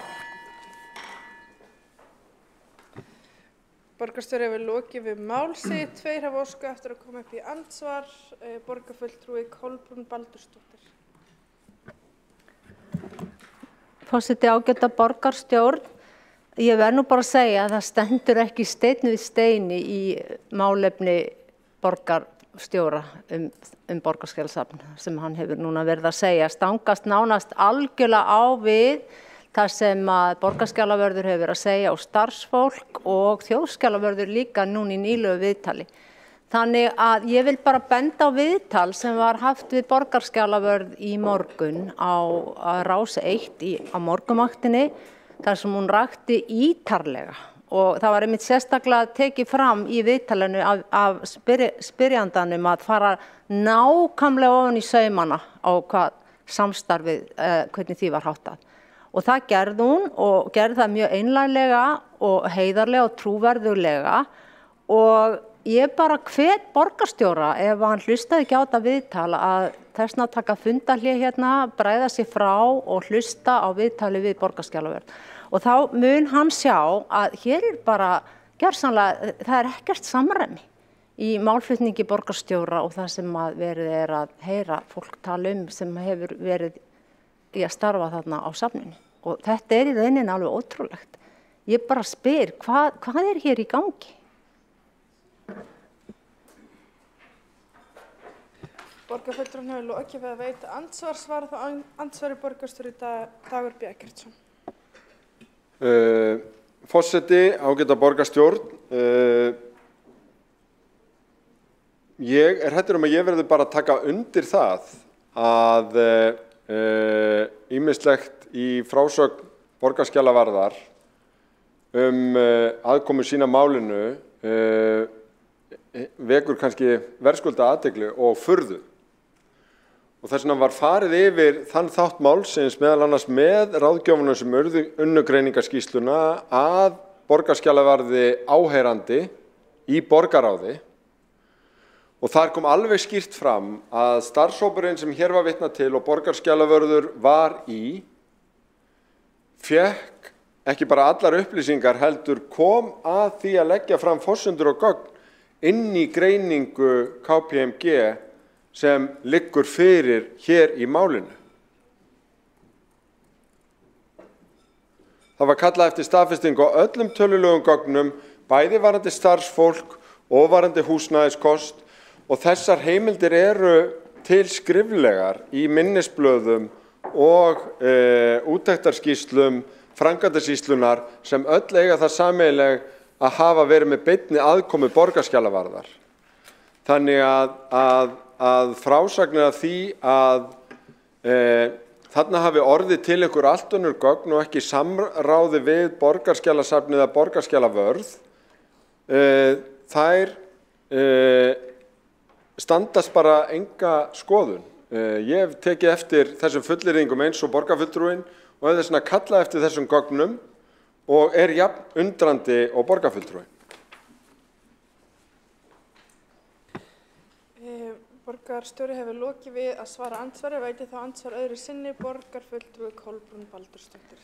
Forseti, ágæta borgarstjórn, borgarskjalavörður þekkt fyrir að vera sérlega faglegur embættismaður í gegnum árin. Það vita allir sem hafa fylgst með. Heiðarleg, nákvæm og laus við alla meðvirkni. Það hefur komið ítrekað fram hjá borgarskjalaverði að hún hefði ekki hugmyndum, sviðsmyndum að leggja eftir safnið niður. Hins vegar hafi ýmislegt komið til greina og ef ég fæ að vísa með leyfi forseta aftur í viðtali í morgun að sameining safnsins við þjóðskjalasafn væri kannski líka alveg hægt að ræða.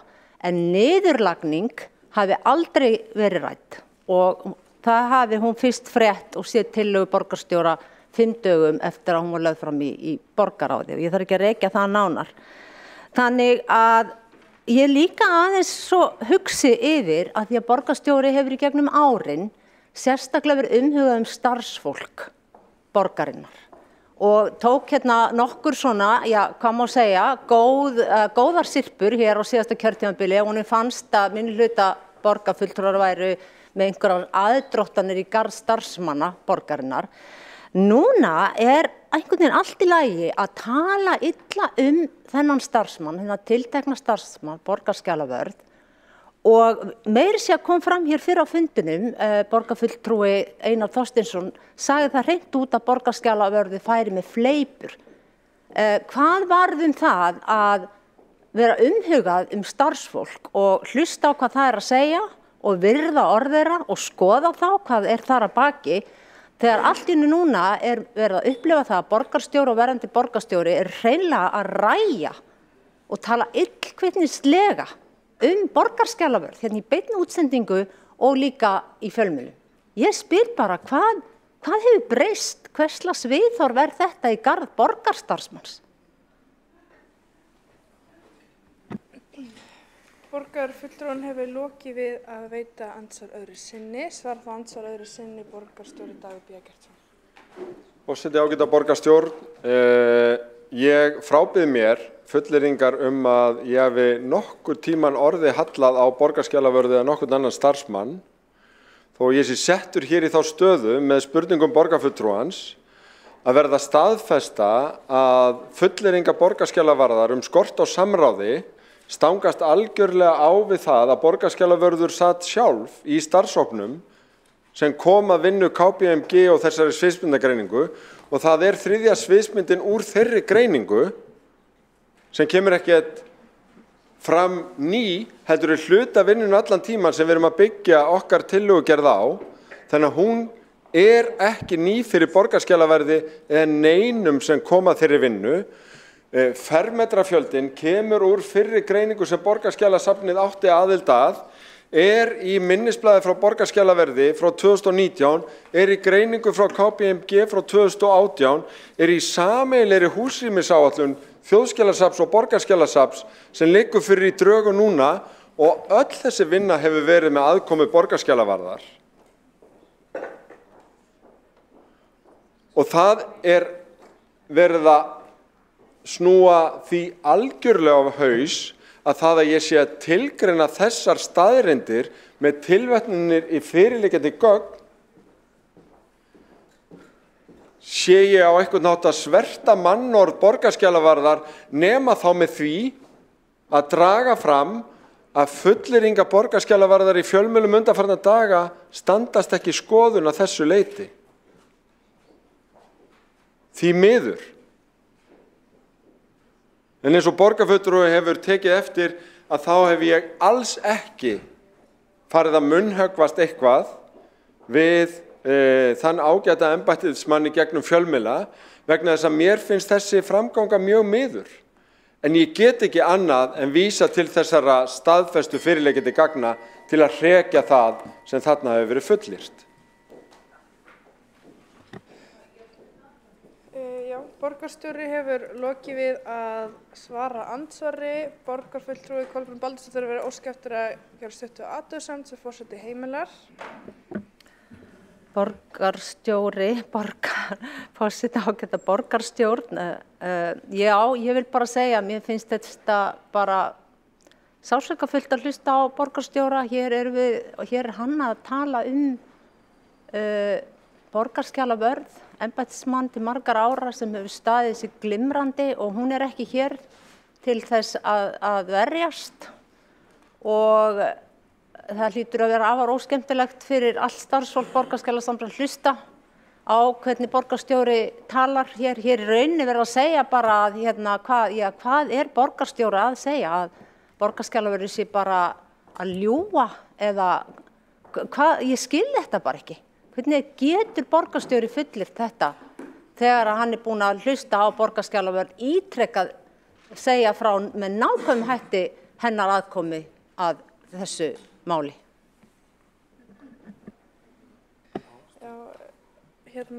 Borgarfulltrúi lokið við að veita stuttu athugasemd. Forseti minnir á að það er ekki heimilt að spyrja spurninga í stuttu athugasemdum og heimilar borgarstjóra að gera stuttu athugasemd. Forseti ágæta borgarstjórn. Já, mér það sannarlega ekki ljúft en það þó skylt. Vegna þess að ég hef tekið eftir þessum fullyrðingum í umræðinu líka og þess vegna hef ég kallað eftir þessum gögnum hvort það geti virkilega verið þannig að ráðgjafi sem við fengið til að vinna með þessum starfshópi sem að borgarskjalavörður satt í hafi veitt úr lausu lofti húsrýmisáætlanir eða áætlanir fjölda starfsfólks. Og það því miður, eða kannski sem betur fyrir ekki svo. Þessi gögn eru staðfest, margstaðfest, öll komin frá borgarskjalasafninu sjálfu. Þannig bara liggur í þessu. Og borgarfulltrúin hefur raunar aðgang að ýmsum þessum gögnum og ætti að hafa aðgang að þeirri umræðu sem það fór fram í borgarráði. Þó að þar hafi raunar varamaður hennar setið á þessum tiltekna fundi. Borgarstjóri hefur lokið við að veita stuttu athugasemd. Einn borgarfulltrúi verður óska eftir því að bera af sér sökum. Borgarfulltrúi Einar Þorsteinsson. Gjörðu svo vel. Forseti ágæta borgarstjórn. Borgarstjóri svaraði þessu ágætlega. Ég tek undir með honum varðandi orð Kolbrúnar Baldursdóttur borgarfulltrúa en það að hér hafi verið felldur einhver gildisdómur yfir borgarskjalaverði. Það fráleitt. Það einfaldlega verður að halda því til haga hvernig málið hefur verið unnið. Það stangast á við fullyrðingar borgarskjalavarðar í fjölmiðlum og það afar leitt af því að við erum að tala mjög mikilvægt mál en það þarf bara að halda hennu rétta til haga. Af því að borgarskjalavörður var sannarlega með í ráðum, satt í þessum starfshópi, hafði fullt tækifæri til þess að koma að athugasemdum. Þannig að það ekki hægt að þegar verið að ræða þetta mál að annað en að halda því til haga.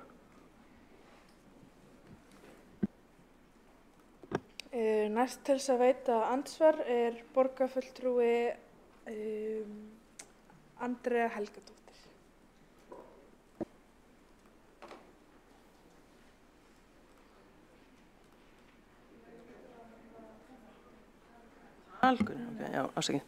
Forseti, borgarstjóri. Það hefur borist athugasemd frá héraðsskjalaverði. 46 af 64 sveitarfélögum eru með sitt eigið héraðsskjalasafn og þess vegna eru bara 28% en ekki 40% án eigin skjalasafns. Það er ekki vitað til þess að það séu sérstaklega samningagerðir við þjóðskjalasafn og þar fyrir utan hefur verið gerð stutt prófun með það að skoða til dæmis hvort að hægt sé að finna gögn Garðabæjar, Hafnarfjarðar, Grundarfjarðar og Ólafsvíkur og þau finnast ekki við leit í þjóðskjalasafni þannig að það rennir ákveðnum stoðunum undir það að það sé ekki verið að fylgja eftir þessari þjónustu eða þessu og skjölin séu allavega ekki að skila sér á sinn stað. Borgarfulltrúinn hefur lokið við að veita andsvarsvarð og andsvari borgarstjóri Dagur B. Eggertsson. Forseti, ágæta borgarstjórn, þegar vísaði til 40% er hugsanlega verið að vísa til íbúafjölda vegna þess að stór sveitarfélög eins og Hafnarfjörður, Reykjanesbær og fleiri eru sannarlega að skila beint til þjóðskjalasafns. Þau skjölega vera þar alveg tryggilega varðveitt en það er alveg rétt að það er ekki hugmyndin að verði sér deild eða slíkt heldur verði gögnin geymd eins og hjá öðrum skyldum aðilum. Þetta er líka raunin á Norðurlöndum, það er mismunandi hvort að sveitarfélög eru með sérstök skjalasöfn eða geyma þau í tengslum við viðkomandi þjóðskjalasafn.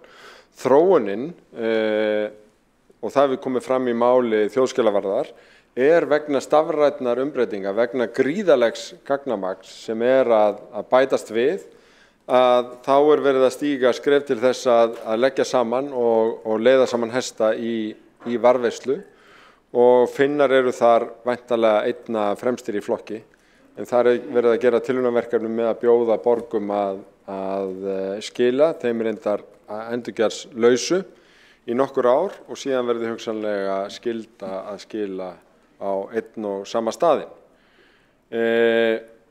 Og þetta er hluti af þeirri upplýsingaöflun sem við höfum unnið að undanfarnar vikur vegna þess að svo margt sem hefur verið sagt í þessari umræðu sem að hægt er að setja spurningamerki við og við höfum þess vegna vilja leita svara við. Borgarstjóri hefur lokið við að svara andsvari, veiti þá andsvara öðru sinni borgarfulltrúi Andrea Helgadóttir. Já, það sem sagt er íbúafjöldi þessara sveitarfélaga sem ekki eru með héraðsskjalasafn er 23%.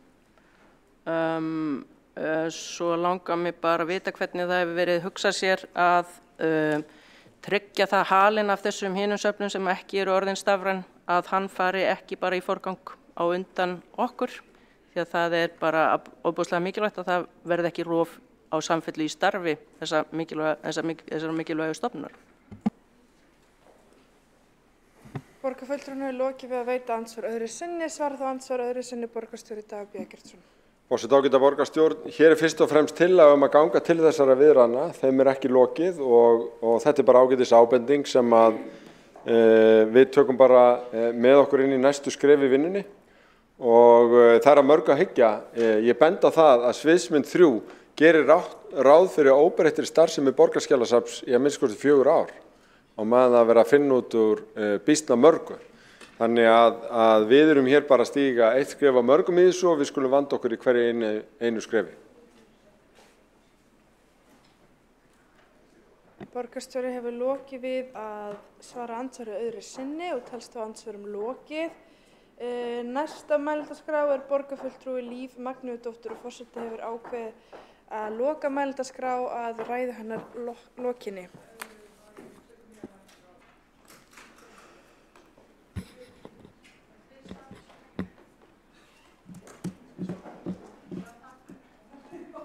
Þið hafið tíma, ég er ekki byrjuð að tala. En núna. Ágæti forseti og borgarstjórn. Við Vinstri græn erum alfarið á móti þessu og það er reyndar mjög langt síðan að ég hef séð álíka vinnubrögð við höfð í eins stóru máli. Það var síðast held í 2010 að þegar farið var að sameina leik og grunnskóla í Reykjavíkurborg. að léleg viðbrögð voru viðhöfð sem síðan skýrsla sýndi okkur fram á að hefði verið rétt, haldið til haga. Vegna þess að manni líður dálítið að verða vitni að því að allt eigi að gerast bara með einu pennastriki og allt þetta mál einkennist mjög af því að það átti bara að ýta þessu gegn án nokkurrar umræðu. Það er ekki hægt bara að þurrka menningarstofnun, rótgróna 70 ára gamla menningarstofnun með einu pennastriki eftir mjög litla yfirlegu eins og þetta mál er allt saman og ekki tæmandi samtali við hlutaðeigandi eins og við Vinstri græn lögðum til að yrði gert. Og í rauninni var líka bara mjög einkennilegt að fara fyrst inn í 2 fagráð með þessa skýrslu KPMG þessar 3 leiðir áður en hún kæmi til borgarráðs, framkvæmdaráðs borgarinnar. Og svo síðan þegar skýrslan kemur til borgarráðs, þá fylgir henni bara tillaga að það bara búið að ákveða þetta allt. Vandaðrar hefði verið að leggja fram skýrsluna og fá síðan viðbrögð samfélagsins. Og það er nú annað mál sem að ég ekki átta mig á að því að meginreglan er sú að öll gögn eru í rauninni aðgengileg nema það hvílir sérstaklega leynd á þeim. Og þetta var ekki vinnugagn. Skýrsla KPMG var ekki vinnugagn í drögum. Þetta var tilbúið gagn sem var búið að panta. Og það er heldur ekki þannig að komi einhverjar valkostagreiningar að þá þurfi borgarráð að taka afstöðu með einhverju þeirra. Borgarráð hefur alveg tekið skýrslur og sagt nei, þetta er ekki bara nógu gott. Það er kannski bara aðri valkostir í stöðinni, aðra leiði til þess að vinna hlutina. Þannig að það er ekki tæmandi að það séu bara 3 valkostir og borgarráði ber og núna borgarstjórn ber skylda til þess að taka afstöðu með einni tillögu. Og það er bara margt athugavert við allt þetta mál. Og ég hef heldur ekki, og við Vinstri græn, við höfum heldur ekki áttað okkur á þessum asa. Þetta mál átti að geta fá pólitíska umræðu, ekki í borgarráði, ekki í borgarstjórn. Það var ekki nema því að við í minnihlutanum báðum að málinu yrði frestað, að því að vinnubrögðin voru með þessum hætti. Þetta er ekki gott og að því að við vorum einmitt að tala traust til borgarstjórnar að þá er þetta ekki vinnubrögð sem vekja traust meðal almennings. Í valkostagreiningu KPMG segir að niðurlagning borgarskjalasafnsins sé bara vandkvæðalítil aðgerð í ljósi þess að rekstur héraðsskjalasafns sé ekki lögbundin skylda. En það eru auðvitað þannig að mjög mörg verkefni Reykjavíkurborgar eru bara ekkert lögbundin skylda. Og maður hugsar að vel flesti þeir málaflokkar sem að fjalla undir starfsvið menningar, íþrótta og tómstundaráðs, þeir eru það. Ég ætla að nefna bara ljósmyndasafnið eða sundlaugarnar og við getum farið þá kannski að óttast tilvist þeirra, ég veit það ekki. Og ég hugsa til dæmis að ljósmyndasafninu yrði aldrei lokað með einu pennastriki. Þannig að þarna finnst mér vera einhvers konar vanþekking á störfum borgarskjalasafnsins og verðmætið þess er algjörlega vanmetið. Og þetta á eftir að hafa afleidd áhrif út í samfélagið. Og það er meðal annars það sem að vantar upp á í skýrslu KPMG. Verkefnin hafa ekki verið áhættumetin. Það að safna safnkosti borgarskjalasafns undir eitt þak, allt í lagi, en það þarf að áhættumeta þetta bæði í ljósi loftslagsbreytinga og gagnárása og sú greining hefur ekki farið fram. Og eins finnst mér orðsporsáhættan af þessum vinnubrögðum vera áþreifanleg. Við eigum eftir að finna fyrir þjónustuskerðingu þegar borgarskjalasafnið hverfur inn á ganga ríkisins. Það liggur í augum uppi. Það verða tafir, það verða lengri boðleiðir og það má bara velta fyrir sér öllu því ferli frá A til Ö ákveða vegferð þessi meirihluti vegna þess að ég velti því fyrir mér hvort þetta sé líka ekki heimatilbúin vandi. Þetta nokkuð hreinskilið í skýrslunni að vissulega einhvers konar starfsmannavandi þarna sem maður þarf að kljást við. En af hverju þá ekki að gera það og hefja safnið til vegs og virðingar í þessari stafrænu umbreytingu sem liggur fyrir okkur að gera.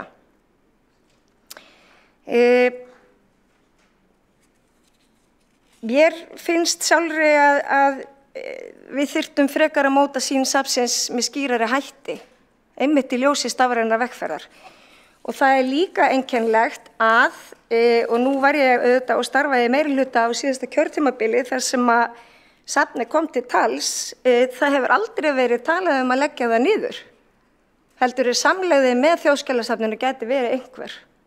Og það var það sem ég hélt að við hefðum verið að samþykkja í borgarráði að skoða þessa samlegðar þætti með söfnunum. Og eins og bara með leyfi forseta segir í tillögu frá Óskari Sandholt 18. ágúst stefnumörkun framtíðarhögun starfsemi Borgarskjalasafns Reykjavíkur.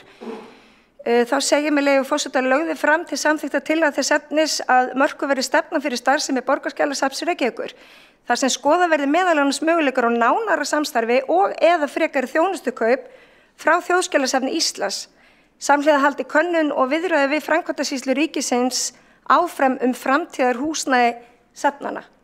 Og þetta hélt ég að lægi fyrir KPMG að gera, en svo kemur bara mjög í rauninni,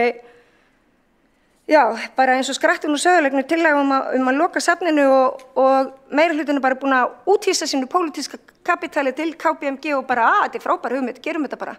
KPMG segir það. Geggjuð hugmynd. Ég held að það ætti að vera metnaðarmál fyrir sveitarfélög sem ætla sér að vera í fremstu röð í heiminum, í stafrænni umbreytingu og stjórnsýslu, að ráða yfir allri varðveislukeðjunni. Þannig að ef varðveislan fer til Þjóðskjalasafns, þá held ég að við getum illa stýrt ferðinni í samræmi við stefnumörkun sem hér hefur farið fram. Þannig að þetta eitthvað fyrir okkur til þess að skoða og hugsa og mér finnst líka umhugsunarvert tillögur sem að koma fram. Mikið alveg sniðugt, en að afgreiðsla skjala á bókasöfnum, það ber ekki með sér miklu þekkingu á störfum skjalasafna. Þannig að hér held ég að mikil menningarverðmæti séu í hættu. Mér finnst gaman að segja orðatiltæki hér bara flotið sofandi að feigða rósi, vegna þess að það held ég að lýsi þessu bara nákvæmlega. Og ég held að við séum að spara aurinn og kasta krónunni ef þetta verður samþykkt hér í dag. Borgarfulltrúinn hefur lokið við mál sitt. Næstur á einn hefur óskað eftir að koma í andsvar, borgarstjóri Davíð B. Eggertsson. Forseti, ágæta borgarstjórn, ég vil bara þakka borgarfulltrúnum fyrir ágæta ræðu og hún nefndi þar ýmis sjónarmið sem við þurfum að hafa í huga. Meðal annars varðandi varðveislukeðjuna og það að tryggja aðgengi borgarinnar að varðveittum gögnum þar sem þau eru. En ég vil þó minna á að Borgarskjalasafn samdi nýverið við danska sveitafélagasambandið stafræna varðveislu gagna Reykjavíkurborgar. Reyndar án þess að bera það undir borgarráð eða nokkurn mann. Og ef við getum varðveitt handritin okkar í Kaupmannahöfn eða Danmörku, þá hljótum við líka geta gert það í samstarfi við önnur skjalasöfn hér innanlands. Þannig að ég vil bara vara fólk við að fara í þessar skotgrafir til eða frá. Við fengum þessa greiningu með aðkomu okkar starfsfólks, sum þeirra hafa leyft þeirra efast þar eftir á þegar Við völdum ekki þann kost sem að þau vildu helst, en ég held að grunnvinnan sé mjög góð. En sjálfsagt að hafa þessi sjónarmið sem hér voru nefnd í huga í framhaldinu. Borgarstjóri hefur lokið við að veita andsvar, svarað á andsvari borgarfulltrúi Líf Magnúðardóttir. Já, forseti, ég held að við ættum bara að spyrja að leikslokum vegna þess að það liggur ekkert fyrir hvort að ríkið taki þetta yfir höfuð. Þannig að við ættum að fara okkur hægt í þessu máli. Mikið rétt að skjöl geta verið varðveitt hér og þar og allstaðar í heiminum og sérstaklega í kannski stafrænni umbreytingu. En ég held að við sem höfuðborg eigum að sýna sóma okkar af því að vera með borgarskjalasafn og halda því uppi og stýra því vel en ekki ýta alltaf vandanum og undan okkur eins og komið fyrir því núna. Þannig að ég held að við þurfum að taka utan úr borgarskjalasafnið en ekki kasta því á tröppunar til ríkisins og segja með kæri kveðju frá degi.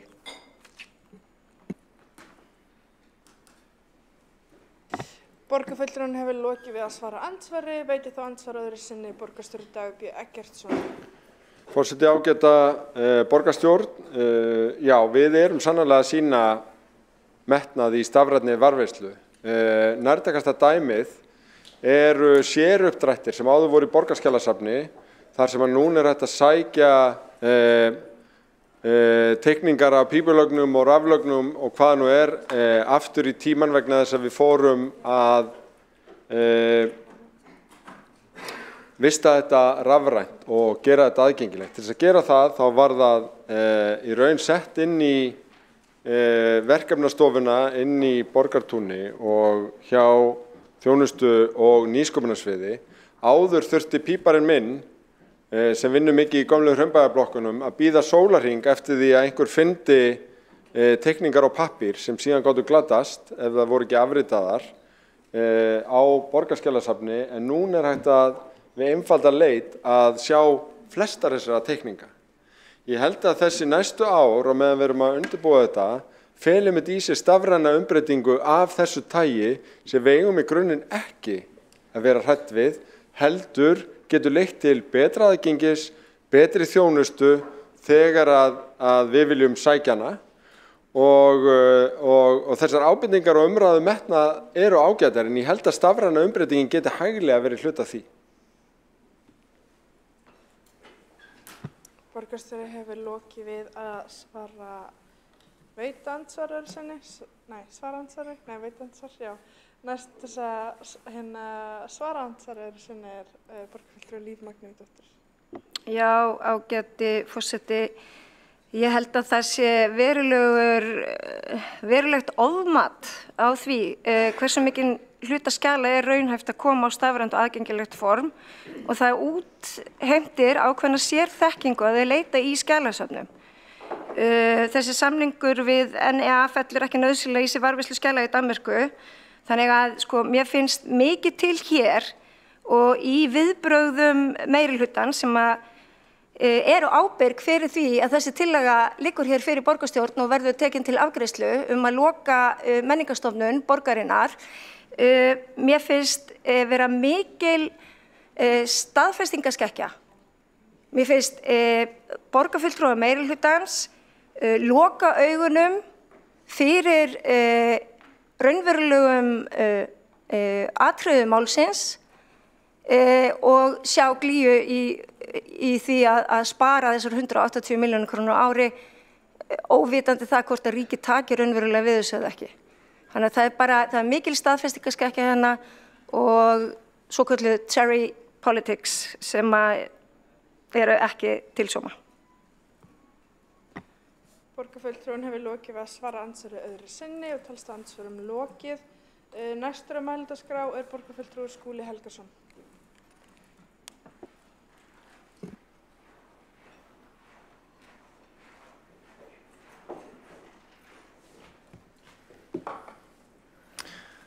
Forseti, ágæta borgarstjórn, við ræðum hér stórt mál og afdrifaríkt. Það er ekki daglegt brauð að við ræðum niðurlagningu borgarstofnunar hér í ráðhúsinu, en tilefnið er ærið. Við þurfum að fara vel með fjármuni borgarina, við erum í hagræðingu á öllum sviðum. að gefnu tilefni og efnislega og faglega mikil þörf á því eins og kemur fram í skýrslu KPMG að færa þennan málaflokk, þessa starfsemi skjalasöfnunar, varðveislu og miðlunar í borginni með afgerandi hætti til nútímans. Meðal annars til þess að við getum með heilum hug varið grunnþjónustu borgarinnar, menntamálin, velferðina og aðra þá grunnmálaflokka sem skapa hér lífsgæði í borginni, menninguna, íþróttirnar, grænt borgarsamfélag. Við ræðum hér tillögu borgarstjóra breytta högun borgarskjalasafns sem byggir á skýrslu KPMG og 3 sviðsmyndir sem þar eru kynntar framtíðar skipan í málefnum safnsins.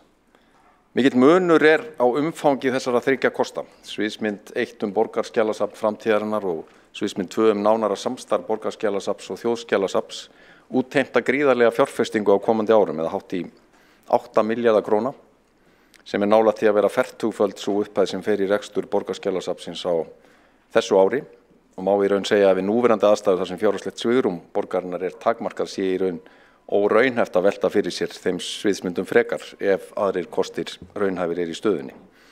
Og það annar valkostur í stöðunni. 3. kosturinn að rifa seglin, leggja niður starfsemi safnsins í núverandi mynd en nýta heimild laga til þess að færa varðveislu og söfnun skjala og annarra gagna með samningi þarum til þjóðskjalasafns. Feta þá slóð sem að 18 önnur sveitarfélög feta í dag í landinu, bæði stór og smá. En jafnframt, og það mikilvægur hluti tillögunnar að skerpa á miðlunar hlutverkinu með því að auka og styrkja aðkomu annarra menningarstofnana borgarinnar á þeim hlutaverkefni sem snýra varðveislu og miðlun menningararfs í borginni. Þar sérstaklega nefnt borgarsögusafn en borgarbókasafn á sannarlega heima í þeim flokki. Þessi 3. kostur kallar á fjárveitingar sem áætlaðar eru á 1,5 milljarð á næstu 7 árum en hins vegar mikilvægt að hnykkja á því að í því felst að gefin verði mjög rúmur aðlögunartími, 4 ár að því að borgarskjalasafn verði lagt niður formlega en tíminn nýttur frá og með ákvörðun til þess að undirbúa og vinna að samningi við þjóðskjalasafn og ríkisvaldið sem að þegar komið í þann farveg að menningar og viðskiptaráðherra mun setja á fót sérstakann starfshóp með hlutaðeigandi aðilum. Stafræna byltingin stendur yfir og eitt veigamesta þróunarverkefni borgarinnar. Stafræn umbreyting tímanna tákn, mikilvægur hluti af græna planinu og felur í sér þá markvissu stefnu að bæta þjónustu við borgarbúa, einfalda stjórnsýslu og viðmót gagnvart þeim, með því til dæmis að skerpa á umsóknarferlum, einfalda þá, bæta aðgengi borgarbúa að tæknilausnum á vefnum sem að gera daglegt líf og erindrekstur gagnvart borginni einfaldari og markvissari en við höfum átt að venjast. Við erum ekki lengur að horfa til þess að meginverkefni skjalasafna sé að safna og varðveita skjöl á pappír eins og verið hefur, heldur koma þeim á stafrænt form, einfalda þar með verulega alla vinnslu, varðveislu og miðlun og vonandi auka til muna nýtinguna og þar með gildi safnastarfs í borginni. En skýrsla KPMG dregur fram að borgarskjalasafn hefur enga á síður verið að safna miklum pappír undanfarin ár, safnkosturinn í heild telur rúmlega 10.000 hillumetra og þörfin fyrir viðbótar hillumetra eykst heila 250 metra á hverju einasta ári. Það því ein meginniðurstaða skýrslunar að óbreytt ástand sé ekki valkostur og núverandi skjalamyndun sé afar ósjálfbær svo vitna sé beint í skýrsluna. Skjalasafn á 21. öldinni verður að vera nútímalegt og mæta þörfum samtímans gott aðgengi og öfluga miðlun til almennings. Þar talsvert rými til að gera betur í málefnum borgarskjalasafns og til að borgarstjóra endurspegla vel að framtíðin liggur annars vegar í stafrænni umbreytingu og hins vegar í því að hafa kjark til að stíga róttæk skref sem geta skilað okkur betra aðgengi almennings, atvinnulífs og fræðasamfélags að gögnum og samhliða því að nýta fjármuni borgarina með ábyrgum og skynsömum hætti. Nú geta menn spurt sig, og svo spurning eðlileg, hvað knýr á þessa breytingu sem tillaga borgarstjóra felur í sér? Skýrslan sem hér liggur til grundvallar býsna skýr hvað þetta varðar en þar segir með leyfi forseta. Skortur á að borgarskjalasafnið fylgi öðrum söfnum eða sviðum borgarina við innleiðingu nútíma starfshátta. En safnið hefur kosið sjálft að standa að einhverju leyti utan við heildarstefnumörkum borgarinnar. Svo sem við innleiðingu þjónustustefnu, stefnumörkun í loftslagsmálum, jafnréttisáætlun, kynjaða fjárhagsáætlanagerð og fleira. Að auki hefur samstarf upplýsingamiðlun svo sem vefmál borgarskjalasafns ekki haldist í hendur við þróun slíkra verkefna hjá Reykjavíkurborg. Ytri vefur borgarskjalasafns telst í dag vera gamaldags og óaðgengilegur notendum, þó mjög mikið af gögnum séu þar fyrirliggjandi. Vefurinn lá til dæmis niðri mest allan þann tíma sem greiningavinna KPMG stóð yfir. Tilvitnun lýkur. Þessi niðurstaða afar skýr og mikilvæg forsenda þeirra ályktunar skýrsluhöfunda að óbreytt ástand komi ekki til greina og þörf sé róttækara breytinga á högum Borgarskjalasafns. Forseti ágæta borgarstjórn, við höfum í menningar, íþrótta og tómstundaráði í tvígang fjallað málið og samþykktum á síðasta fundi umsögn með stuðningi meirihlutans þar sem lögð áhersla á að horft sé til framtíðar varðandi varðveislu gagna og aðgengis að þeim fyrir almenning. Við lögðum líka áherslu á það að það samræmist vel hlutverki Borgarsögusafns og Borgarbókasafns að sinna fræðslu og miðlunarstarfi og skapa aðstöðu fyrir borgarbúa til að nálgast og nýta gögn. Það okkar megin niðurstaða í meirihlutanum að tillaga borgarstjóra sé í góðu samræmi við áherslu samtímans á stafræna umbreytingu og varðveislu gagna og að hún mæti að auki kröfum samtímans hagkvæma nýtingu fjármagns umfram aðrar þær sviðsmyndir sem unnar hafa verið á framtíðarskipan safnsins. Tillagan kallar á gott samstarf og samninga milli Borgarsögusafns Reykjavíkur og Borgarbókasafns Reykjavíkur annars vegar og Þjóðskjalasafns hins vegar og að aðgengi sé gott að umræddum gögnum hjá Þjóðskjalasafni Íslands. Auðvitað mikilvægt að vanda vel allan undirbúning varðandi breytt fyrirkomulag Borgarskjalasafns í góðu samstarfi við Þjóðskjalasafnið þar sem tryggð verði áframhaldandi söfnun, varðveisla og miðlun gagna sem tengjast menningararfi borgarinnar og samtímagögnum sem geta haft gildi fyrir komandi kynslóðir og fræðimenn eins og segir í niðurlagi bókunar meirihlutans umsögnuna. Ég vil nota tækifæri og fagna því sérstaklega að við séum að horfa til nánara samstarfs við ríki í þessum málaflokki. Við eigum að gera meira því að vinna saman, ríki og borg og eigum góð og nýleg dæmi slíkt samstarf, sérstaklega í samgöngumálum, þar með talið borgarlínu og almenningssamgöngur, í húsnæðismálum og fleiri málaflokkum. Það jákvætt og löngu tímabært að hverfa frá þeirri þröngu hreppahyggju sem að mörgu leyti hefur einkennt samskipti ríkis og sveitarfélaga í áratugi. Og inn í þá mynd þarf sannarlega að taka heilbrigðari samskipti,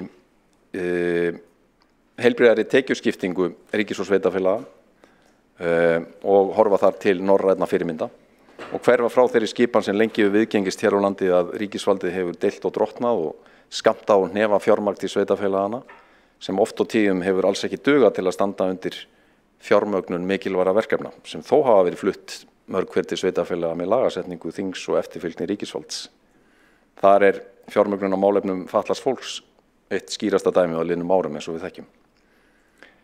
Forseti, ágæta borgarstjórn, ég vil árétta í lokin að þó sviðsmynd 3 í skýrslu KPMG gerir ráð fyrir kostnaði på 1,5 milljarð við flutning verkefnisins til Þjóðskjalasafns, þá þar byggt á ákveðnum forsendum sem að hægt að breyta. Til dæmis að breytingafasin muni taka heil 4 ár. Vissulega eru góð rök fyrir því að gera ráð fyrir rúmum aðlögunartíma, sérstaklega áður en formlegar viðræður við ríkið eru hafnar. En engu að síður geta það verið og eru mjög miklir hagsmunir fyrir borgina að freista þess að ljúka því ferli á skemmri tíma og það ætti að vera hluti af okkar samningsmarkmiðum. Höfum í huga að 1,5 milljarður svara til 8-faldra fjárveitinga Borgarskjalasafns á ársgrundvelli. Og þegar borgin í hagræðingafasa eru slík fjárútlát hvorki sjálfsögðun í ákjósanleg. Ég tek því heils hugar undir það sjónarmið sem kemur fram í tillögu borgarstjóra að verkefninu verði flýtt eins og kostur þó vissulega þurfi að vanda til undirbúnings og tryggja að framtíðarhögun í skjalasöfnun borgarinnar skili sér í öruggri varðveislu, skynsamlegri förgunarstefnu og umfram allt betri miðlun gagna, svo aðgengi og nýting almennings á safnkostinum verði enn meiri og almennari en nú Borgarfulltrúinn hefur lokið við mál sitt. 3 hafa óskað eftir að koma upp í andsvar og styttir forseti ræðutímann í 1 mínútu. Fyrst til þess að veita andsvar borgarfulltrúi Marta Guðjónsdóttir. Forseti, ágætu borgarfulltrúar, það dapurlegt að sitja hér undir ræðu borgarstjóra og borgarfulltrúa meirihlutans sem hafa nýtt ræðutíma sinn í það að ráðast hér að Borgarskjalaverði og Borgarskjalasafni. Hnýta í það að ytri vefur hafi ekki verið aðgengilegur í einhver tíma. Ég held að meirihlutinn ætti kannski að spyrja sig þeirrar gagnrýnu spurninga hvort að safnið hafi verið fjármagnað í langan tíma.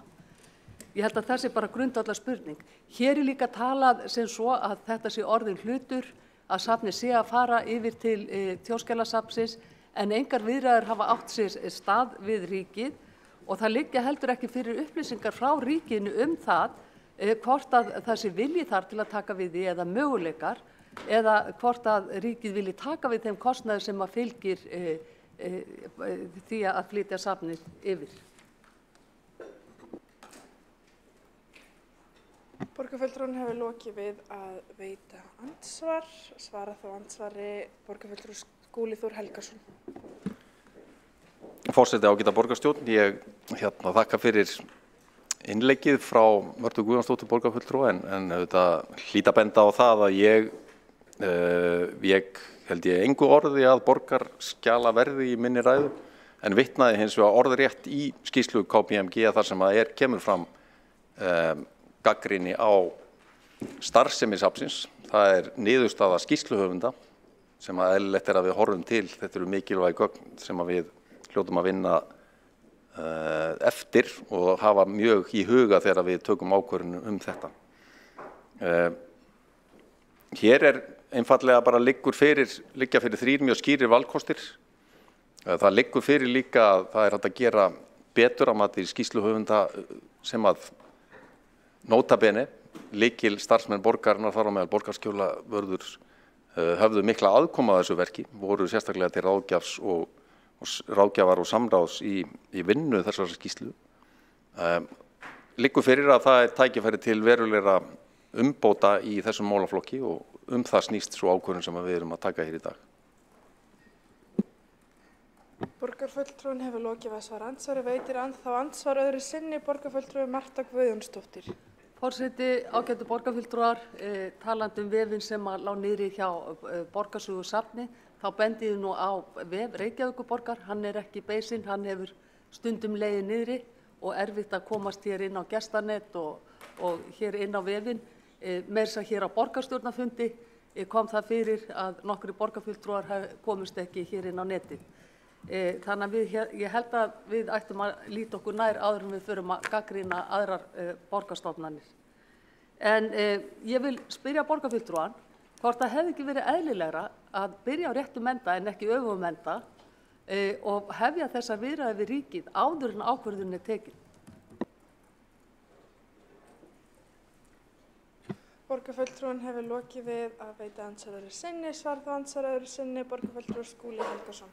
Forseti, ágæta borgarstjórn, ég tel að það sé verið að vinna alveg frá réttum enda með því að byrja á greiningavinnu núverandi stöðu safnsins, hvaða helstu framtíðarvalkosti koma helst í greina ef við viljum fara með öflugum hætti inn í framtíðina þar sem að stafræna uppbyggingin lykilatriði. Og svo minni ég líka það sem skiptir auðvitað öllu máli í þessu samhengi að það hvílir svo lagaskylda á Þjóðskjalasafni að taka við þeim gögnum sem umræðir í þessu efni. Vissulega eigum við eftir að fara í gegnum formlegar viðræður við ríkið en það samtal hafið. Þjóðskjalavörður mætti á fund borgarráðs og fjallaði málið þar á faglegum og góðum nótum eftir því sem ég best veit. Og við höfum séð menningar og viðskiptaráðherra þegar lýsaði yfir í fjölmiðlum að það standi til að sitta niður starfshóp framhald þessara vinnu. Þannig að ég sé ekki betur en að málið sé í fullkomlega eðlilegum farvegi. Borgarfulltrúinn hefur lokið við að svara andsvar öðru sinni. Næstur til þess að veita andsvar borgarfulltrúi Helgi Ósk Grétarsson. Forseti, borgarstjórn, ástæðan fyrir því að ég kem hér í andsvar að þegar ég las skýrslu KPMG bara fyrir stuttu, þá var ég hvumsa yfir texta sem borgarfulltrúi Skúli Helgason var að lesa orðrétt upp úr. Hvers vegna? Vegna þess að í þessum texta verið að setja fram persónulega skoðanir skýrsluhöfunda með fullyrðingar sem að mínu mati eru ekki faglegar. Og bara í tengslum við aðkomu borgarskjalavarðar þá segir hér í umsókn hennar á blaðsíðu 2 að starfshópurinn sem hún var í kjölfar samþykkta borgarráðs 1. september 2022 hafi þjónað takmörkuðum tilgangi og meðlimir hópsins hafi aldrei fengið senda endanlega skýrslu.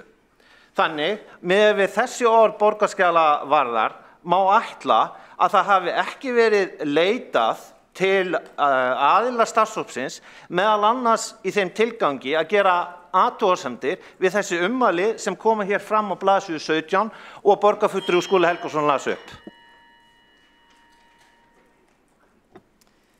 Borgarfulltrúinn hefur lokið að veita andsvar. Svar þá andsvari borgarfulltrúi Skúli Helgason. Forseti, ágæta borgarstjórn, ég tel að þessi kapli sem ég las upp úr sé lykilatriði í þessu máli. Þarna fer fram greining þeirra aðila sem að gerst þekkja og hafa borað sig ofan í gögn málsins það hver staða safnsins og horfur til framtíðar. Nú, ég ætla ekki að fara í neitt hnútukast hvorki við borgarfulltrúa hér en annars staðar síðan skoðanir manna, prívat skoðanir á þessum kapla. Ég held að við séum kannski ekki beinlínis í færum til þess að kveða upp einhverja dóma þetta, en þetta er niðurstaða þeirra sem hafa fengið það verkefni að greina framtíðarhögun safnsins og ég tek mark á því fyrir minn hatt. Ég held að ýmislegt svona í síðan umræðunni og aðkomu þeirra sem að tengjast safninu sé eitthvað sem að megi hafa skoðanir á, en við fengum borgarskjalavörð inn á fund í menningar, íþrótta og tómstundaráði til þess að fjalla þessar 3 sviðsmyndir og það voru engar athugasemdir gerðar við þær niðurstöður sem að þar komu fram af hendi borgarskjalavarðar eða annara sem að sátu þann fund. Borgarfulltrúinn hefur lokið að svara andsvari. Veitir þá andsvar öðru sinni borgarfulltrúi Helgi Ás Grétarsson. Forseti, ágæta borgarstjórn. Ég vildi bara koma þessum athugasemdum á framfæri varðandi skýrsluna vegna þess að ég tel hana að vera gallaða á margan hátt. Meðal annars vegna þess að hvað myndi heilbrigð skynsemi segja manni ef að það kostar að reka stofnun 168 milljónir króna árið 2021 og það kemur fram á blaðsíðu 15 í skýrslunni, en tölurnar sem eru settar hérna upp eru annars vegar 7,9 milljarðar, 7,5 milljarðar og 1,5 milljarðar. Og svo forsendurnar við að átta sig á þessum tölum eru þess eðlis að maður bara spyr sig, gengur þetta upp? Ég vildi bara koma þessum athugasemdum við vegna þess að það getur ekki verið rétt af hálfu stjórnmálamanna að treysta blint einhverju svona starfi sem unnið af fyrirtæki eins og KPMG. Borgarfulltrúinn hefur lokið við að veita andsvar öðru sinni. Svarað andsvar öðru sinni borgarfulltrúi Skúli Helgason. Já, forseti, ágæta borgarstjórn, ég held að það þurfi enginn að gera sér rellu yfir því að menn séu að treysta blint einhverjum niðurstöðum sem koma fram í skýrslunni, en það er búið að fara mjög kyrfilega í gegnum það bæði í menningar, íþrótta og tómstundaráði, í borgarráði, í stafrænaráðinu, hvaða forsendur lágu til grundvallar þeim útreikningum sem þarna komu fram. Þetta er vissulega blanda af væntum fjárfestingakostnaði og rekstrakostnaði. Það er tölur sem að þarna komu fram og við fórum vel yfir það í umræðunni í þessum ráðum. En eftir stendur bara þetta, okkar hlutverk hér er að leggja mat á það, hver er núverandi staða safnsins, hversu vel rækir það sínar skyldur, hversu vel mætir það þeim kröfum sem við gerum til skjalasafns í söfnunar, varðveislu og miðlunar í nútímanum og samtímanum og hvaða leið er skynsamlegustu framtíðar. Og mitt val er mjög skýrt byggt á þessum 3 sviðsmyndum sem þarna hafa verið dregnar upp. Borgarfulltrúinn hefur lokið við að svara andsvar öðru sinni. Næst til þess að veita andsvar er borgarfulltrúi Líf Magnúðardóttir. Já, ágæta forseti. Ég hef oft tekið eftir því í orðræðu borgarfulltrúa Samfylkingarinnar að vantrúin á ríkið er oft mikil og þá sér í lagi þegar borgin sjálf getur ekki axlað ábyrgð eða getur ekki einhvern veginn fetað rétta slóð og þá er ríkinu að kenna. Og borgarstjóri hefur enda líka talað á þeim nótunum og þá velti ég bara fyrir mér af hverju ætti það þá eitthvað frekar að taka við borgarskjalasafni og bera ábyrgð á því ef í rauninni hér hefur engin trú á ríkinu og þetta þykir mér með ólíkindum. Í öðru lagi þá er það reyndar rétt sem að borgarfulltrúinn segir samstarf og að leggja út á það að finna einhverja samstarfsfleti og í því efni þá spyrja af hverju var ekki 4. kosturinn skoðaður, samstarfssveitarfélög á höfuðborgarsvæðinu. Þessi skýrsla er bara ein af mörgum skýrslum og ykkur ber engin skylda til þess að fara eftir henni. Heldur er líka hægt að leita annarra leiða, það er hægt að hugsa dálítið út fyrir kassan hér.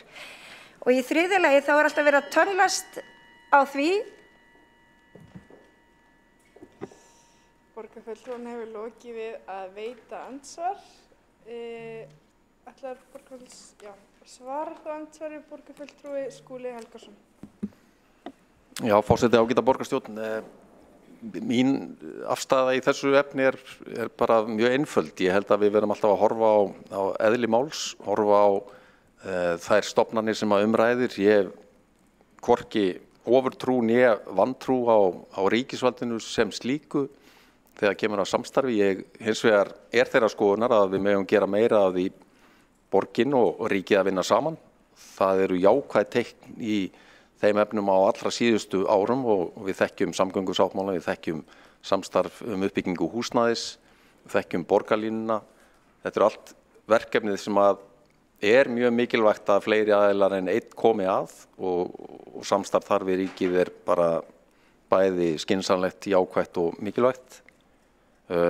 Ég held að við höfum hins vegar að laga ýmislegt þegar kemur á svona sérstaklega þessum fjárhagslegu samskiptum og tekjuskiptingu ríkis og sveitarfélaga. Mér finnst að sveitarfélögin séu fullfær að taka að sér fleiri verkefni, en þá þarf auðvitað að fjármagna þau að fullu, eins og við höfum mörg sorgleg dæmi að ekki hefur verið gert á undanförnum árum.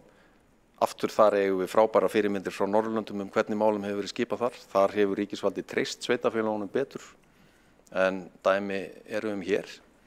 En ég vil samt geta þess, það eru jákvæðir hlutir að gerast líka, til dæmis að ríkisvaldið viðurkenndi það í verki skömmu fyrir áramót að það þyrfti að gera betur í fjármögnun í málefnum fatlaðs fólks og við höfum fengið fyrstu greiðslu í hús, ef svo má segja, þó að vissulega þurfum við að bæta þar ennum betur.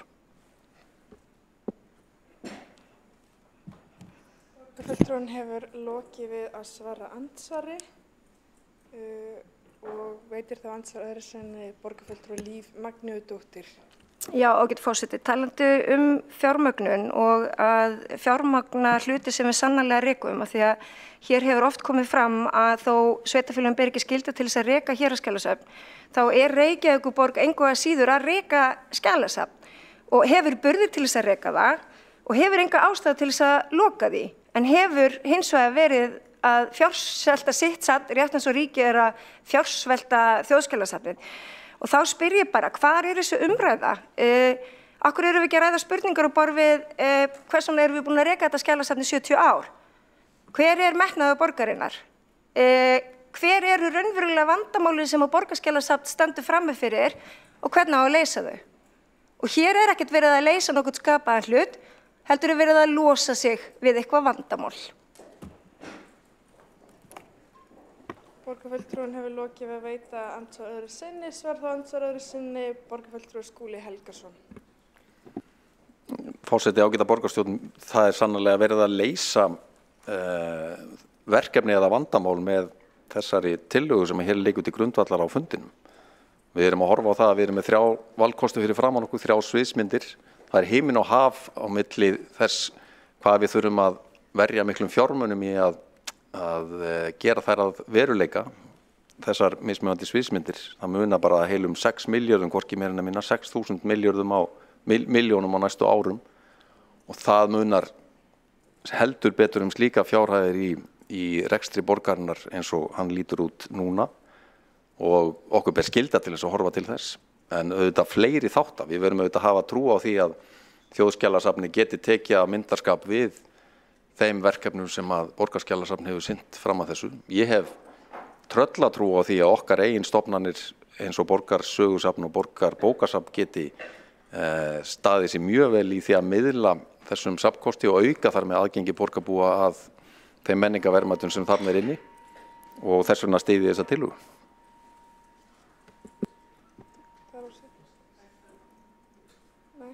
Það andsvar. Borgarfulltrúinn hefur lokið við að svara andsvar öðru sinni og telst á andsvörum lokið. Næsta mælendaskrá borgarfulltrúi Kolbrún Baldursdóttir.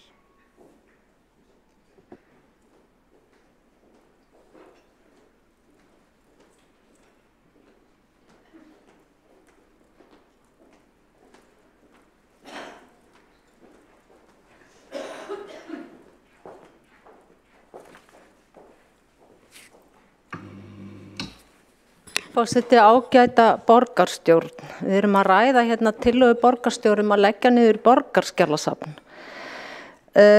Ég verð að segja að það er ótrúlegur vandræðagangur í þessu máli hjá meirihlutanum og bara mann heyrir það á öllu tali og bara viðbröðum að þetta mál er ekkert venjulegt mál og við erum þá kannski ekki hvað síst að tala hvernig svona einhvern veginn bara framkoman hefur verið í sambandi við þetta mál gagnvart starfsfólki borgarskjalasafns og öll svona umgjörðin og hérna þessi leynd sem virðist hafa verið og hraði og mér langar bara að byrja á að vitna hérna í litla fréttar sem borgarskjalavörður segir vægast sagt óvenjulega hafa verið staðið fyrir tillögu að leggja niður borgarskjalasafn.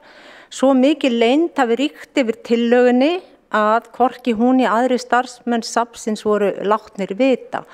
Og í rauninni er búið að koma fram hérna hjá borgarstjóra að þetta sé bara ekki rétt og hún hafi bara, borgarskjalavörður hafi bara vitað allt þetta, séð þetta í pappírum og ég veit ekki hvað og hér sitjum við og maður bara svona gapir og hugsa hversu mikið getur orð verið gegn orði. Ég man bara ekki eftir svona máli þar sem er bara algjör sitt hver póllinn. En ég tel og sérstaklega hvernig staðið að þessu að borgarstjóri sé hérna að gera mjög stór mistök í starfi og hérna það eru gríðarleg mótmæli í borginni. Það er að koma frá hinum ýmsu félögum eins og sagnfræðifélögum og fleiri hafa verið að berast ályktanir til okkar allara. Ég held og líka þetta einhvern veginn þetta lyktar illa og það að setja þetta undir merki sparnaðar fólk er bara einfaldlega ekki að kaupa það. Ég held að borgarstjóri sé hér að fylgja eftir hreinlega vondri og jafnvel óskiljanlegri ráðgjöf og hér sé bara einhver annar að stýra og sem búin er einhvern veginn að ná þvílíkur hræðjartaki á borgarstjóra, hann segir bara já og amen við öllu. Svona allan að lítur þetta út fyrir mér og nú er ég bara, hef hér leyfi og rétt til að lýsa hvernig mín upplifun og skoðun er á þessu máli og ég vona að borgarstjóri sitji bara rólegur undir því. En svo er líka annað sem er sérstakt í þessu að borgarskjalasafn heyrir undir sviðsstjóra þjónustu- og nýsköpunarsviðs og það er auðvitað sérkennilegt því að maður hefði haldið að þjónustu- og nýsköpunarsvið væri svona svið til að styðja við önnur svið og veita ráðgjöf en ekki ráðskast með þar eða leggja það niður. Þannig að hér myndi ég halda þyrfti rækilega að skoða skipuritið. Það hefur komið fram frá fleirum og borgarskjalavörður sérstaklega að meintur sparnaður við þessa aðgerð sé ýktur.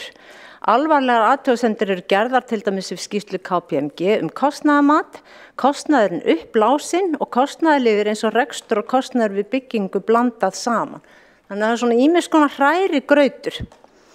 Síðan hefur það komið hér ítrekað fram að það hafi verið farið á svig við samráð og við skulum nú ekki segja að það hafi ekki verið eitthvað samráð samvinna, það er búið að lýsa því að það hafi verið hópur í gangi en síðan hafi það samt verið algjörlega á hreinu og marg endurtekið að þessi nákvæmlega tillaga niðurlagningu hafi komið eins og blaut tuska framan í borgarskjalavörð og starfsfólkið.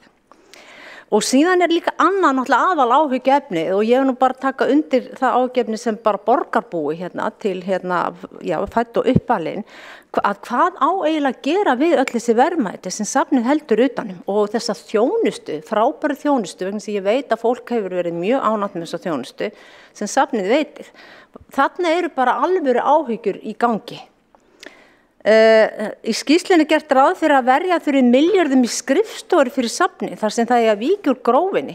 Þetta hefur borgarskjalavörður algjörlega hafnað því að það hefur bara að segja sér sjálft að ef eitthvað þá verður umfangi minna vegna einmitt stafrænnar umbreytingar sem að mér skilst að gangi ágætlega hjá borgarskjalasafni. En þarna er verið að miða við einhverja gamla greiningu sem er þá fyrir tíma stafrænnar geymslu. En þetta er allt í þessari skýrslu, KPMG, og það skrifaði í hana án þess að ræða við borgarskjalavörður málið sem hlýtur auðvitað að þekkja sjálf safnið best og þarfir þess. Þannig að maður skildi halda hvert einasta orð hafi verið fyrst þá lagt undir hana og mátað við þá mannsku sem þekkir innviði safnsins langt best. En þessi skýrsla, hún er í rauninni bara með eindæmum. Ég verð bara að segja fyrir mitt leyti að allir virðingu fyrir alls konar svona greininga fyrirtækjum að þá þessi skýrsla ekki trúverðug. Og þetta svona hún reyfarakennd, þarna hún sko ávirðingar í svona skýrslu, milljónaskýrslu, ég á nú eftir að fá að vita hvað þessi skýrsla kostaði, mjög óeðlilegt að sjá.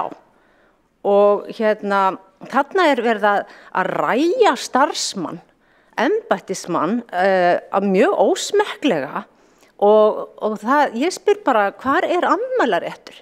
Ekki andmælaréttur skýr í svona máli?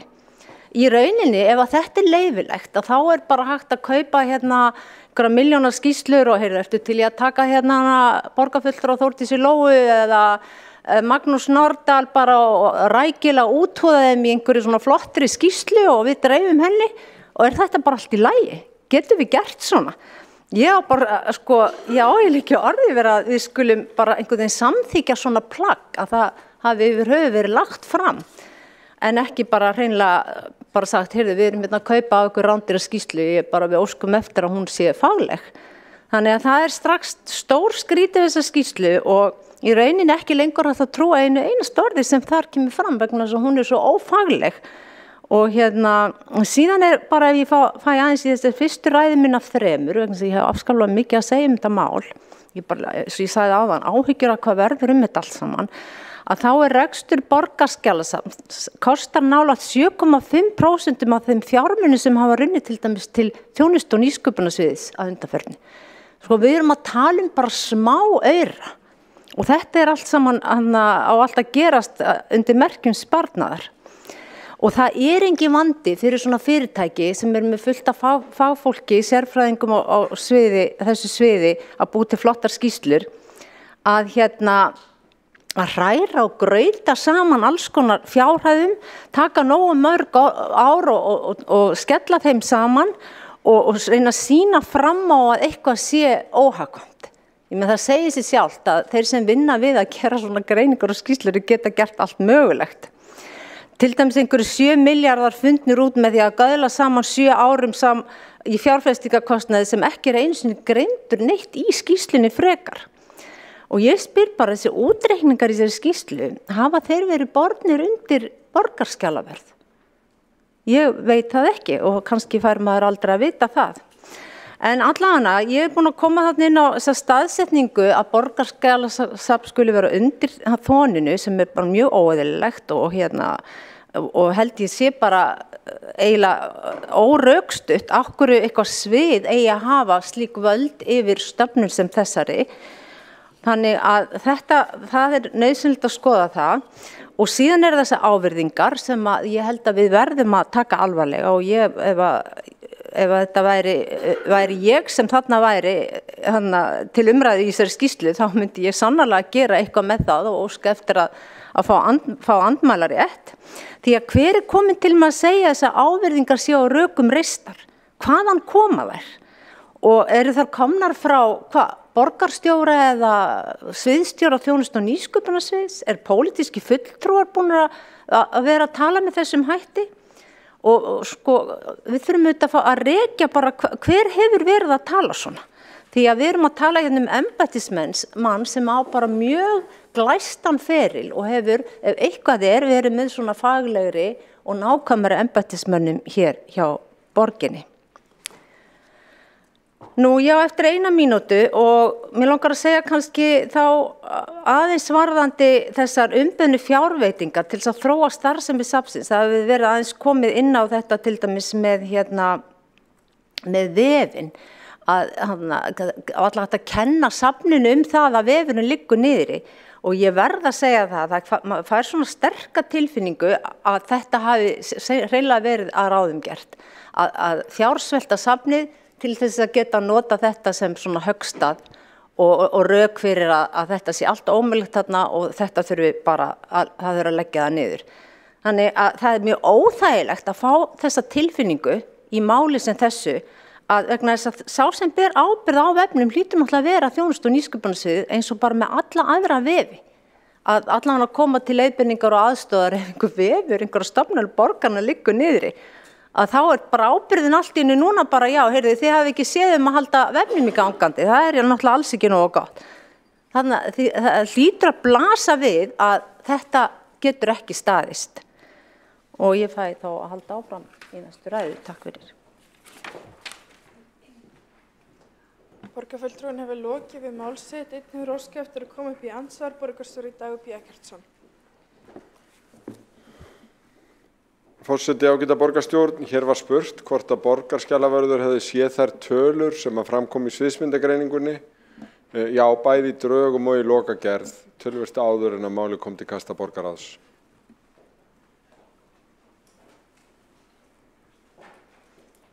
Borgarstjóri hefur lokið við að veita andsvar. Svara þá andsvar borgarfulltrúi Kolbrún Baldursdóttir. Forseti, ágæta borgarstjórn, já, ég held að kannski leysi við þetta mál ekki borgarstjóri nema bara að fá kannski fund með með borgarskjalaverði og kannski okkur odditum borgarstjóra og kannski já, og þar sem við getum þá bara farið yfir þetta lið fyrir lið. Það er svo erfitt að vera að tala nú er borgarskjalaverði náttúrulega ekki hér og myndi ekki fá tækifæri til þess að heldur tjá sig. Þannig að ég held að þessna gangi ekki að afgreiða tillögu núna. Það þarf að skoða ýmsa hluti. Við þurfum að leyfa borgarskjalaverði að hafa hennar andmælarétt og því að hér er eins og ég kom fram hjá mér áðan algjörlega orð gegn orði. Þannig að ég vil bara leggja það til núna að borgarstjóri skoði það að við getum öll hist á fundi og farið yfir þetta lið fyrir lið. Þannig að eitthvað situr kannski, þetta leysa eitthvað að þessu. Að það sé ekki allt saman bara orð gegn orði. Borgarfulltrúinn hefur lokið við að svara andsvari, veiti það andsvar öðru sinni borgarstjóri Dagur B. Eggertsson. Forseti, ágæta borgarstjórn, þessi fundur fór fram á fimmtudaginn í síðustu viku en þá var á fundi borgarráðs viðstödd borgarskjalavörður Svanhildur Bogadóttir og þeir ráðgjafar sem komu að gerð KPMG-skýrslunar. Þar var upplýst að haldin voru vikulegu fundir með starfshópnum sem borgarskjalavörður átti aðild að. Allir fengu lokadrög til umsagnar og síðan loka útgáfu skýrslunar sem ég hygg hafi verið dreift til viðkomandi í byrjun árs, líklega 10. janúar. Þannig að þetta bar ekki bara fyrir augu þessa starfshóp, þetta var unnið með starfshópnum og lagt undir starfshópinn og bæði í drögum og í lokagerð. Þetta á ekki að þurfa að efast. Það eina sem er undarlegt í raun er að jafnvel eftir þennan fund þar sem þetta var allt saman hreinsað upp, að þá var sumar fullyrðingarnar litla aðkomu haldið áfram og skort á samráði sem að voru hraktar. Borgarstjóri hefur lokið við að veita andsvar öðru sinni. Svar þá andsvar öðru sinni borgarfulltrúi Kolbrún Baldursdóttir. Forseti, ágæta borgarstjórn, þess þá held ég sé mikilvægt að hafa annan fund til sem þetta fara yfir það og frekar hann skilja við málið svona vegna þess að sé það gert að þá er borgarstjóri með því raunverulega að segja að borgarskjalaverður gangi og ljúgi. Og mér finnst það ekki góði bragur og minni aftur borgarstjóra á að hann vil standa vörð starfsfólk borgarinnar, sýna því virðingu og koma vel fram við hvern einn og einasta sem er í starfi hjá borginni og ég hvet hann til þess að gera það í þessu máli líka.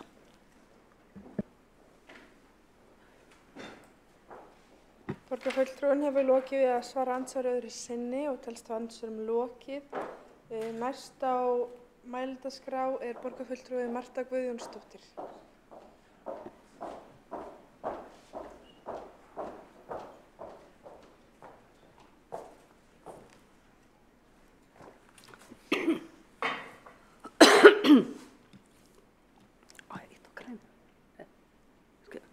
Forseti, ágætu borgarfulltrúar. Hér í dag liggur fyrir tillaga að leggja niður Borgarskjalasafnið. Hraði og leynd hafa einkennt aðdraganda þessa máls. Tillaga þess efnis var lögð fram af borgarstjóra fyrirvaralaust í borgarráði án samráðs við yfirmenn og starfsfólk safnsins eða borgarstjórn. Krafist var leyndar tillöguna enda trúnaðarmerkt í fundargerð borgarráðs. Ætlunin var að fá hana samþykkta í skjóli nætur og án opinberrar umræðu. Slík vinnubrögð vekja upp grunnsemdir að eitthvað annað búa baki málinu en faglegur ávinningur. Þessum trúnaði var svo ekki aflétt fyrr en eftir að minnihlutinn hafði gagnrýnt vinnubrögðin harðlega. Það hljóta allir að spyrja sig þeirra spurningar hvers vegna í ósköpunum krafist var leyndar og hvernig upplýsingar safnið geta orðið að hernaðar leyndamáli. Í því sambandi rétt að rifja upp að í braggamálinu höfðu tölvupóstar glatast og ekki staðið rétta skjalavörslu lögum samkvæmt. Yfirstjórn Reykjavíkur sá þá ástæðu til að finna að faglegri gagnrýni borgarskjalavarðar að meðferð skjalamála í braggamálinu væri óviðunandi. Hér allt á sömu bókina lært hjá meirihlutanum.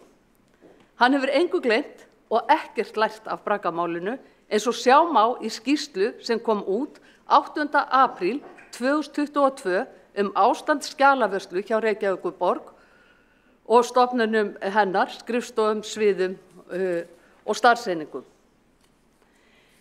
Eftirlitskönnun Borgarskjalasafnsins sem var tilefni skýrslunar sýnir að skjalastjórn hjá Reykjavíkurborg og ýmsum aðilum hennar ábótavant og að litlar breytingar hafi orðið frá fyrri könnun sem gerð var árið 2017. Almennt ástand skjalavörslu hefur versnað frá síðustu könnun. Þessi tillaga borgarstjóra ótrúlega vanreifuð og illa ígrunduð. Í hana vantar tímalínu, talnameðferð stórlega ábótavant og þá liggja ekki fyrir neinar haldbærar upplýsingar frá ríkinu vilja þess né möguleika á því að taka við safninu og verkefnum þess. Né heldur upplýsingar þann kostnað sem slíkri ráðstöfun fylgir. Sú sviðsmynd sem tillaga borgarstjóra gerir ráð fyrir byggir alfarið á aðkomu ríkisins án nokkurs samráðs við þann aðila eða nokkurra minnstu hugmynda afstöðu hans til málsins eða þá kostnaðarliðir sem því fylgja. Það engin tilviljun að ráðherra menningarmála Lilja Alfreðsdóttir sagði í sjónvarpsviðtali nú helgina að engin formleg vinna hefði átt sér stað vegna fyrirhugaðar niðurlagningar Borgarskjalasafnsins. Hún sagði orðrétt með leyfi forseta að hún teldi farsælla að málið yrði unnið í samvinnu við ríkið og önnur héraðsskjalasöfn. Þar með var ráðherrann að slá á puttana á borgarstjóra í þessu máli. Og það ekki fyrsta sinn á skömmum tíma sem ráðherra sér ástæðu til að slá á puttana á þeim embættismanni. Sú tillaga sem hér til umfjöllunar kveður á veigamikla breytingu á stjórnsýslu borgarinnar. Slíkar breytingar krefjast vandaðra og faglegra vinnubragða, heiðarleika gagnvart öllum aðilum og gagnsæis. En þau vinnubrögð sem hér hafa verið viðhöfð hins vegar skólabókardæmi hið gagnstæða.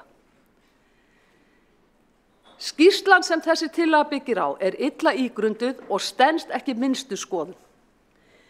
Við skulum samt fara hægt í að gagnrýna skýrsluhöfundana sem hafa margoft lýst því yfir að skýrslan sé einungis samin samkvæmt upplýsingum sem þeim hafi verið skammtaðar. En slíkar staðhæfingar kalla svo fram eftirfarandi tvær spurningar. Hvaða upplýsingum var skýrsluhöfundum skammtað og af hverju? Skýrslan ber öll merki þess að vera fyrirfram pöntuð. Fyrirfram pöntuð réttlæting fyrir fólskuverk sem lítur út fyrir að vera byggð á hégóma og hefnigirni gagnvart embættismanni sem einungis hefur gert sekur vinsamlegar ábendingar fagleg vinnubrögð. Það langur vegur frá því að skýrslan sýni fram á hagræðingu. Hvergi liggja þar fyrir ítarlegar greiningar á áætluðum kostnaði eða að gert hafi verið áhættumat á tillögunni og ekkert samráð hefur verið haft við fagaðila í skjalavörslu, borgarskjalasafn, þjóðskjalasafn, sagnfræðinga, safnafólk eða annað fagfólk á sviði skjalavörslu. Megum við svo kannski búast við fleiri svona svokölluðum skýrslum sem verða þá notaðar til fleiri svona fólkskuverka, eins og til dæmis að leggja niður Listasafn Reykjavíkur undir Listasafn Íslands eða leggja niður Borgarsögusafn og Ljósmyndasafnið og færa það undir Þjóðminjasafnið. Ef megin tilgangurinn er að hagræða með niðurlagningu Borgarskjalasafnsins, hefði þá borgarstjóra ekki þótt nærtækara að færa Borgarbókasafnið undir Landsbókasafnið. En þannig hefði borgarstjóri raunverulega hagræðingu í hendi eða sem nemur kostnaðinum upp á 4 milljarða sem búið er að samþykkja í endurgerð Grófarhúss. Borgarskjalasafnið er mun mikilvægara en margir hyggja. Það gegnir veigamiklu eftirlitshlutverki samkvæmt lögum. Héraðsskjalasöfn eru minni samfélagsins. Borgarskjalasafnið er ekki einungis grunnstoð í menningu okkar og mikilvægum heimildum fyrir seinni tíma sagnfræðirannsóknir. Það geymir ómetanlegar upplýsingar hagsmuni, stjórnsýslu og veigamiklar pólitískar ákvarðanir á hverjum tíma. Síðast en ekki síst veitir safnið mikilvægt aðhald gagnvart ráðandi valdhöfum á hverjum tíma í lýðræðissamfélagi. Það er því eftir öðru ef núverandi meirihluti telur sig þurfa að fela mistök sín og valdhroka með þessari skemmdarstarfsemi. Að því sögðu tel ég að við eigum að vísa tillögunni frá og við sjálfstæðismenn munum boða hér frávísunar tillögu. Borgarfulltrúinn hefur lokið við mál sitt. Næstur á mælendaskrá er borgarstjóri Dagur B. Eggertsson. Forseti, ágæta borgarstjórn. Ég vil bara gera athugasemdir við málflutning borgarfulltrúans. Í fyrsta lagi er því haldið fram að hér hafi tillaga komið fram fyrirvaralaust. Hið rétta er að þessi tillaga kom fram með útsendum gögnum eins og aðrar tillögur sem voru fyrir þessum borgarráðsfundi. Það var ekkert fyrirvaralaust við þessa tillögu, hún kom bara fram eins og öll önnur gögn. Í öðru lagi var fullyrt að tillöguna hafa átt að samþykkja í skjóli nætur. Borgarráðsfundi farin reyndar fram á morgnana og því er við að bæta að leið og kom fram óskum frestun málsins til þess að borgarráðsfulltrúar geti kynnt sér það betur, að þá var orðið við því. Hvers vegna var þá trúnaður á gögnunum? Vegna þess að gögnin varða breytingar á starfsemi, þar sem vinnur starfsfólk, og það er regla þegar slíkt er til meðhöndlunar að reyna að haga málum þannig að fólk lesi ekki tillögur eigin starfsumhverfi í fjölmiðlum. Hins vegar var gögnunum lekið í fjölmiðla á meðan á fundi borgarráðs stóð með upplýsingum hvernig afgreiðsla borgarráðs væri, þar að segja frestun, sem auðvitað tilraun til þess að koma illu til leiðar og ömurlegt og var gert harður athugasemd við í borgarráði. Þannig að trúnaðurinn var vegna þess að viðkvæmar stjórnkerfisbreytingar voru að ræða og vilji til þess að starfsfólk myndi ekki lesa það í einhverju lekafréttum. Hins vegar brást sviðsstjóri þjónustu- og nýsköpunarsviðs hratt við og hélt þegar í stað starfsmannafund með starfsfólki Borgarskjalasafn og upplýsti að þetta væri bara verið að stíga ákveðið skref og það væri gert ráð fyrir óbreyttri starfsemi í minnst kosti 4 ár. Flýtimeðferð var annað orð sem hér var notað, en eins og ég rakti ræðu minni áðan, þá hafa húsnæðismálin ein og sér verið til umfjöllunar í 10 ár. Það hefur verið til umfjöllunar misserum saman aukið samstarf Þjóðskjalasafns og Borgarskjalasafns með beinni aðkomu Borgarskjalavarðar og Borgarskjalasafns. Þriðja sviðsmyndin var hluti af vinnunni sem að starfshópurinn kom að, hluti af greiningu KPMG, og hún er hér til efnislegrar meðferðar og ég bið þá efnisleg rök gegn þeirri sviðsmynd frekar en einhverjar dylgjur. Það hefur komið fram að KPMG, ráðgjafarnir í þessu máli, fengu upplýsingar inn í sína greiningu. Hér var spurt af þótta, hvaðan komu þær upplýsingar? Frá borgarskjalaverði er svarið. Bæði varðandi starfsmannahald og húsnæðismál sem eru langstærstu kostnaðarliðirnir í sviðsmyndunum komu rakleiðis frá borgarskjalaverði og það þarf ekkert vitnana við, það liggja fyrir skrifleg gögn frá liðnum árum húsnæðisþarfagreiningar borgarskjalasafns sem eru nákvæmlega teknar upp á fermetra inn í greiningu KPMG. Og ég vil þess vegna frábrigðja einhverjar dylgjur að einhver annar hafi skammtað eða sagt fyrir tölur eða gögn í þessari skýrslu, þessi gögn komi frá borgarskjalaverði og borgarskjalasafni. Af því að svo kom samsæriskenningin.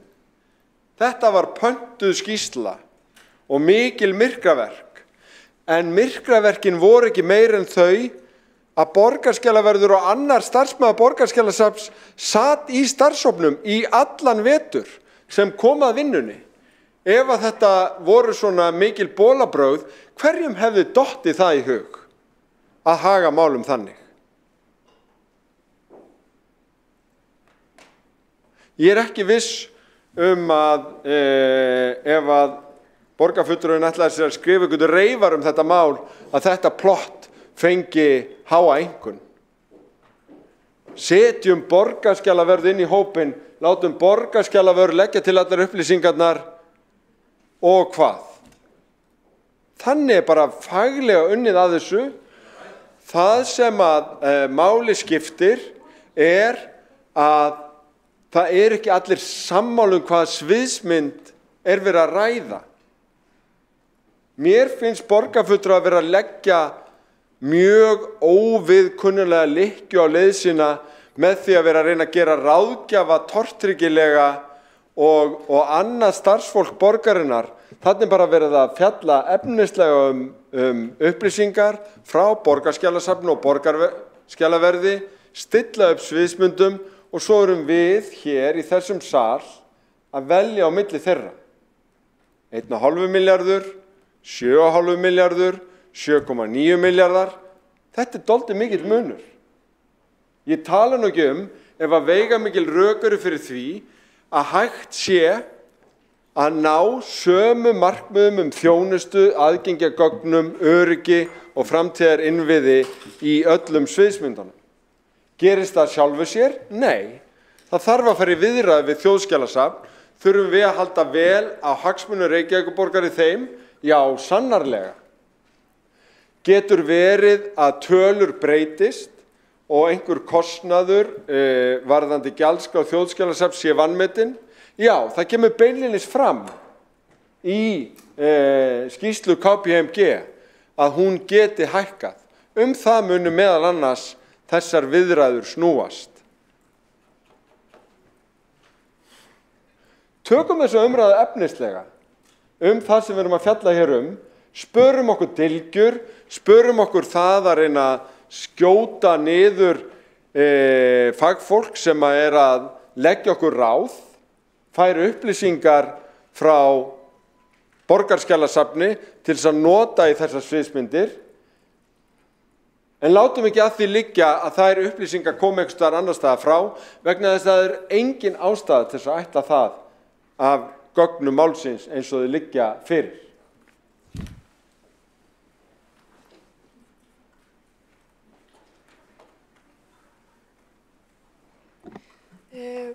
Borgarstjóri hefur lokið við mál sitt. 2 hafa óskað eftir að veita andsvar. Fyrst til að veita andsvar borgarfulltrúi Marta Guðjónsdóttir. Forseti, ágæta borgarstjórn. Borgarstjóri tala hér að tillagan hefði ekki verið lögð fram fyrirvaralaust. Jú, en hún var lögð fram fyrirvaralaust og það var krafist trúnaðar þessa skýrslu og þessa tillögu. Borgarskjalavörður fékk ekki að sjá tillöguna áður en hún var lögð fram í borgarráði og það ámælisvert. Borgarstjóri hafði ekki einu sinni fyrir því að hitta persónulega borgarskjalavörð og fara yfir málið áður en hann lagði fram tillöguna. og það honum til vamsa. Starfsmenn fengu að lesa málið í fjölmiðlum og eftir á var funda með þeim af embættismanni Óskari Sandholt. Og það heldur ekki nægjanlega góð vinnubrögð. Já, þetta var í skjóli nætur, það orðatiltæki. Það þýðir að máli sé unnið með leynd og að ekki fari fram opinber umræða málið. Hér risastóra ákvörðun að ræða, risastóra og stjórnsýslulega breytingu að ræða sem að aðrir borgarfulltrúar en þeir sem eru í borgarráði fá ekki að ræða ef það hefði ekki komið mótatkvæði í borgarráði og hefði ekki komið gagnrýni í borgarráði þessa leynd, þá hefði tillagan verið samþykkt án nokkurrar umræðu og án þess að aðrir borgarfulltrúar hefði eitthvað máli að segja eða fengi að sjá tillöguna. Borgarfulltrúinn hefur lokið við að veita andsvar. Svarar þá andsvari borgarstjóri Dagur B. Eggertsson. Forseti, ágæta borgarstjórn, ég ítreka að tillagan barst með sama fyrirvara og aðrar. Það hefði verið unnið að undirbúningi þessara greiningar í allan vetur af starfshópnum þar sem að 2 fulltrúar Borgarskjalasafns áttu sannarlega sæti. Það var vegna þess að einhver í borgarráði lag gögnunum í fjölmiðla sem það fór í fréttir en hugsun borgarráðs eins og iðulega þegar beðið frestun á mál sem varða starfsfólk beint var að trúnaður væri gögnin milli funda. Sá trúnaður gilti að sjálfsögðu ekki þá sem voru í starfshópnum enda höfðu þeir fyrir löngu séð þar að segja skýrsluna og borgarskjalavörður hafði fengið upplýsingar það munnlega á fundi frá sínum yfirmanni 2 dögum áður hvaða tillaga yrði að öllum líkindum gerð. Hins vegar verða allir að virða borgarráð og hlutverk borgarráðs og geta þess vegna ekki upplýst gögn borgarráðs eða afgreiðslur fyrir að fundi loknum. Og þess vegna erum við í svona málum í ákveðinni klemmu milli trúnaðar við borgarráð sem við verðum að gæta og starfsfólk sem á rétt á því að fá upplýsingar leið og þær liggja fyrir.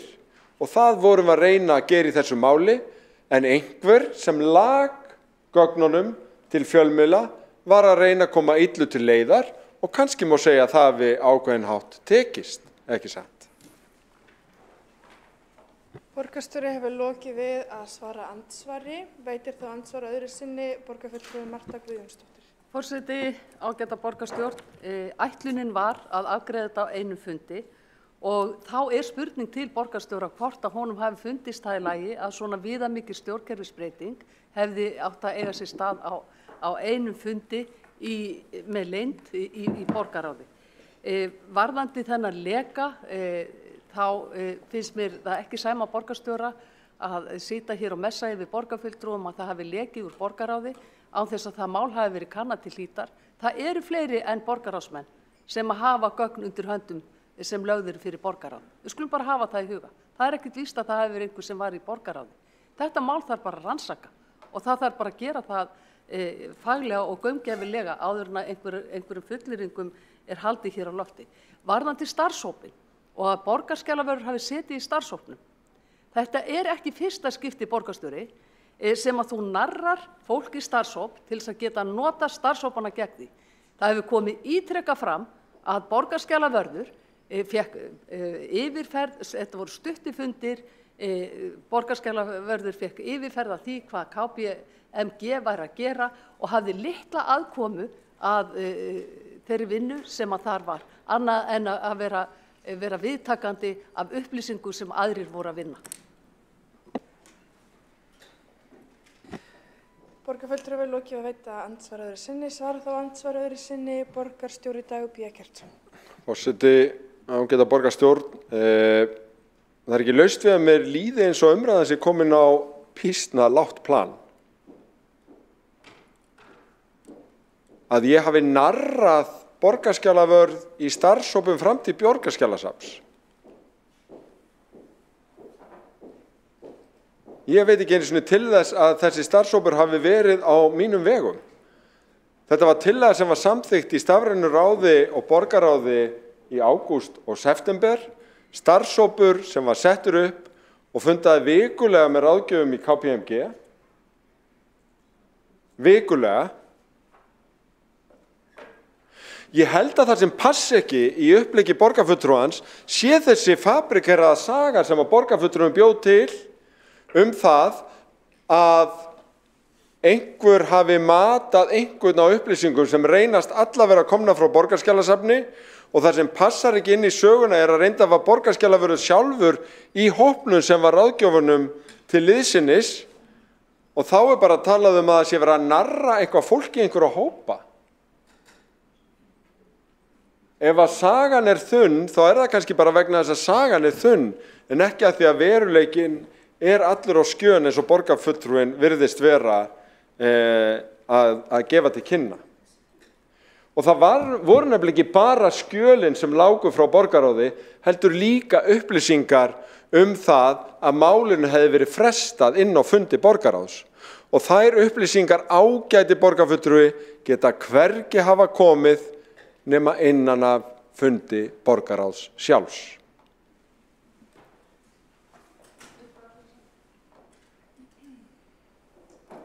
Þá borgarstjóri lokið við að svara andsvari öðru sinni og andsvarum telst að lokið en borgarfulltrúi Marta Guðjónsdóttir hefur óskað eftir að veita stuttu athugasemd sem forseti heimilar. Forseti, ágæta borgarstjórn, það ekki fyrsta skipti sem borgarstjóri nýtir sér starfshópa gegn þeim sem þar sitja og túlkar vinnu þessara starfshópa með undarlegum hætti. Svo því sé til haga haldið. Varðandi þennan leka að þá hefði mér fundist að faglegri vinnubrögð að borgarstjóra að rannsaka málið til hlítar áður en hann með einhverja fullyrðingar þennan leka og hann hafi komið úr borgarráði og færa fyrir því nákvæmar sönnur. Ég get alveg tekið undir það að það á að ríkja trúnaður það sem framfyrir í borgarráði og borgarfulltrúar og borgarráðsfulltrúar eiga að halda trúnað. Sjálf geri ég það og ég geri kröfu til að aðrir geri það líka.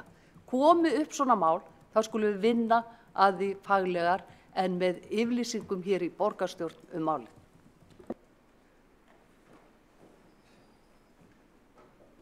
Borgarfulltrúin hefur lokið við að veita stuttu athugasemd. Helgi Ásgeir Grétarsson, borgarfulltrúi, hefur einnig óskað eftir því að veita andsvar. Forseti, borgarstjórn, bara stutt spurning til borgarstjóra. Í umsögn dagsettir 28. febrúar 2023 sem umsögn sem merkt Svanhildi Bogadóttur borgarskjalaverði og frá borgarskjalasafni segir orðrétt með leyfi forseta. Tillagan byggir á 3 sviðsmyndum sem KPMG vann fyrir sviðsstjóra Þón í árslok 2022. Settur var að fót starfshópur í kjölfar samþykktar borgarráðs 1. september 2022. Varð fljótlega ljóst að hann gegndi litlu hlutverki og fengu meðlimir hópsins aldrei senda endanlega skýrslu. Og svo haldið áfram með þetta, með leyfi forseta, og ég ætla ekki að halda hér áfram að lesa hérna beint upp úr umsögninni. En þá vil ég spyrja borgarstjóra, telur hann að í þessum texta sem að lauta því að meðlimir hópsins hafi aldrei fengið endanlega skýrslu eða það mat borgarskjalavarðar að hópurinn hafi gegnt litlu hlutverki, að það sé annarkvort ónákvæmt eða ósatt? Borgarfulltrúin hefur lokið við að veita andsvar. Svara þá andsvari borgarstjóri Dagur B. Eggertsson. Forseti, ágæta borgarstjórn, eins og ég sagði hér í fyrstu ræðu minni að þá sá ég mig knúinn til að leita upplýsinga ýmislegt sem haldið hefur verið fram í þessu máli vegna þess að það auðvitað sláandi að lesa svona. Ég tek undir það með borgarfulltrúanum. Og þess vegna vill reyndar þannig til að ég með afrit af tölvupósti frá 10. janúar á þessu ári, þar sem að ráðgjafi KPMG sendir til alls hópsins loka drög að þessari skýrslu. Og einn af viðtakendunum Svanhildur Bogadóttir borgarskjalavörður. Þannig að það sem segir í þessari umsögn stangast á við þetta. Borgarstjóri hefur lokið við að svara andsvari. Veiti þá andsvar öðru sinni borgarfulltrúi Helgi Ás Grétarsson. Forseti borgarstjórn, ég vil þakka borgarstjóra fyrir svari. Það var allavega þetta atriði upplýst að svo komnu máli.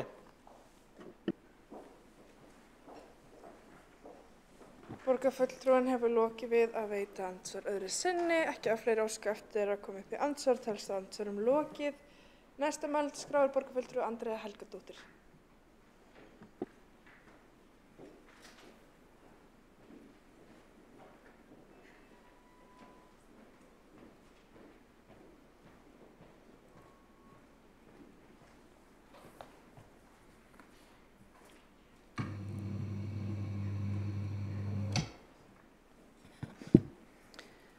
Forseti, borgarbúar, borgarskjalasafn. Við getum lært eitthvað af þessu. Það vel notaður pólitísku frasi. Jú, það er gott að fræðast og læra eitthvað nýtt. Sonur minn, hann er lítill og hann er alltaf að læra. Hann og fleiri hans líka væru mjög til í að læra hvernig það er gert að sinna skylduverkum sínum betur með því að hætta að gera þeim. Þetta er eiginlega að kenna í skólum. Foreldrar og börn þessa landsmunu þakka ykkur. Hugsa ykkur allt frasi sem maður sleppur við. Maður lifandi og allt bara húrrandi siglingur. Já. Og þetta. Í þessu samfélagi erum við ansi mörg og leigumarkaði, sum hver eftir því að hafa mist húsnæði vegna hrunsins. Og hér er þá eitt sem gæti verið mjög gagnlegt að læra eitthvað um. Hvernig maður fer að því að spara fé með því að vera ekki í eigin húsnæði, heldur að fara að leigja af öðrum. Þetta er frábæri fréttir. Við gætum kannski fengið smá námskeið þessu. Hérna er líka efni í námskeið. Þetta er nú eiginlega albesta, það verður mjög vinsælt. Það verður undantekningarlaust alltaf uppselt á þetta námskeið, það verður mikil búbót fyrir borgarsjóð. Því það er að minnsta kosti þó nokkrir leigusalar þarna úti sem væri mjög til í að heyra hvernig maður bókfærir það sem kostað að einhver greiði leigu af húsnæði sem maður á. Við sem höfum verið í rekstri erum öll mjög spennt að heyra hvernig þetta virkar. Þetta er svo miklu töfrar að það er ótækt að deila því ekki með öðrum. En jú, hvað hef ég lært? Sviðsmyndir. Svona er þetta kynnt. Óbreytt ástand, 8 milljarðar, samvinna við þjóðskjalasafn, 7,5 milljarðar. Færa safnið í þjóðskjalasafn. Bara 1,5 er þetta ekki ótrúlegt. Á þessum tímapunkti í kynningunni á skýrslu KPMG þá vaknaði upp spurningi hjá mér, jú, ótrúlegt, hvernig fæst þessi ótrúlega niðurstaða, hvað felst í þessum ótrúlega sparnaði, svo ég spurði. Og fleiri hafa spurt á mismunandi stigum málsins og á mismunandi vettvangi. Það hefur bara ekki fengist svar, eða þokukenndu loðin ef einhver, og það er það sem er ótrúlegt hérna. Ekkert einasta hreinskilið og almennlegt svar sem útskýrir og tekur af allan vafa hvort allt sé í raun með feldu. En það er auðvitað hægt að kafa eins og ofan í þetta sjálfur og leiðum að byrja að kroppa í yfirborðið og verður að skýrar og skýrar að þessi niðurstaða er í rauninni hálfgert fúsk. Ef við rýnum aðeins í bókun meirihluta og borgarráði með leyfi forseta, það eru samlegðaráhrif í því að fela þjóðskjalasafni þetta gagna geymda hlutverk og styrkja þá leið grundvöll þess til að bæta sína innviði, frekar en að margir aðilar séu hver í sínu horni að byggja upp samskonar gagnaver. Þetta var náttúrulega alltaf grundvöllu fyrir sviðsmynd 2 sömuleiðis. Þeir sem allan tíman og í öllum þeim skjölum og gögnum sem deilt hefur verið til kjörinna fulltrúa okkar sem að sitjum til dæmis í stafrænuráði og tók þátt í að stofna þennan samráðshóp. Það hefði verið unnið út frá því að það yrði leiðin sem að yrði tekin og sömuleiðis kynnt starfsfólki skjalasafnsins á þann veg allan tíð. Að þessi samhliðar áhrif myndi verða við hana. Að starfa í sama húsi og samnýta sérhæft starfsfólk og aðstöðu var helsta forsendan fyrir þeirri vegferð. Þetta rökstyður hins vegar ekki niðurstöðu að velja leið 3 fram yfir númer 2, að leggja safnið niður. Bókun meirihlutar og borgarráði aftur með leyfi forseta. Starfshópur sem vann þessar tillögur var skipaður starfsfólki víðsvegar og borgarkerfinu þar á meðal var borgarskjalavörður. Hópurinn átti víðtækt samráð og fékk til viðtals starfsfólk. Og er þá átt við fólk á sviðum borgarinnar, borgarskjalasafni og þjóðskalavörðu til viðbótar. Þarna er talað starfsfólk hóp og þá að skilja orðið á þann veg að þarna hefur verið að ræða vettvang til skoðanaskipta sem kalla til sín fólk sem hópur til þess að hafa samráð við. Fyrir þau sem ekki hafa heyrt af því ennþá hvernig þessi svokallaði hópur átti svokallað samráð, víðtækt samráð, þá var það á þessa leið með tilliti til borgarskjalavarðar og starfsfólks safnsins að teymi KPMG kallaði skjalavörð eða starfsfólki til viðtals. Teymið spyr spurninga málefni sem það vill heyra spurningar sem sneru eingöngu að því sem kallast má stafrænt. Það var engin áhugi á samtali eða upplýsingum hlutverk safnsins hvernig afgreiðslur skjölum eða móttaka á hinum menningarlega staðarsögulega hluta safnsins fer fram. Engin áhugi á afhendingu annarra gagna heldur. KPMG hafði sömulegis gögn sem safnað hafði verið á fyrri stigum málsins sem sneru að rekstri og áætlunum framtíðarþarfir Borgarskjalasafns. Gögnum sem að minnstakosti einhverju tilfellum voru jafnvel frá árinu 2014. Á þessu svo kostnaður við rekstur safnsins á næstunni byggður, mat og þörf frá 2014 fram til ársins 2030. Þeir eru auðvitað afar breyttar aðstæður í dag og voru athugasemdir frá Borgarskjalaverði aðila í þessum víðtæka samráðshópi að megninu til hunsaðar.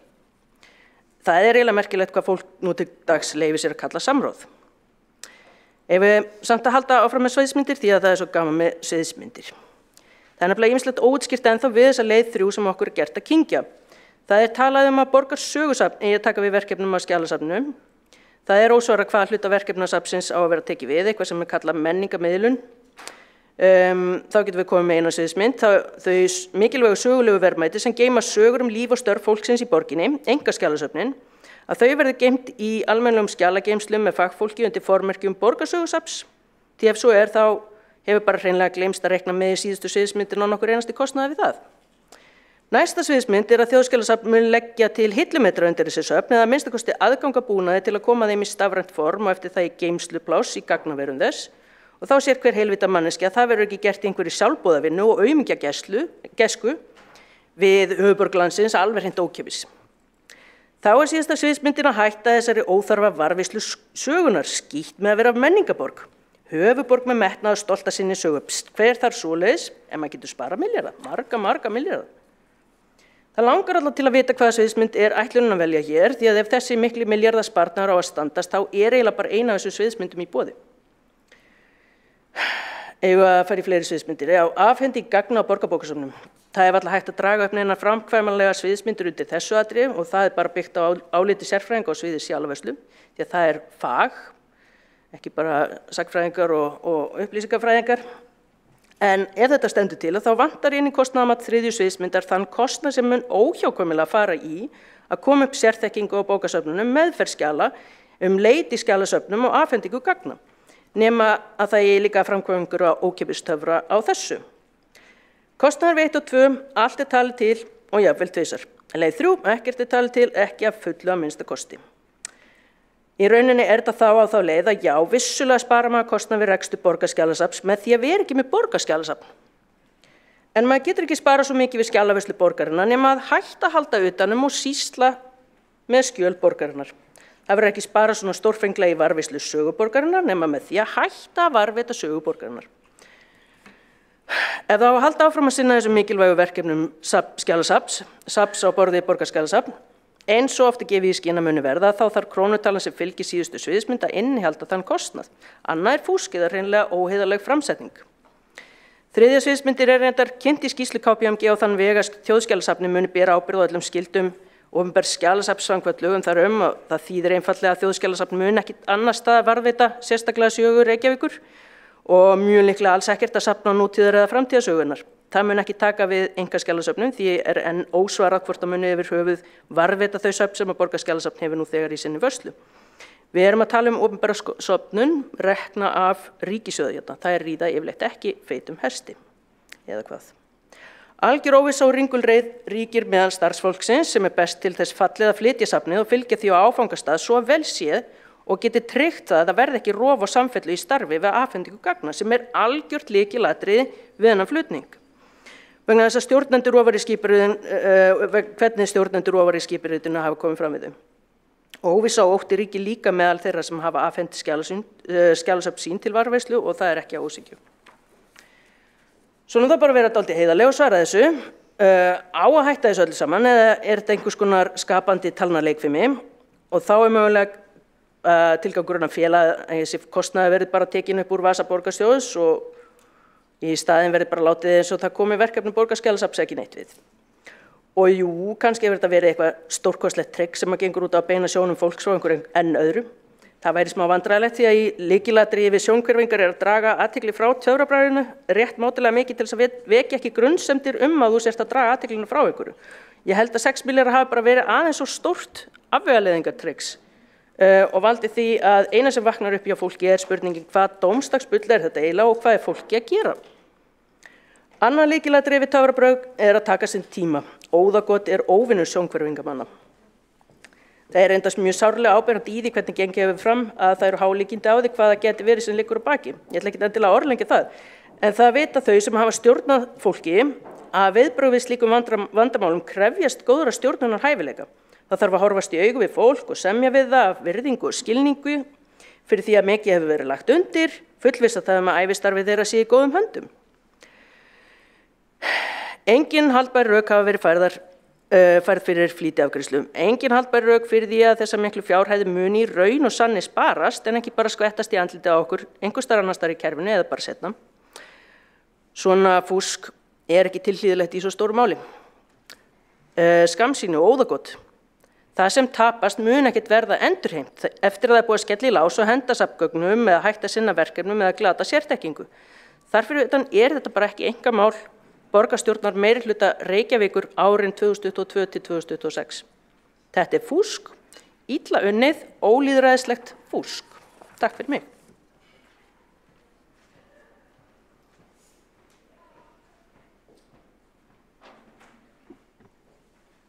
Borgarfulltrúi hefur lokið máli sínu og tekur það til máls Kristín Jón Ólafsson. Gjörðu svo vel.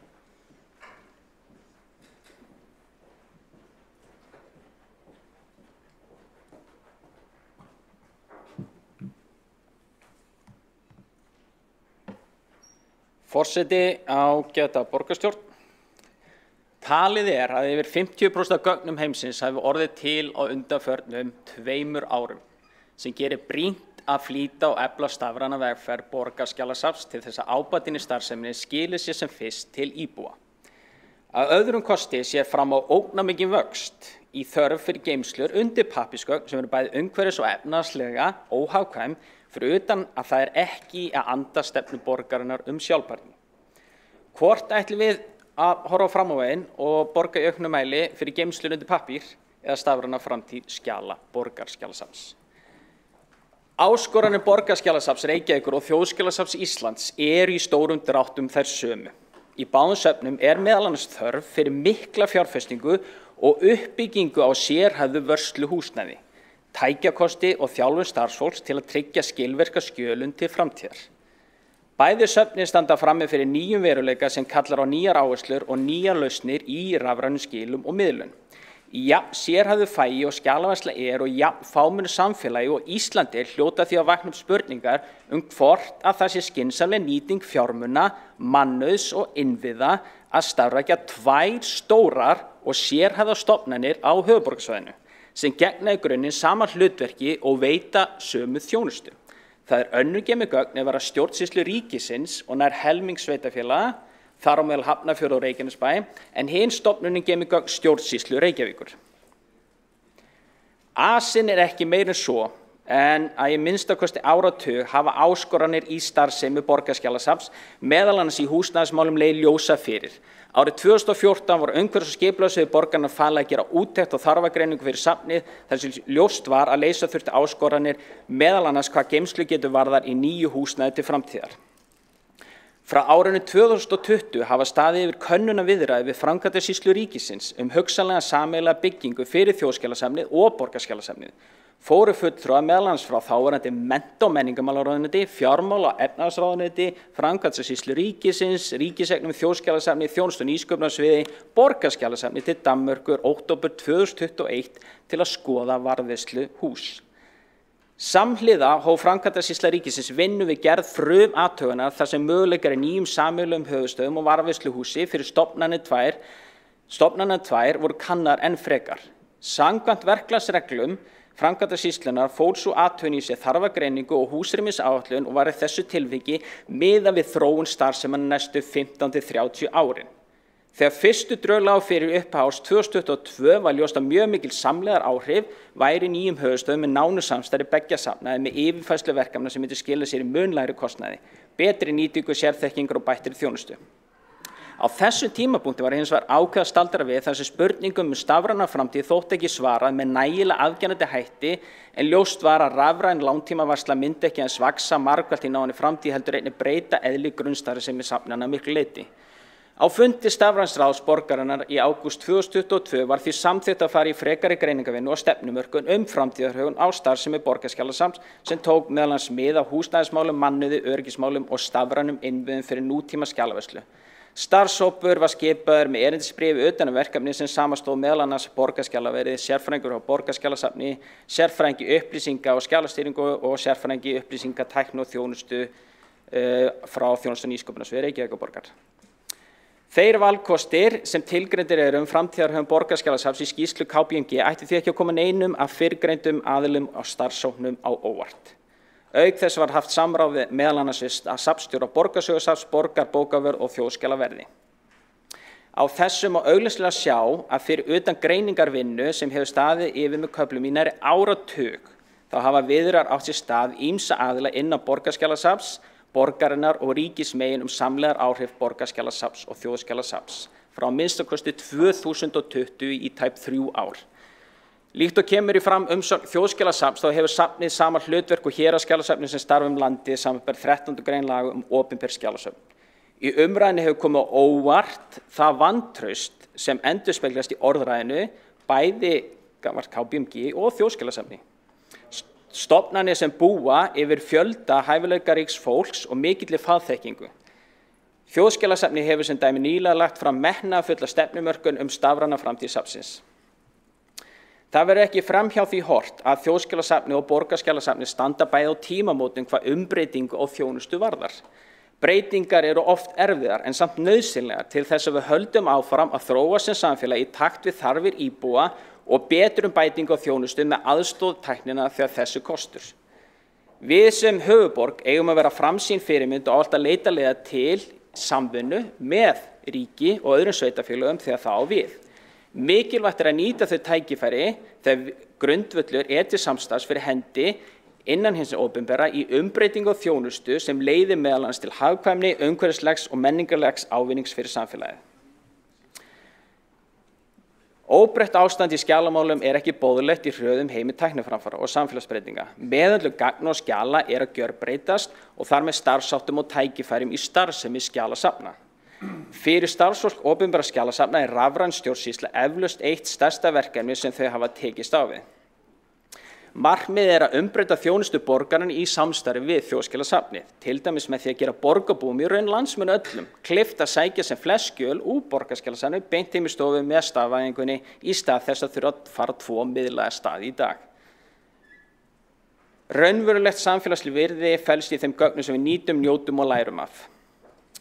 Mikilvægt að við skoðum vandlega hvernig miðlun safnkostsins verður háttað besti framtíðar í raunheimum og beitum til þess notandi að miðaðri hönnun með hagaðilum samkvæmt þjónustustefnu borgarinnar. Það hvers konar þjónustu eru þeir sem að nýta sér gögn safnsins að kalla eftir og með hvað hættu og hverjar eru ákjósanlega staðsetningar fyrir þá miðlun. Áætlað að tilfærsla verkefna á Borgarskjalasafns til Þjóðskjalasafns verði unnin af yfirvegun yfir að minnstakosti 4 ára tímabil. Í nánu samstarfi við starfsfólk og aðra hagaðila til að tryggja farsælan flutning alls safnkostsins.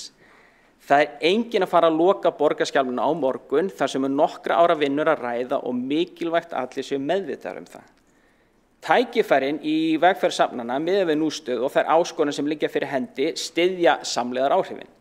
Reikna má með því að svo ákvörðun að beina fjárfestingum í málaflokknum í eina stofnun mun flýta stafrænni vegferð Þjóðskjalasafns og stuðla kvikari og öflugri uppbyggingu tækniinnviða í tengslum við aukna kröfur örugga langtíma varðveislu sem aftur líklegt til að hafa margfeldisáhrif og gagna skjalasöfnum almennt land allt. Breyting sem þessi hlýtur því að vera bæði hagkvæm og æskileg fyrir ríki og borg sem og íbúa lands alls. Að auki má því gera ráð fyrir að þjónusta við þau sem nýta skjalasöfn verður bæði öflugri og notendavænni með tilkomu nýrra tækniinnviða og nútímalegs starfsumhverfis. Ég á smá bágt með því að trúa að við veljum það að senda tvöfaldar aukun á borgarbúa fyrir uppbyggingu á skjalasöfnum á höfuðborgarsvæðinu. Það bæði fyrir nýju Þjóðskjalasafni og svo nýju Borgarskjalasafni.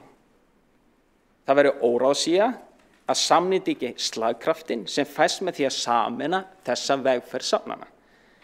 Eðlilegt að slík breyting veki þó umtal og spurningar, en hér ekki aðeins verið að taka mikilvæg skref í þróun af þjónustu borgarna við íbúa heldur einnig hárrétt skref með tilliti til stafrænar umbreytingar í samfélaginu öllu og tryggja skrásetningu söguna til framtíðar. Stefnan að halda áfram viðræðum við ríkið útfærslu. Það væri því áhugavert að heyra hvað öðrum borgarfulltrúum finnst að við eigum málefnalega að leggja áherslu á í því samtali. Það hvað þjónustu eigum að tryggja fyrir íbúa Reykjavíkur. Með því að beina kröftum samfélagsins að uppbyggingu eins nútímalegs skjalasafns á höfuðborgarsvæðinu verið að tryggja skynsamlega nýtingu fjármuna hins opinbera, ásamt því að byggja upp safn sem nýtir sérþekkingu mannauðs með sem skilvirkustum hætti þar sem stuðst við nútímatækni til þess að efla þjónustuna, gagnsæið og aðgengi að gögnum til framtíðar til þess að takast á við allar áskorunir og tækifæri sem framöndan eru. Takk fyrir. Borgarfulltrúinn hefur lokið máli sínu og 2 hafa óskað eftir að koma í andsvar. Stefán Pálsson og Kolbrún Baldursdóttir. Stefán, gjörðu svo vel.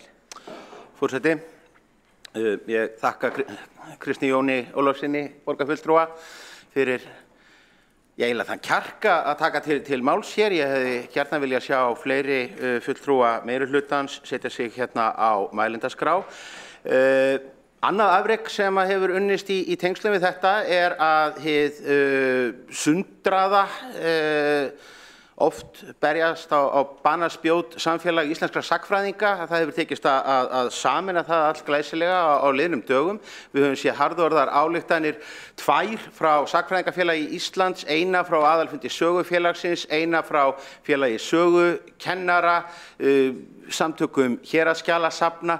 Og ég myndi vilja spyrja borgarfulltrúan hvort að þessi harða gagnrýni frá öllum hópum helstu stórnotenda safnsins og svona fagfólki á þessu sviði valdi honum ekki áhyggjum og kannski framhaldi af því hvort hann hafi ekki örugglega kynnt sér hana og þá kannski á uppbyggilegri nótum svona hvað í gagnrýni þessara aðila hann svona vilji sérstaklega taka með sér og telji vert að læra af.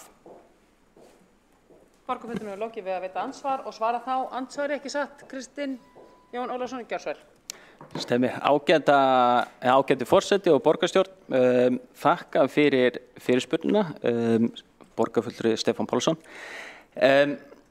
Í dag eru nú þegar 46 sveitarfélög að skila gögnum sínum beint til þeirra 20 héraðsskjalanna sem starfrækt eru víðs vegar landið. Borgarskjalasafn þeirra langstærst eins og við vitum samkvæmt þessu gögnum, en 35% landsmanna eru búsett í Reykjavík. Við megum ekki gleyma því að nú þegar í dag eru 18 sveitarfélög, þar á meðal Hafnarfjörður og Reykjanesbær, að skila gögnum sínum til Þjóðskjalasafns.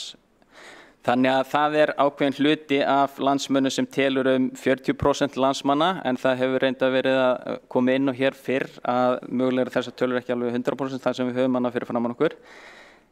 Og þar á meðal verið að fara með viðkvæm gögn eins og tengt barnaverndarmálum og þess háttar. Borgarfulltrúi Stefán Pálsson spyr mig hvaða svona áhyggjur hjá mér eru. Ég hef ekki miklar áhyggjur nema þær að ég sé bara mikið tækifæri og alltaf þegar við förum í þá vegferð þar sem að breytingar eru fyrir hendi þá eðlilegt að það sé ótti við breytingar en ég sé mikið tækifæri í miðlun eins og tengt hérna borgarsögusafni og ég sé mikil tækifæri í því að við horfum einhvern veginn svona til framtíðar og tryggjum að setja fjármagn í einn farveg til þess að efla miðlun í gegnum mismunandi stofnanir borgarna og efla þessa nærþjónustu þar sem að áhyggjur hafa verið meðal annars tengt einkaskjalasöfnum. Jú, kannski gott að koma inn á það, þú varst að spyrja út í svona eitthvað nærtækt dæmi sem að héraðsskjalasöfnin hafa komið inn á. Þá sé ég ekkert annað en tækifæri því að við getum byggt á þeirri þekkingu sem til staðar og elta til framtíðar.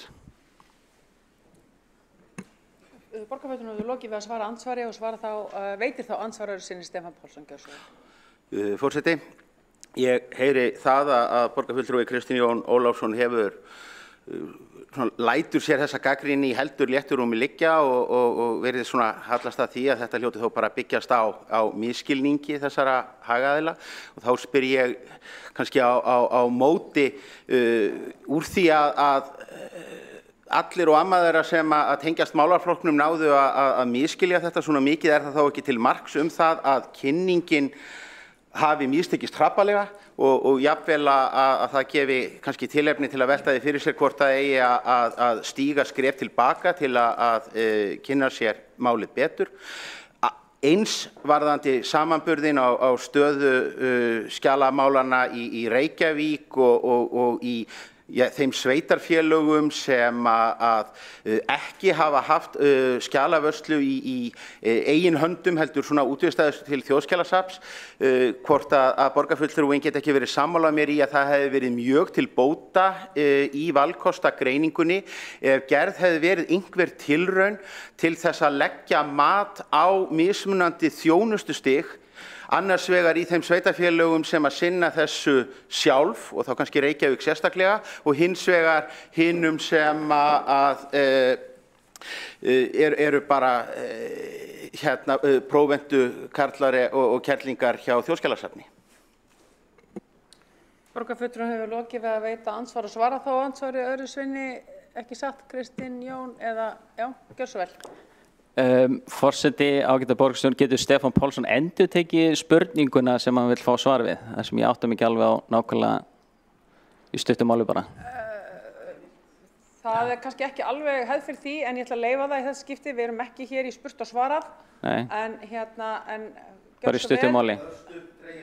Kveiktu á mæknuðinum, Stefán, gjör svo vel. Já, örstutt þá dreigið saman, þá var þetta í rauninni tvíþætt. Í fyrsta lagi hvort að þessi hörðu viðbrögð hagsmunaaðila bendi nú ekki til að hér hafi eitthvað misfarist við kynningu og kannski verið farið á hratt. Og hins vegar hvort að borgarfulltrúi sé sammála mér í því að það hefði verið æskilegt að fara í samanburð á mismunandi þjónustustigi varðandi skjalasöfn og afgreiðslu þeirra og annað slíkt, annars vegar í þeim sveitarfélögum sem að sinna þessu sjálf, borgarskjalasafn sérstaklega, eða þá þeim sem að fara með þetta í gegnum Þjóðskjalasafn. Vona þetta varpi ljósi á spurninguna. Takk fyrir, gjörðu svo vel að veita svara ansvari, Kristín. Forseti ágæta borgarstjórn, takk fyrir að útskýra spurningan aftur fyrir mér, borgarfulltrúi Stefán Pálsson. Það eru búin að vera greiningar og viðræður í gangi fjölda ára milli fjölda hagaðila. Þetta mál er ekki bara sprett upp úr engu líkt og margir vilja halda fram. Búið er að eiga sér samráð og samtal í tengingu við húsnæðiskost. Í dag erum við að gefa umbreytingunni á starfseminni sem sagt 4 ára rými. Þannig að ég efa það ekki í vinnslu við útfærsluna og í þessu samtali sem mun eiga sér stað að við eigum eftir að komast að góðri niðurstöðum útfærslu byggt á þeirri reynslu sem ég hef heyrt meðal annars frá Reykjanesbæ að sé bara góð varðandi skil þeirra til Þjóðskjalasafns. Þannig að ég efa það ekki að byggt á þeim gögnum sem við höfum og þannig bara rúma tíma sem við gefum okkur í þessa yfirfærslu að vanda verði vel til verka þannig að við tryggjum varðveislu gagna og sérstaklega séum að horfa til framtíðar til þess að efla þjónustuna til íbúa aðgengi og stafræna vörslu til framtíðar. Takk fyrir.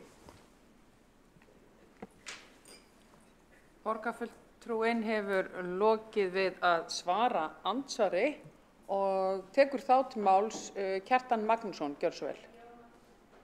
Varst þú með hann? Já, það er rétt. Það er bara alveg rétt. Og ég hef með sér búin að segja það. Afsakið því. Þá veitir andsvar Kolbrún Baldursdóttir, gjör svo vel. Forseti ágæta borgarstjórn, það eru hérna einir 3 til 4 punktar sem langar að nefna sem viðbragð við ræði borgarfulltrúans Kristins Jón Ólafsson. Fyrst er að þetta, ég þakka fyrir faglega ræðu hans alveg, en ég ætla ekki að spyrja, ég ætla bara að fá að nefna að það sem ég skil ekki á hverju þurftu allar þessar neikvæðu athugasemdir og ávirðingar gagnvart borgarskjalaverði að vera í sér skýrslu ef þetta var svona bara fagleg niðurstaða, einhvern veginn stemmir ekki saman. Næsti punktur að borgarfulltrúinn kemur inn á hagræðingu, að hægt sé að fá upplýsingarnar á sama stað, að tengjast við þjóðskjalasafn, en þá spyr ég, af hverju hefur þá hið stafræna vegferð hafnað svo miklu samstarfi við Stafrænt Ísland fram til þessa og ekki vilja vera í samstarfi við Ríkiskaup nýja samninga og annað slíkt. Núna allt í einu það orðið voða brýnt að hugsa hvað gott sé að fá allar upplýsingar á einum stað, þannig að það ekki í samræmi við það sem áður Síðan talað breytingar að það venjulega fari, og ekki óeðlilegt að fari illa í fólk og þá spyr maður aftur sjálfan sig kannski og aðra. Á hverju þá ekki rætt við starfsfólki almennilega og það látið vita hvað sé verið að hugsa og hvað standi til því að nú það algjörlega staðfest að þessi tillaga niðurlagningu kemur ekki til starfsfólksins fyrir en eftir þennan umrædda borgarráðsfund. Þannig að þetta svona bara, þetta stemmir ekki. Og þó svo sé verið að koma upp í flottar faglegar ræður, þá stangast þær bara á við alls konar svona einhvern veginn aðra ljóta hluti í þessu máli, hvernig hefur verið staðið að þessu. Þannig að þegar á heildinni litið þá virkar þetta ekki trúverðugt og ekki sannfærandi, en það má alveg reyna að gera þetta svona svolítið fallegt og flott, en það ekki að takast, ekki held ég það allana. Borgarfulltrúinn lokið við að veita andsvar og svara þá andsvari eða...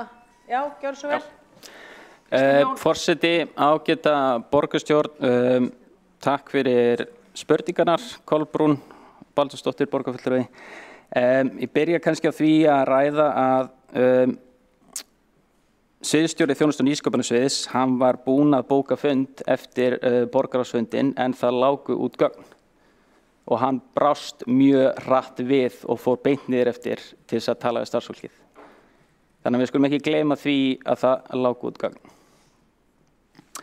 Varðandi aðra spurninguna tengt samstarfi, þá það yfirlýst bara markmið hjá okkur og hefur verið alltaf í stafrænu ráði og kemur meðal annars fram í samþykktum ráðsins að við leitum eftir samstarfi, hvort sem sé við ríki, sveitarfélög, háskóla, frumkvöðlasamfélag og svo framvegis. Það kemur skýrt fram í samþykktum ráðsins. Við höfum lagt mikla áherslu á, bara sem dæmi með Stafrænu Íslandi, erum við að vinna stafrænu pósthólfi og samkvæmt svörum frá Stafrænu Íslandi erum við fremst í flokki en borgin var fyrst að innleiða þá lausn og hefja birtingu gagna.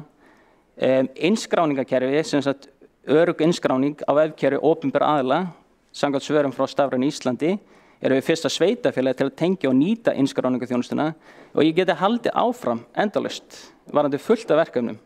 Ef þú vilt fá líka tilvinnun í framkvæmdastjóra Stafræns Íslands frá honum Andra Heiðari Kristinssyni, þá segir hann með leyfi forseta: Samstarf við Reykjavíkurborg stafræna þróun afar gott á fjölmörgum sviðum og Reykjavíkurborg í allra fremstu röð sveitarfélaga að nýta sér ýmsa þjónustu Ísland.is. Reglulegt samstarf og samtal á milli Stafræns Íslands og Reykjavíkurborgar og lögð sameiginleg áhersla á að vinna samnýtingu lausna og aðferðafræði þar sem við á. Þannig ég vísa á bug því sem borgarfulltrúi Kolbrún Baldursdóttir að taka fram trekk í trekk þrátt fyrir þessi svör hér og áður. Borgarfulltrúinn lokið við að svara andsvari og veiti þá andsvar öðru sinni Kolbrún Baldursdóttir. Forseti, ágæta borgarstjórn, því miður höfum við kannski ekki tíma til þess að ræða þetta með Stafræna Ísland en það var allavega til að byrja með meira orð en á borði og það veit borgarfulltrúinn alveg en það var nú eitthvað rétt að hýsa upp í sig núna varðandi það. Og það bara gott mál en það skiptir miklu mál að nýta þeirra þekkingu og reynslu og varðandi hins vegar leka, kannski koma að því aftur þegar ég tækifæri að fara aftur í ræðu að þá hefði náttúrulega verið bara sjálfsagt að upplýsa borgarskjalavörð nákvæmlega hvað var að fara að gerast á sem borgarráðsfundi. Það átti ekki að vera neitt eftir fundin. Hér erum við að tala borgarskjalavörð til margra ára. Þannig en síðan kannski málið að það fari svo öfug leið í þessu. Nú að leggja niður Borgarskjalasafn. Og við vitum í rauninni ekkert hvað vill Þjóðskjalasafn gera. Er það tilbúið í þetta? Það kostar jú pening, það hefur komið fram. Hvert kostnaðarmat Þjóðskjalasafnsins og menntamálaráðs í slíku verkefni? Hafa átt sér einhverja viðræður eða á það bara allt eftir? Væri ekki nær að byrja að skoða málið, ræða við aðila sem eiga þá að koma að þessu verkefnum síðar meir og kanna hvernig landi liggur áður en eitthvað lagt niður. 4 ár. Við höfum þá 4 ár til þess að skoða málið, hvernig best að haga þessu, hvort að þá sameiningaræða eða niðurlögn á safninu seinna meir, það getur vel að það verði niðurstaðan eftir 4 ár. En þvílíkur asi í að leggja niður Borgarskjalasafn passar ekki inn í þessa mynd. Og síðan að horfa á þessa KPMG skýrslu sem á að vera fagleg skýrsla, tæta niður Borgarskjalaverð. Ég meina það segir sig sjálft að hér eitthvað annað að baki en sparnaður. Það liggur í augum uppi. Það bara verið að reyna að pakka þessu saman í eitthvað sem bara ég verð að segja að fólk ekki að kaupa. Borgarfulltrúinn hefur lokið við að veita andsvar og svarar þá andsvar öðru sinni Kristinn Jón Ólafsson. Forseti, ágæta borgarstjórn, borgarfulltrúi Kolbrún Baldursdóttir. Ég veit eiginlega ekki hvað ég að segja lengur þar sem ég búin að endurtaka hlutina svo oft varðandi samstarf og líka í ræðu minni varðandi samráð og varðandi í rauninni, þetta vantraust sem að virðist einhvern veginn vera á þessa faglegu vinnu hjá KPMG og ég tala nú ekki á starfsemi Þjóðskjalasafns. Ég bara næ ekki utan þetta, það nú þegar fjöldi sveitarfélaga sem að í samvinnu með skil við Þjóðskjalasafn. KPMG virt fyrirtæki með fullt af hæfileikaríku fólki, þannig að ég ætla að ljúka þessu hér með takk fyrir. Borgarfulltrúinn, andsvörum þá lokið undir þessari ræðu og næstur á mælskrá Kjartan Magnússon. Gjör svo vel.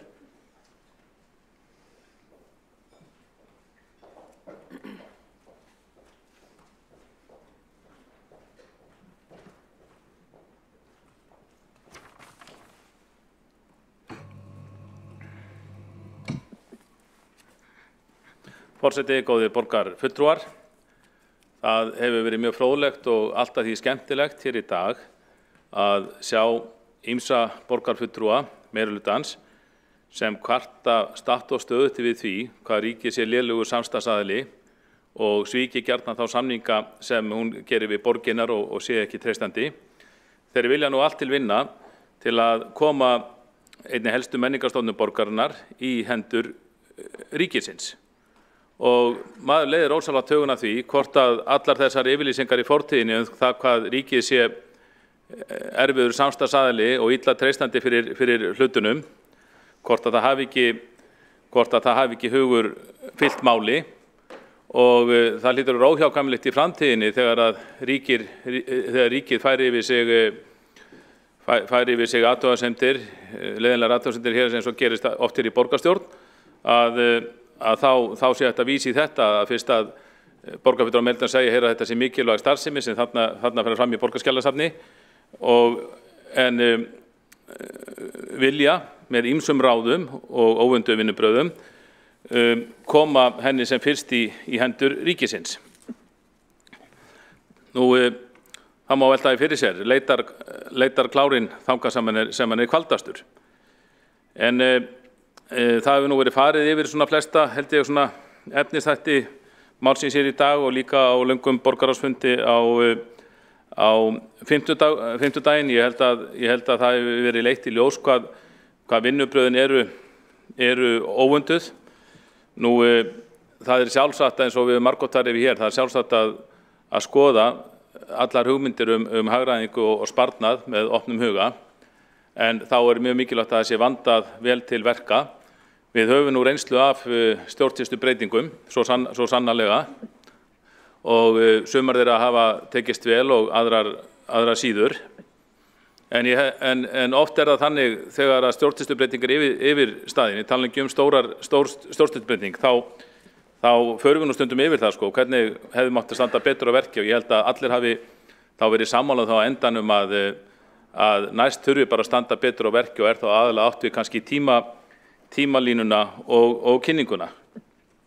Og það eru þetta hér að ræða veigamikla breytingu sem ætti að krefjast vandara vinnubragða og fullkomins gagnsæis og það eru þetta ekki gott gagnsæi þegar að það á að halda svona tillögu leyndri og svo þegar leyndin aflétt þá er að keyra þetta tillögum þetta í gegn á mesta mögulega hraða í gegnum borgarráð og borgarstjórn. Það hefur verið sérglend að fylgjast með hér í dag að það er eins og meirihluti kannist ekki við að það hafi átt neinn leynda ríkja yfir þessu. Ég held að sá ágæti borgarfulltrúi Skúli Helgason hafi minnst á það að borgarskjalavörður hafi komið þegar málið var kynnt í menningar, íþrótt og tómstundaráði. Ég var á þeim fundi, ég kannast ekki við það að hún hafi komið þangað. Það fór fram mjög einhliða kynning í ráði og þegar við ráðsmenn óskuðum eftir að fá gögnin í hendur, gögnin sem voru kynnt fyrir okkur á fundinum, að því að þið vitið, maður grípur nú ekki allt sem kannski í 20 sinna glærukynningu, þá var sagt bara því miður, það var ekki hægt, það var leynd yfir þessu og yrði fram að framlagningu í borgarráði viku síðar. Svo var þetta lagt fram í borgarráði og þá hélt að gögnin eru ekki opinber en svo var ekki. Borgarráðsmenn fengu sjálfsögðu aðgang að gögnunum en ekki aðrir. Það átti að reyna að halda þessum smikið niðri eins leynt og hægt væri. Ef til vill til þess að starfsmenn safnsins og bara hinur þessir í fræðarsamfélaginu fengi ekki að sjá gögn málsins fyrir þetta væri allt yfir staðið. Nú síðan að borgarstjórnarfundi 21. febrúar þá tek ég málið upp, við borgarfulltrúar tökum málið upp og leggjum fram sameiginlega bókun, minnihlutaflokkarnir, þar sem við beinum þeim tilmælum til borgarstjóra að aflétta aflétta leynd af þessum gögnum, skrítið að þurfa að rökstyðja sérstaklega, því vitið að hefðin er svo að þá helst ekki að halda gögnum leyndu nema að það sé verið að verða einhverja viðkvæma persónulega hagsmuni eða beinir fjárhagslegir hagsmuni sé í húfi fyrir borgina eða tjón yfirvofandi, eitthvað slíkt sko. Það var ekki til þessu máli. Auðvitað hefði bara átt að sjá til þess að starfsmenn fengju kynningu á þessum gögnum og á sama svipuðum tíma og við hægt að standa að því og svo færi þetta bara í almenna kynning út í þjóðfélaginu þannig að allir þeir sem hafa notið þjónustu þessa safns, þeir gætu látið okkur vita sinn hug. Ég meina það eru ýmsir sem njóta þjónustu safnsins sem eru miklu meiri sérfræðingar í málefnum þess heldur en við borgarfulltrúar. En svo eftir að við höfum lagt fram þessi tilmæli í borgarstjórn á þriðjudegi og ég heyrði nú ekki annað eftir þann fund að það stæði ekki til að það yrði orðið við því. Mér var bara sagt að þetta yrði væntanlega afgreitt á næsta borgarráðsfundi og það var ekki víst að þessari leyndinni aflétt. En þó meirihlutinn sá að sér með það og borgarstjóri, það var sendt út 13 tilkynning á 5. degi þar sem var sagt að trúnaði hefði verið aflétt af gögnunum að ósk borgarstjóra.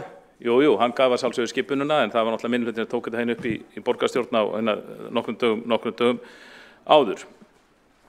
Nú, þannig að það er ekkert að segja kannski að fullkomin leynd hafi ríkt allan tíman en það var reynt að láta, það var athyglisvert að Píratar skuli verið þessi vinnubrögð, það var reynt að halda leyndamálinu eins lengi og hægt var og svo þegar meirihlutin neyddist þess að aflétta leyndinni því það voru engin rök fyrir henni þá er þetta bara reynt að keyra, þá er máli keyrt í gegn eins hratt og hægt er. Og það er ekki faglegt, það hefur verið staðið ágætlega stundum að skipulagsbreytingum, stjórnsýslubreytingum hér og lykillinn er þetta sá til dæmis eins og þegar við erum að breyta bara við getum minnst hérna sameining skóla og svo framvegis að þá er máli kynnt og það er gefin tími fyrir starfsmenn, kennara, skólastjóra og foreldra að kynna sér málið og koma athugasemdum til okkar. Og ég hélt einhvern veginn að því að þá bara standa þessum vönduðum hætti og það var nú gert grínað á sínum tíma, það var allt í einu að fara að tala um breytingastjórnun, að þá komið sérfræðingar í breytingastjórnun og bent okkur á þetta og komið inn á fund kannski í borgarráði þar sem voru ráðleggja okkur og ráðlögðu allir að það yrði samráð og tímilátin líða. En ég hygg að það hefði í þessu máli sé algjörlega vikið frá helstu svona prinsipum þessara breytingastjórnunar.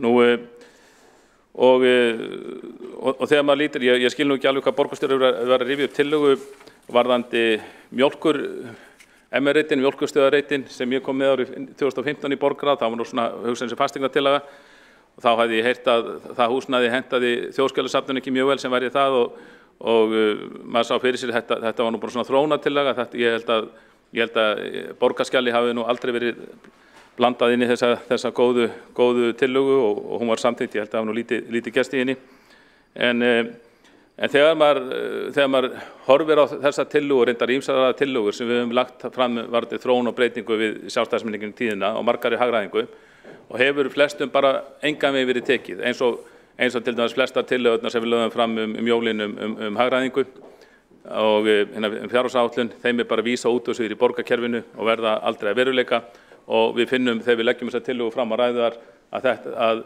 meirihlutinn lítur á þetta sem svona einhverja mikla óþurftar tillögur. En svo kemur þessi tillaga, hún er kynnt og keyrð í gegn og auðvitað vaknar svo spurning rífast upp fyrir mönnum samskipti yfirstjórnar borgarinnar við Borgarskjólasafnið á síðasta kjörtímabili þegar að Borgarskjólasafnið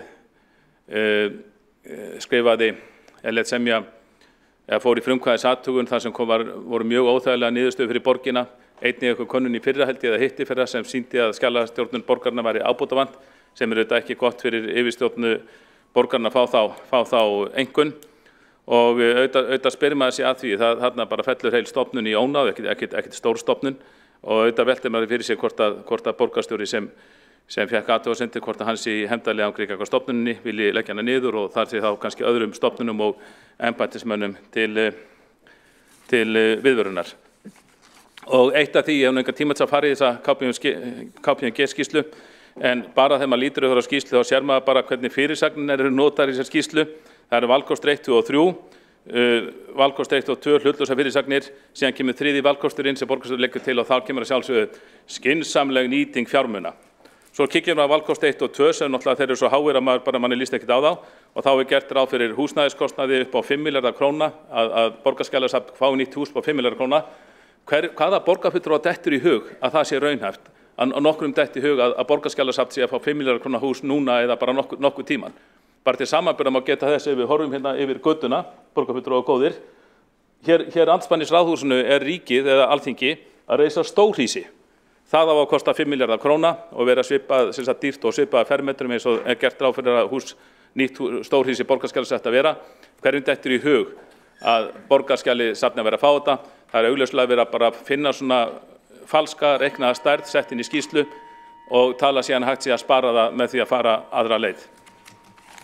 Borgarfulltrúinn hefur lokið máli sínu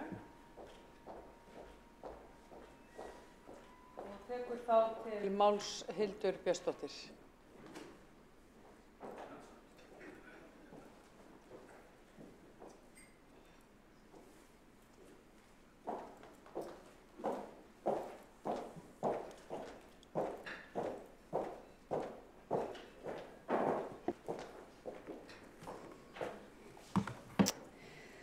Forseti, ágæta borgarstjórn, ég þakka umræðuna sem fram hefur farið hér í dag og hér búið að ræða þetta mál út frá ýmsum sjónarhornum.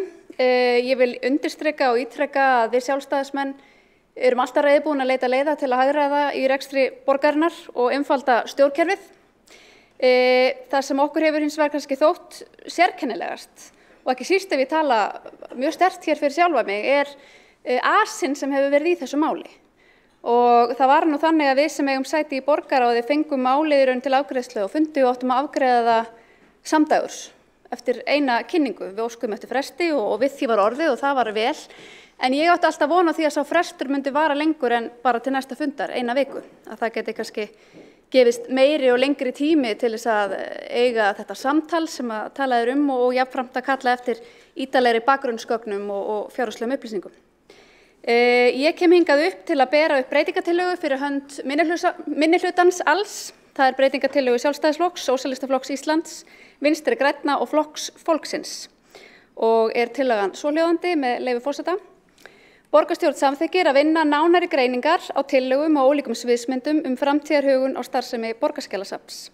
Endanlega ákvörðun í málinu verði hvorki tekin fyrir að undangengnu ítarlegu samtali og samvinnu við bæði ráðherra menningarmála og þjóðskjalasafn. Né fyrir en starfshópur menningar- og viðskiptaráðherra framtíðar fyrirkomulag skjalasafna og mótun stefnu rafræna langtímavörslu skjala hefur lokið störfum.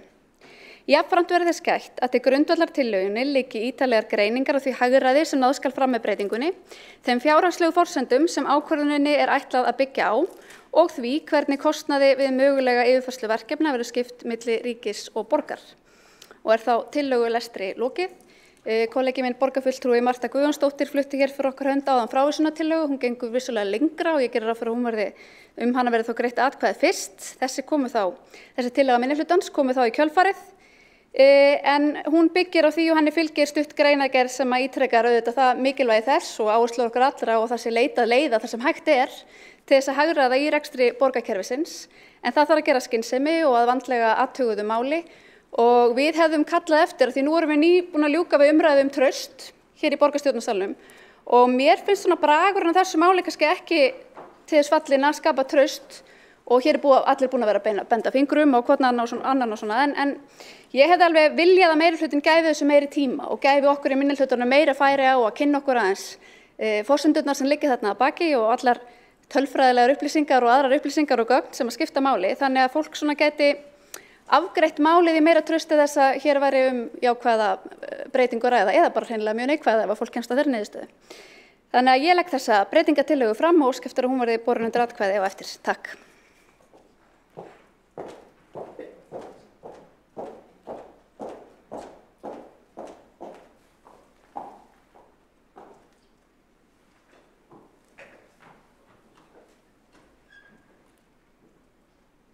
Borgarfulltrúinn hefur lokið máli sínu og næst tekur til máls Ragnhildur Alda María Vilhjálmsdóttir, gjörðu svo vel.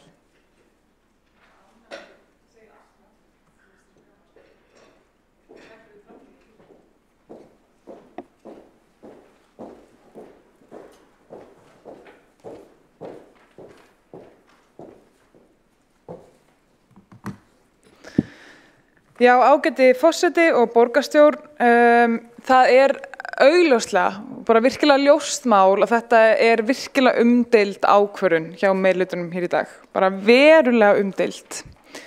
Við í minnihlutanum höfum nú með þessa tillögu okkar í raun og veru kastað til ykkar haldreipi til þess að gefa meirihlutanum færi á því að bara fækka óvissu þáttum og auka gæðin við þessa ákvörðunartöku. Af því að það augljóst að hún mjög vanreifuð og í raun og veru bara eðlilega vegna þess að ég meina höfundar þessa sviðsmynda sjálfir settu bara þann fyrirvara á að vissulega þá bara byggðu allar þessar fjárhagslegu forsendur á einungis þeim gögnum sem voru fyrirliggjandi þegar að það verið að kanna þessar sviðsmyndir og þá núverandi gjaldskrá Þjóðskjalasafns. En ég meina allir helstu hagsmunaaðilar, allt frá samtökum héraðsskjalasöfn og til þjóðskjalavarðar hafa flaggað því að það bara þurfi að vanda virkilega þurfi að vanda betur til verka. En einnig bara að þjóðskjalavarður sagði sjálfur náttúrulega að sjálfsögðu þurfi að endurskoða gjaldskrána þegar að næst stærsta safn landsins bankar á dyrnar. Ég meina það til dæmis eitthvað sem við erum ekkert búin að skoða hvernig þær breytingar myndu hafa hver það sparnaðurinn í raun og veru. Þetta bara svona grunnatriði sem ættu að vera fyrir hendi þegar við förum í jafn stóra ákvörðun og það að leggja niður næst stærsta safn landsins. Og það mér finnst svo ótrúlega ófaglegt að það skuli ekki vera vilji til þess að hafa allar þessar upplýsingar fyrir hendi, ef ekki bara þess að hafa vaði fyrir neðan sig. Og ég meina það hefur verið nefnt, þú veist, til dæmis önnur bara svona forsenda þessa sem var nefnd í dag, forsenda sparnaðarins var að það standi til að við myndum spara okkur það að byggja 5 milljóna króna hús fyrir Borgarskjalasafn, en ég meina sú bara hugmynd hefur ekki einu sinni komið til umræðu hér í borgarstjórn. Það ekki einu sinni búið að tala það hér fyrir innan að fara að byggja slíkt hús fyrir 5 milljarða króna. Þannig Þetta einhvern veginn alls konar svona forsendur sem að eru kannski svolítið svona tekna saman út frá einhvern svona hugmyndum sem hafa kannski ekkert endilega hlotið neitt formlegan bakgrunn, formlega ígrundu. Þannig að svo bara annað sem ég þykir líka vera bara svona dæmigert fyrir viðhorfið sem að maður sér hér í þessu máli. Og það bara það að eftir borgarráðsfundinn voru upplýsingafulltrúarnir strax látnir senda út fréttatilkynningu að það væri búið að taka ákvörðun að leggja niður Borgarskjalasafn eins og þessi fundur hér og þessi umræða hér og þessa tillögur, þetta sé allt bara til skrauts. Þú veist, eins og við í minnihlutanum sem að kusum á móti þessu í borgaráði og þar með kom þetta hingað á borð til okkar í þessa lýðræðislega svo hér getur farið fram lýðræðislega umræða fyrir opnum dyrum. En það átti náttúrulega ekki að vera, við skulum bara taka það fram. Það átti bara að afgreiða þetta inn í borgaráði. Við kusum á móti og hér er þetta komið, en ég meina, svo þetta bara allt gert að engu í þessum fréttatilkynningum. Hvað segir það manni? Ég meina, hvernig á maður að túlka það sem bara fulltrúi minnihlutans það hver viðhorf meirihlutans til okkar starfa hér. Og ég meina, það að vera svolítið tilfinningin í öllu þessu sem að fólk hérna búin að vera að nefna. Að það bara tekin einhver ákvörðun út frá einhver forsendum sem eru voðalega einhliða og það bara ljóst mál. Og út frá því eru settar einhver svona tölur sem sparnað sem náttúrulega settar með miklum fyrirvörum og svo bara afgreiða þennan niðurskurð bara hérna bak við luktar dyr. Þetta virkilega pólitísk ákvörðun eins og við margoft komið hérna fram, máli fyrir borgarfulltrúa. Og það á bara einhvern veginn að kynna þetta fyrir borgarfulltrúum í borgaráði, við fáum gögnin hvað 2 dögum fyrir borgarráðsfundina, skilji. Það bara svo ótrúlega mikilvægt að taka svona stóra ákvarðanir að það sé vandað til verka og það sé líka reynt að finna og afla og gera allt sem hægt til þess að tryggja sér sátt þetta, sem það augljóslega ekki. Það bara engin sátt þessa ákvörðun. Af hverju ekki vilji til þess að bara hægja þess á, skoða allar þessar forsendur og bara þar með vinna í átt að sátt? Takk fyrir.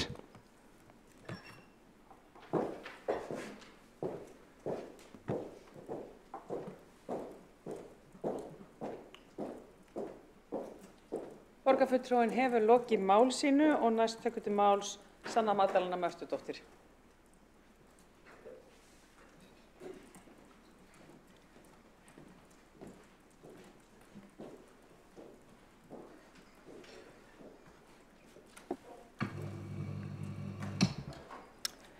Forseti, borgarbúar. Borgarskjalasafn Reykjavíkur varðveitir stærsta heimildasafnið sögu Reykjavíkurborgar sem spannar yfir 250 ár.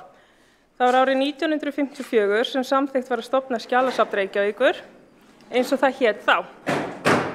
Það hægt að sækja skráðar upplýsingar ákvarðanir yfirstjórna og sagnfræðilegar staðreyndir.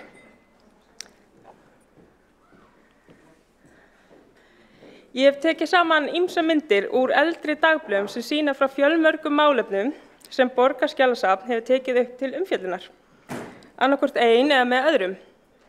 Hér má sjá þegar sýningin hinsegin daga í myndum og skjölum var auglýst.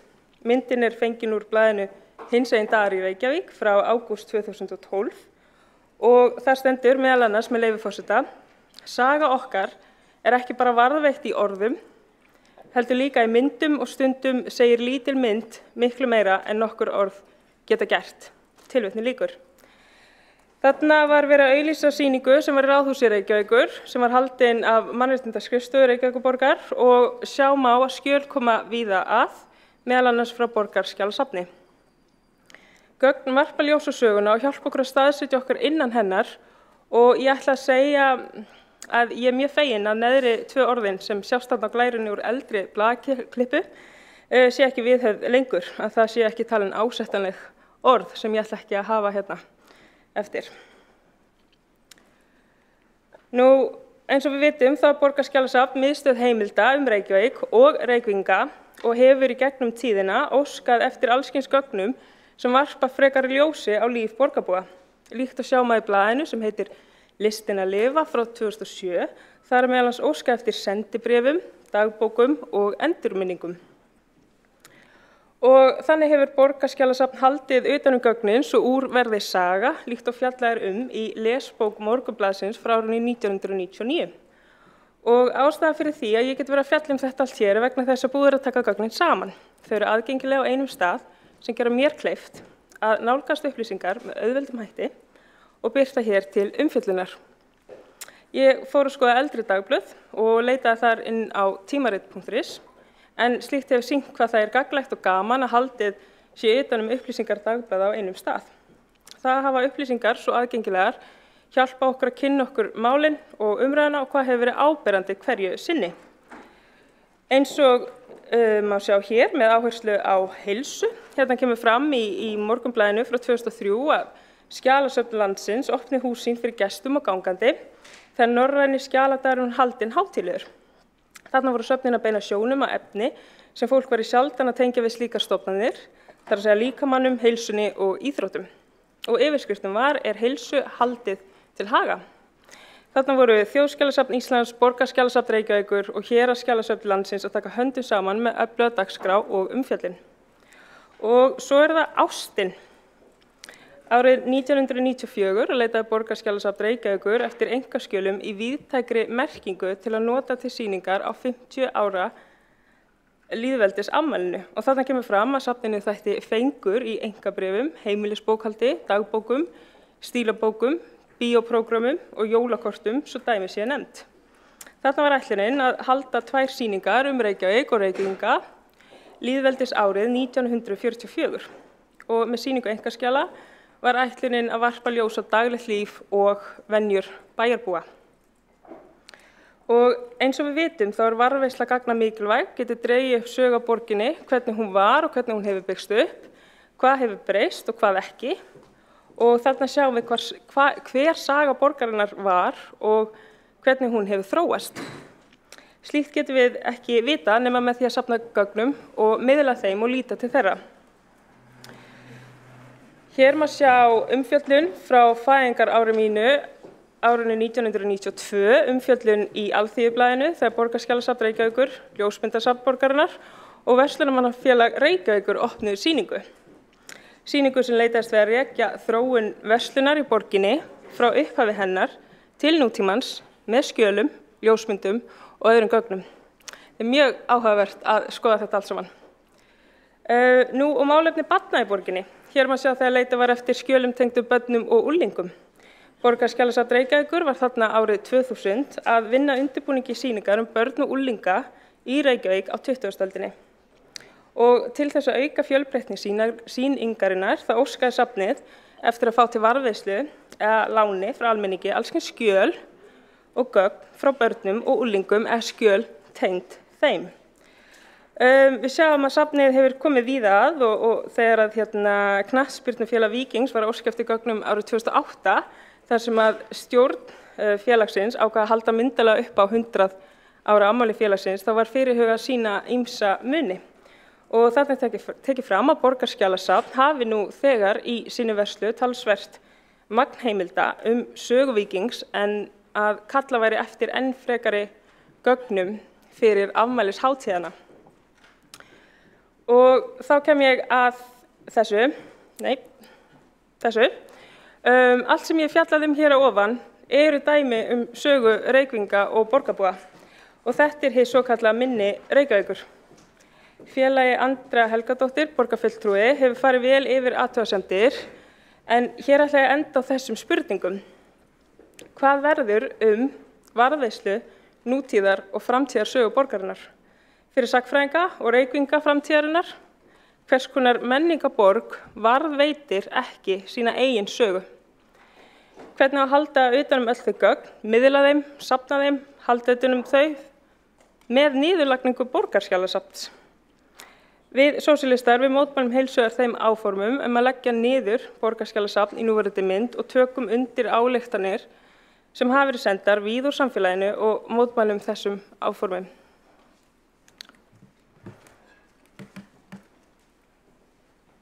Borgarfulltrúinn hefur lokið mál sínu og einn hefur óskað eftir að koma í andsvar. Það er Stefán Pálsson, gjörðu svo vel. Forseti, ég vil þakka borgarfulltrúa Sönnu Magdalenu Mörtudóttur kærlega fyrir frábæra ræðu sem að var, þó að við séum nú búin að ræða þetta mál nokkuð lengi hér í dag, eiginlega fyrsta ræðan sem fjallaði skjalasafnið sem skjalasafn, verkefni þess, af hverju við eigum að vera stolt af því, af hverju þetta er mikilvægt og þetta var bara góð veruleika binding fyrir umræðu sem hefur snúist meira það hver bókaði hvað við einhverja skýrslu á einhverjum undirbúningsstigum eða hvaða leynd var á einhverjum pappírum hvenar. Og mér langar til að spyrja borgarfulltrúan svona í ljósi þess að í gegnum tíðina þá hefur Borgarskjalasafn tekið til sín og meira að segja haft frumkvæði að því að fá til sín einkaskjalasöfn frá einstaklingum, frá félagasamtökum, frá fyrirtækjum, hvort að borgarfulltrúin sé ekki sammála mér í því að því fylgi ábyrgð. Því fylgir alltaf ábyrgð að taka við gjöfum og enn meiri jafnvel ef maður hafði sjálfur frumkvæði að því að þær væru færðar. Við getum tekið dæmi ef að Listasafn Reykjavíkur tæki upp á því að skella hluta af listaverkagjöf til Listasafns Íslands og einhver færi að hnýta í það, að þá væri það ekki vantraust á Listasafn Íslands.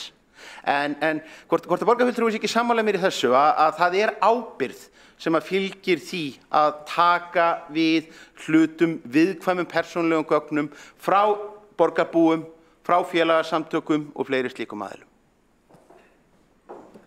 Borgarfulltrúi hefur lokið við að veita andsvar og svara þá og andsvarið Sönnu Magdalena Mörtudóttir, gjörðu svo vel. Forseti, já, ég þakka fyrir þessa spurningu. Það er einmitt mikil ábyrgð að vera að taka við þessu gögnum og eins og við höfum heyrt að þá eru þau sem hafa verið með enga skjalasöfnin þarna að hafa áhyggjur bara af framtíðinni sem er mjög skiljanlegt og mér finnst eins og einmitt í allri umræðinni eins og borgarfulltrúi Stefán Pálsson bendir hérna réttilega á að umræðan í dag hafi dálítið svona einskorast við einhverju svona valkostagreiningu þar sem það er ekki verið að setja í rauninni þessa sögu alla inn í heildarsamhengið og hvernig við sjáum fram á að framtíð bara borgarinnar verði þegar við erum ekki að taka tillit til allra þessar þáttar sem voru fjallaðir þarna í tekin dæmi úr með skjáskotum úr blaðagreinum. Þannig að jú, þetta er mikil ábyrgð og ég hef einmitt bara áhyggjur af því hvernig við ætlum að vera að miðla öllum þessum þáttum jafn sterkt ef að af þessari tillögu borgarstjóra verður niðurlagningu safnsins og bara svona hef áhyggjur af því hvernig við ætlum að halda utan allt þetta fjölbreytta starf sem að Borgarskjalasafn hefur verið að sinna. Borgarfulltrúi lokið við að svara andsvari og veiti þá andsvaraður sinni Stefán Pálsson, gjörðu svo vel. Forseti, ég þakka borgarfulltrúa Sönnu Magdalenu Mörtudóttur fyrir svarið og er mjög ánægður með að við séum svona samstíga í þessu máli og ég velti þá kannski fyrir mér í kjölfarið hvort að hún sé ekki líka sammála mér í því að það skjóti dálítið skökku við í þessari umræðu hér í dag. Þar sem er svona ítrekað rætt það að það sé ekki þessi lagaskylda, að það séu heimild fyrir sveitarfélög að henda verkefninu í fangið á Þjóðskjalasafninu, að það sé ekkert tekið á því að enga síður að þá er stefna Þjóðskjalasafnsins og stefna þjóðskjalavarðar sem að hefur verið ítrekkuð meðal annars í tengslum við umræður þetta mál, að hið æskilegasta form sé það að héraðsskjalasöfn séu áfram rekin í héraði. Þjóðskjalasafn hefur svona litið á sig sem móðursafn á sama hátt og Listasafn Íslands gerir gagnvart listarhlutanum, eins og Þjóðminjasafnið gerir gagnvart minjavörslunni, þar sem það er alltaf ljóst að Þjóðminjasafnið mun stíga inn í ef að sveitarfélag þrýtur örendi eða ef að einhverjar minjar liggja undir skemmdum en að hið æskilega ástand sé samt sem áður að það sé safnrekstur í héraði. Borgarfulltrúinn hefur lokið við að veita andsvar og svara þá andsvari öðru sinni Sanna Magdalena Mörtudóttir. Forseti, já, eins og ég les umsagnirnar sem hafa verið að berast til okkar og ályktanir, þá einmitt allt sem að öskra á okkur að halda þessu heima í héraði og við erum einmitt ekki með svona framtíðarsýn hvernig þetta muni yfirfærast til Þjóðskjalasafns Íslands og nýja heildarsýn einmitt öll verkefnin og það einmitt mikið talað þetta sé ekki löggilt í rauninni að það hellingur sem við erum að gera sem að ekki, sem við erum að gera en þurfum ekki að gera samkvæmt lögum en auðvitað bara gerum við það því að við viljum gera það sem Reykjavíkurborg og þetta eitt af því sem að ég tel að eiga að vera hér áfram í héraði og tek heils hugar undir það sem að borgarfulltrúi Stefán Pálsson kom inn á.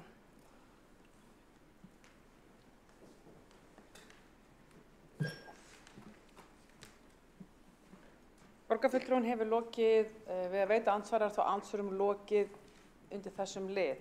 Næstu tekur til máls Helgi Ás Gretarsson. Þarna ertu. Gerð svo vel.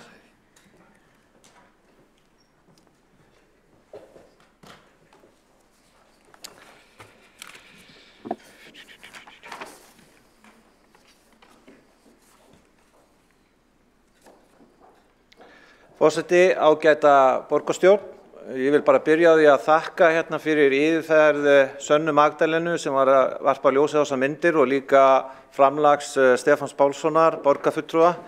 Ég kem að sumu leyti hérna upp í pontu sem gamall fræðimaður þar sem maður þurfti að grúska mikið og þurfti að fá aðgang að skjalasöfnum til þess að afla upplýsinga söguna og varpa ljósi þá ákveðin atriði.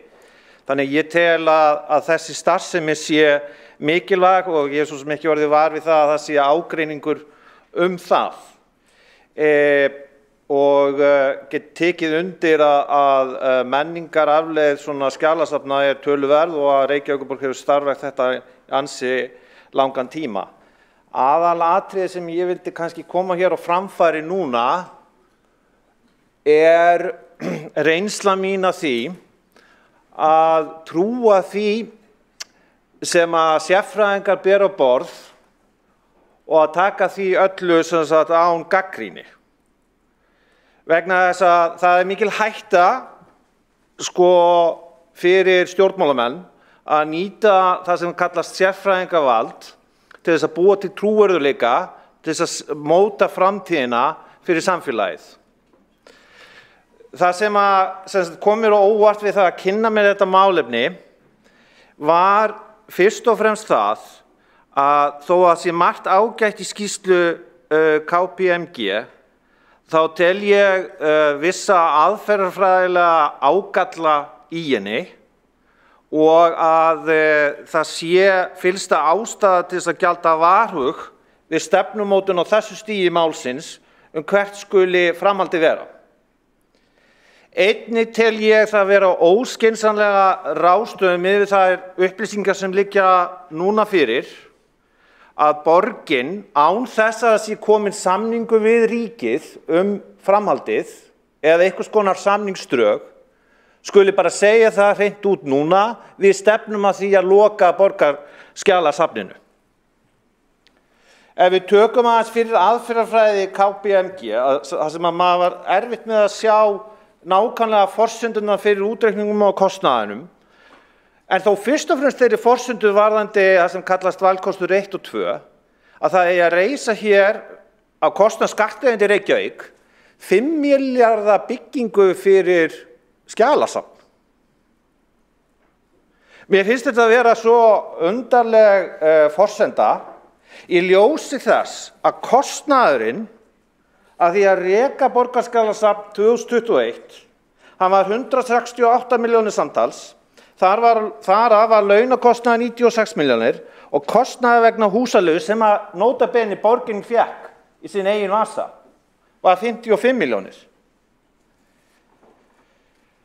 Það kemur líka komið fram að margt í rekstri borgarskjalasafnsins getur skýrst af því að það sé skortur á fullnægjandi fjárframlögum.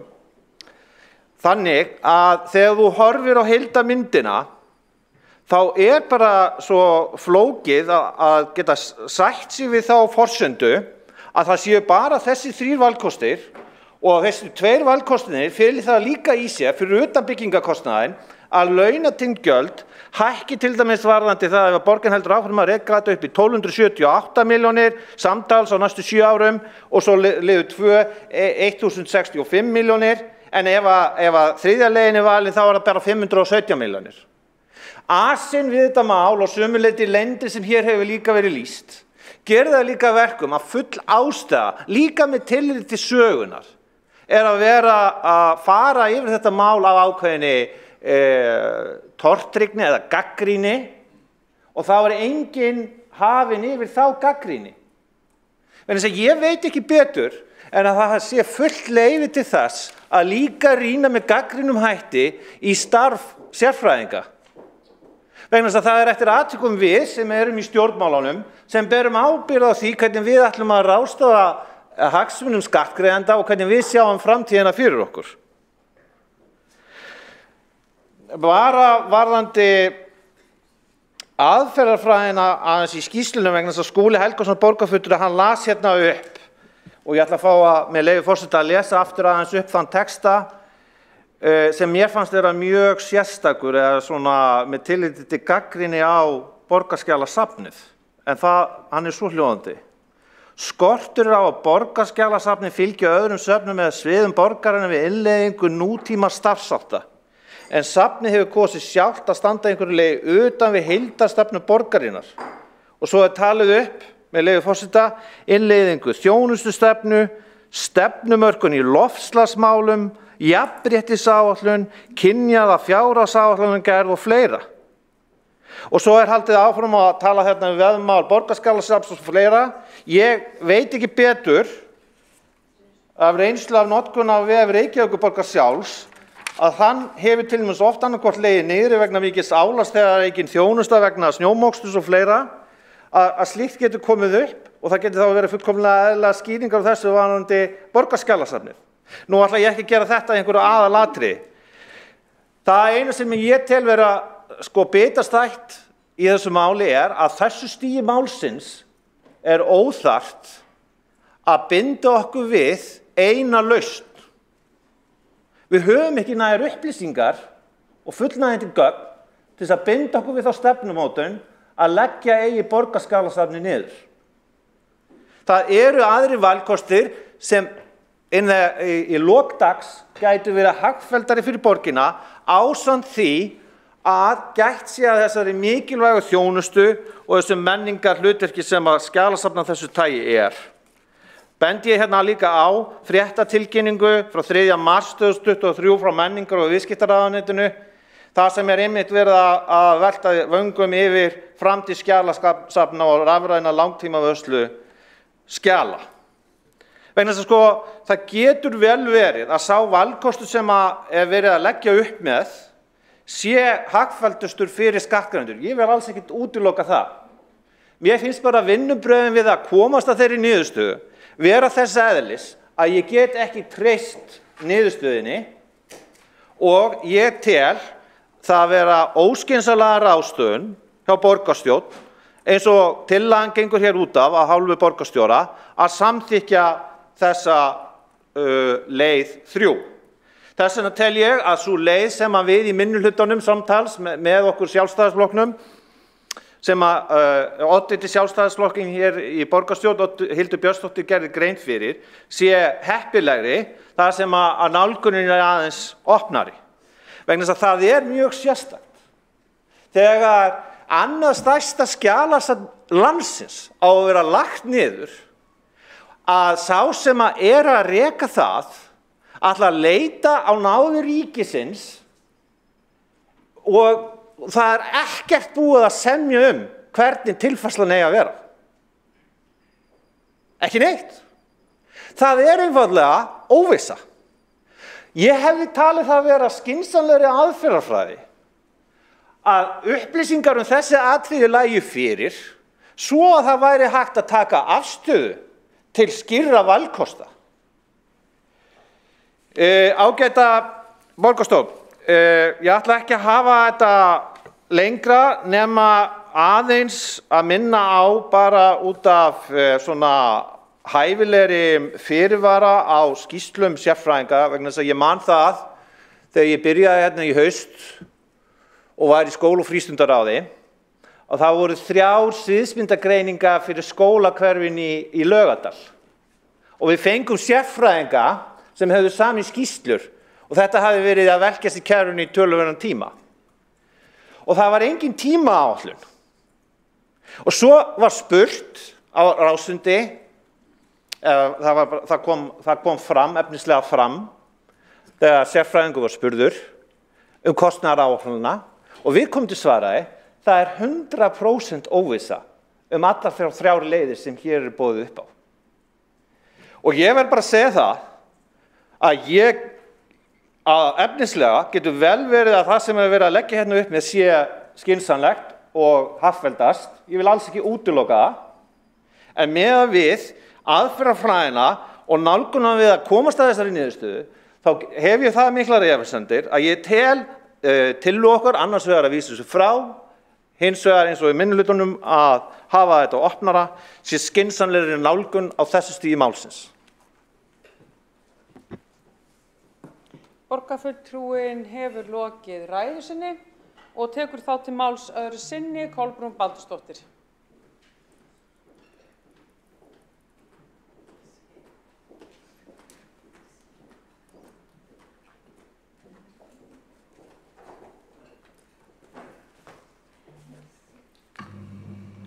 Forseti, ágæta borgarstjórn, mér langar bara að nota núna síðustu mínúturnar til að skerpa nokkur atriðum sem að sitja eftir í huga mínum eftir daginn. Og fyrst langar mig aðeins að tjá mig þennan meinta leka sem að borgarstjóri og fleiri hafa komið hér að. Það er að segja skýrsla KPMG úr borgarráði og tíma var haldið að ég, oddviti Flokks fólksins, hafi lekið henni en það er náttúrulega eins og vitað er ekki rétt. En það hefur líka verið sagt og meðal annars að borgarfulltrúa Einari Þorsteinsinni að skýrslan var undir höndum, fleiri höndum heldur en okkar bara í borgarráði. Þannig að þetta hafa fleiri geta sendt þessa skýrslu til fjölmiðla heldur en einhver í borgarráði. Hins vegar hugsaði ég á leiðinni heim þegar ég heyrði fréttur þetta mál á RÚV að það hefur spurst frá borgarráði að málunum að fresta því að öðruvísi gátu þær upplýsingar hvergi komið en frá borgarráði. Þannig að það kannski liggur í loftinu. En síðan að því að borgarstjóri kom inn á að borgarskjalavörður hefði skrifað undir samning við danska NEA-samlagið, sem er danskara borgarskjalasafna, án þess að máli væri lagt fyrir borgarráð. Ég heyrði þetta fyrir í dag og ég fór svona aðeins að skoða þetta og þá vil ég bara nefna það að þessi samningur var undirritaður réttilega en með vitund og samþykki vitneskju sviðsstjóra þjónustu- og nýsköpunarsviðs og máli var síðan lagt allt undir á fundi mannréttinda nýsköpunar og lýðræðisráðs. Því að mér fannst eins og borgarstjóri væri að bæta við gagnrýni á borgarskjalavörðum að hún hefði skrifað upp undir þennan samning án þess að fá leyfi til þess en það var ekki svo það sé bara alveg á hreinu því að mér verði að tína allt til á borgarskjalavörð og ég velti þessna fyrir mér verða að leggja til að leggja safnið niður vegna þess að borgarskjalavörður er ómögulegur og henni fundi allt í foráttu eða það vegna sparnaðar. Mér finnst þetta flækast mjög mikið fyrir mér þar sem að skýrslan fræga KPMG gengur svo mikið út á þessa ávirðingar og okkur í veröldinni ef á að leggja niður safn til að spara okkur þarf að tæta niður borgarskjalavörð í leiðinni. Þetta er það sem hefur valdið mér mjög miklu ruglingi í þessu máli og gert það verkum að maður er fullur vantrausts. Þannig að eftir situr líka að svo staðreynd að starfshópurinn sem ræðir fékk ekki að sjá endanleg drög eftir því sem ég kemst næst og borgarskjalavörður sá þessi drög af skýrslu viku fyrir jól, skilst mér hafa verið kölluð fyrir stafræna ráðið, spurninga. En síðan gerir maður náttúrulega einfaldlega ekki svona öðru sem að ræða vel við innviðina. Starfsfólkið, fá allar upplýsingar, hafa þau með í ráðum, vinna þetta með fólkinu. Það náttúrulega segir sig sjálft að þetta er risamál og hér erum við líka bara að hugsa hvernig, hvað verður allt þetta eins og réttilega hefur verið komið inn á hér af fyrru ræðufólki sem voru allar síðustu ræður mjög góðar, að þarna eru verðmæti sem að við vitum í raun ekkert nákvæmlega hvað verður Þannig að byrja þarf á að rannsaka það, hverju vil taka við þessu, hvað segir ríkið, hvað segir menntamálaráðherra, áður en að við förum að skella í lás.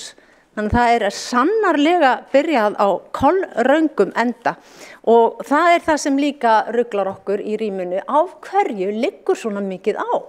Það mætti halda að það væri bara einhver pestarn í gangið eitthvað, þyrfti bara að einangra allt og skella í lásið fyrsta því að þetta í rauninni mjög óeðlilegar aðfarir. Mér langar líka að leiðrétta það sem kom hérna fram hjá borgarfulltrúa fyrir í dag að það var eitthvað vantraust á þjóðskjalasafn. Það náttúrulega akkurat ekkert slíkt í gangi, það hefur enginn tjáð sig slíkt vantraust að þjóðskjalasafn geti ekki tekið við sér starfsemi. Maður veit ekkert það hér og nú, en hins vegar held ég að starfsfólk þjóðskjalasafn séu bara hreinlega í losti yfir þessu sem að gerast hérna. Og í fréttum þar sem þjóðskjalavörður tjáir sig að hún bara spyr, ég meina það þarf fjármagn. Þetta ekkert eins og einhver redding að því að rúlla bara öllu þarna yfir og allt sé orðið gott. Þetta ekki svo einfalt. Þannig að þessi bæði söfn eru, starfsfólk þeirra held ég að séu bara í miklu uppnámi og það skilur þetta enginn. Þannig að ég bara mjög ánægð með að taka þátt í þessari tillögu minnihlutans, hún mjög skynsum og eðlileg og það í rauninni mjög sérkennilegt ef að meirihlutin ekki tilbúin til þess að taka henni núna og við vorum að tala um traust og samstarf og nú virkilega ástæða til að vinna saman að þessu mikilvæga máli. Takk. Borgarfulltrúi hefur lokið máli sínu og síðastur á mælendaskrá og lokar þessari umræðu Dagur B. Eggertsson, borgarstjóri. Gjörðu svo vel. Forseti ágæta borgarstjórn, ég vil þakka fyrir þessa umræðu sem að miklu leyti hefur allavega skýrt það að hér verið að fjalla sviðsmyndir þar sem verið að reyna að kortleggja framtíðina og í þeim birtist gríðarleg þörf fyrir framtíða fjárfestingu, annars vegar í stafrænum innviðum og hins vegar í húsnæðismálum vegna geymslupláss. Hér hefur verið kallað eftir því að það sé ekki hægt að marka þá stefnu að taka upp viðræður við þjóðskjalasafn fyrr en þeim viðræðum lokið. Ég held að það sé ekki skynsamlegt. Ég held að við eigum að stíga þetta skref núna, það stefnumarkandi, en það ekki dramatískara en svo að sviðsmyndir gerir ráð fyrir óbreyttri starfsemi í 4 ár. Hér talað eins og að sé eitthvað í óvissu hvað verður gögnin eða jafnvel hvort að Borgarskjalasafn opna á morgun. Auðvitað gera það og gögnin verða bara á sínum stað. Það sem við erum að fjalla hér kjarni málsins snýst framtíðagögn, þau gögn sem að verða til út í starfsemi borgarinnar, í skólunum og í því sem við fáum aðsend. Og þannig að ég held að það sé engin spurning eftir þessa umræðu að það skynsamlegt að stíga þetta skref og marka stefnuna.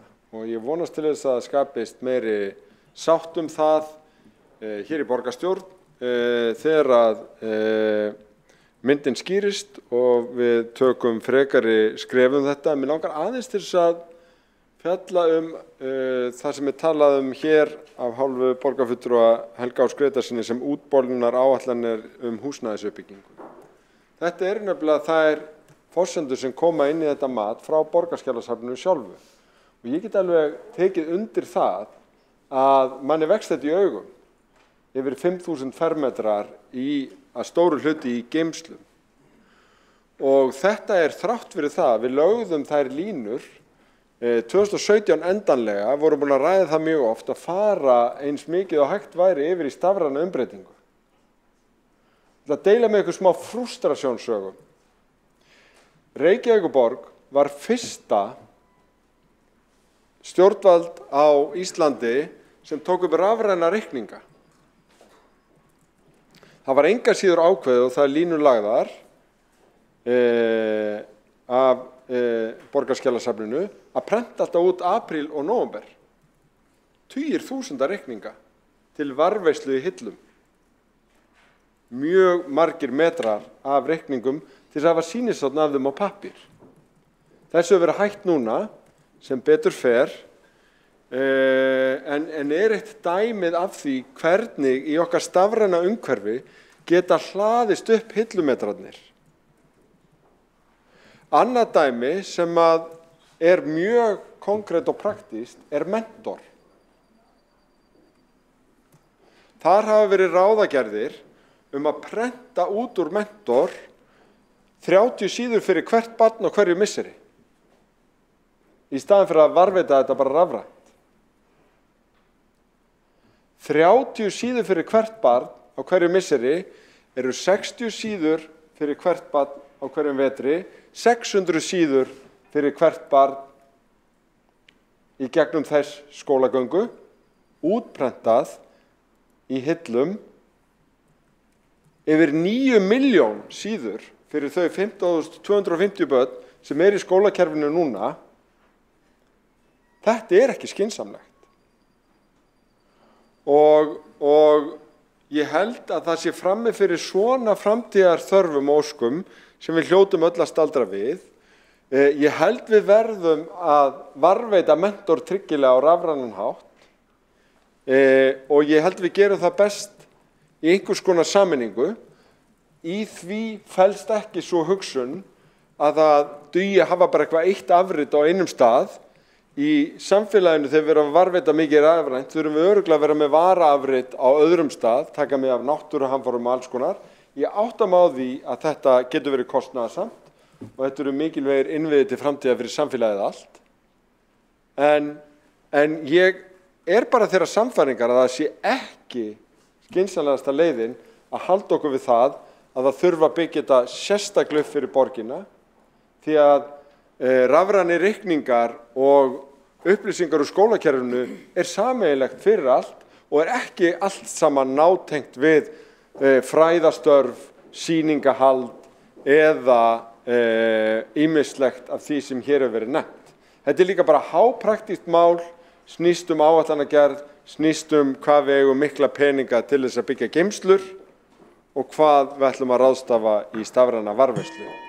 Þannig að ég held að við séum að velja hér skynsamlegustu leiðina til að stíga næstu skref. Borgarstjóri hefur lokið máli sínu og einn hefur óskað eftir að koma upp í andsvar. Það Ragnhildur Alda María Viljánsdóttir, gjörðu svo vel. Já, ég ætla svo sem ekki að fara mikið út í það sem maður nefndi, annað en að nefna það að mér þykir áhugavert að bankar passa sig alltaf að prenta allt út af ástæðu, sko. Hitt það sem ég vildi fá að spyrja og fá svar við, sem af hverju upplýsingafulltrúar borgarinnar voru látið tilkynna að það væri búið að taka ákvörðun að leggja niður Borgarskjalasafn, þrátt fyrir að slíkt væri augljóslega ekki búið. Borgarfulltrúinn hefur lokið við að veita ansvar og svara þá ansvari borgarstjóri. Forseti, ágæta borgarstjórn, það sem borgarfulltrúinn væntanlega að vísa til var að það lá fyrir áætlun að halda starfsmannafund með Borgarskjalasafni áður en að fundagerð borgarráðs væri tilbúin til þess að starfsfólk Borgarskjalasafns þyrfti ekki að lesa það í fréttunum að slíkar tillögur væru á borðinu. Aðkoma upplýsingafulltrúa sem að borgarfulltrúi nefnir lítur bara að því að eftir hvern borgarráðsfund að þá eru birtar fréttir á heimasíðu borgarinnar þær ákvarðanir sem að teknar eru á viðkomandi borgarráðsfundum. Borgarstjóri hefur lokið við að veita ansvar og svara það, veiti það ansvar öðru sinni. Ragnhildur Alda María Viljánsdóttir. Nei, ég ekki að tala þennan fund sem þú vísar í. Ég að tala fréttatilkynningu sem að má meðal annars sjá á Facebook síðu Reykjavíkurborgar sem að birt var bara strax eftir fimmtudagsfund borgarráðs í síðustu viku, þar sem tilkynnt var að Borgarskjalasafn yrði lagt niður og það hefði verið samþykkt þrátt fyrir að þessu hefði verið frestað hingað. Þannig að vísað hingað. Þannig að það sem ég raun og veru fá að vita að hvernig stendur á því að þetta ekki fyrsta sinn sem þetta gerist, sko, sem ég hef séð fréttatilkynningar eða slíkt.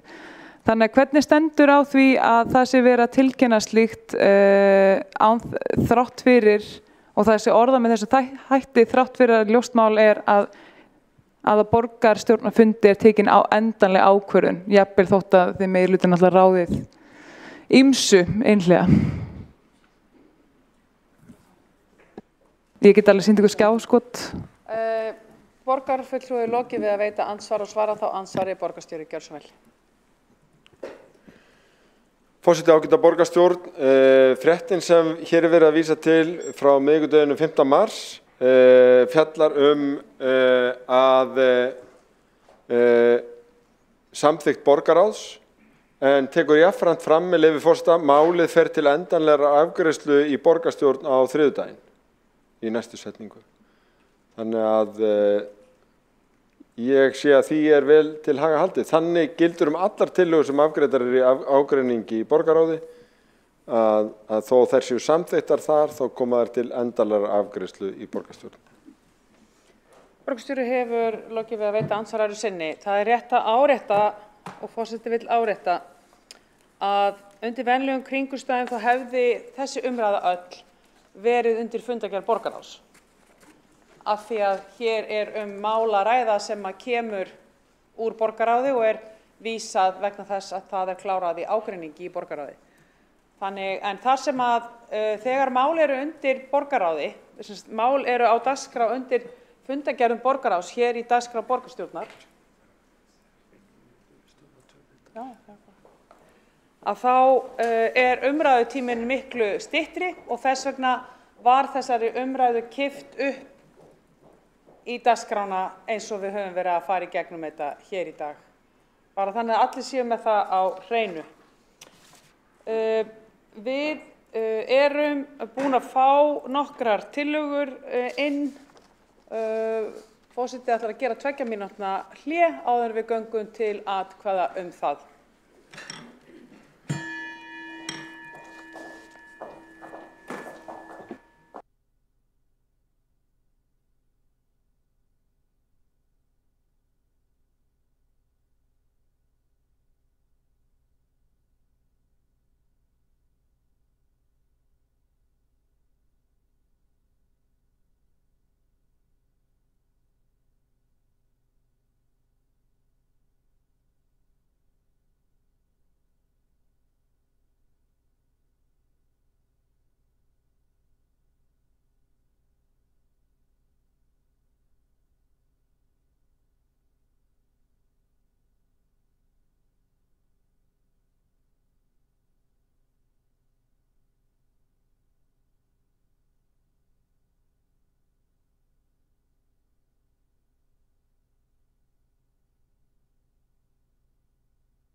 Fundi er framhaldið hér í borgarstjórn þriðjudaginn 7. mars og við erum komin að atkvæðagreiðslu í máli 3 á dagskrá borgarstjórnar í dag sem er tillaga framtíðar högun á starfsemi Borgarskjalasafns.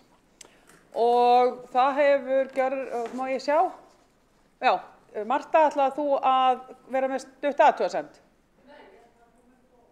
Gjörðu svo vel, taka til máls undir fundarsköp, gjörðu svo vel. Það má gjarnan gera það á stól bara en en fyrst út komin á svona mikla ferð þá bara kemur greinilega upp, gjörðu svo vel. Já, forseti, ágætu borgarfulltrúar, ég kem hér upp fyrir hönd minnihlutans með óskum það að það fari fram nafnakall tillögu borgarstjóra framtíðar högun á starfsemi Borgarskjalasafns. Takk fyrir það, það er sjálfsagt að verða við því. Fyrir liggur hér hjá okkur í rauninni 3 atkvæðagreiðslur. Það er það er bara verið að óska eftir tillögu sem fyrir liggur, Alessandra. Við vorum alveg með það á hreinu, það kom alveg skýrt fram í máli borgarfulltrúans. Það var tillaga borgarstjóra sem var óskað eftir að vera með nafnakall í. Er það ekki alveg 100% borgarfulltrúi Marta? Já. Fyrir fundinum liggur hins vegar ein frávísunartillaga sem við munum bera upp fyrst. Síðan liggur hér fyrir breytingartillaga Sjálfstæðisflokks, Sósíalistaflokks Íslands, Vinstri grænna og Flokk fólksins og tillögu meirihluta framtíðar högun á starfsemi Borgarskjalasafns. Þið hefðu öll fengið þessa tillögu senda og borgarfulltrúi Hildur Björnsdóttir las hana hér upp, þannig að forseti er náttúrulega ekki að lesa hana aftur upp, en við skulum byrja á frávísunartillögu. Og allir klárir í slaginn. Fyrir fundinum liggur tillaga frá borgarfulltrúanum Mörtu Guðjónsdóttir eða frá minnihlutanum, frá Sjálfstæðisflokki Reykjavíkur,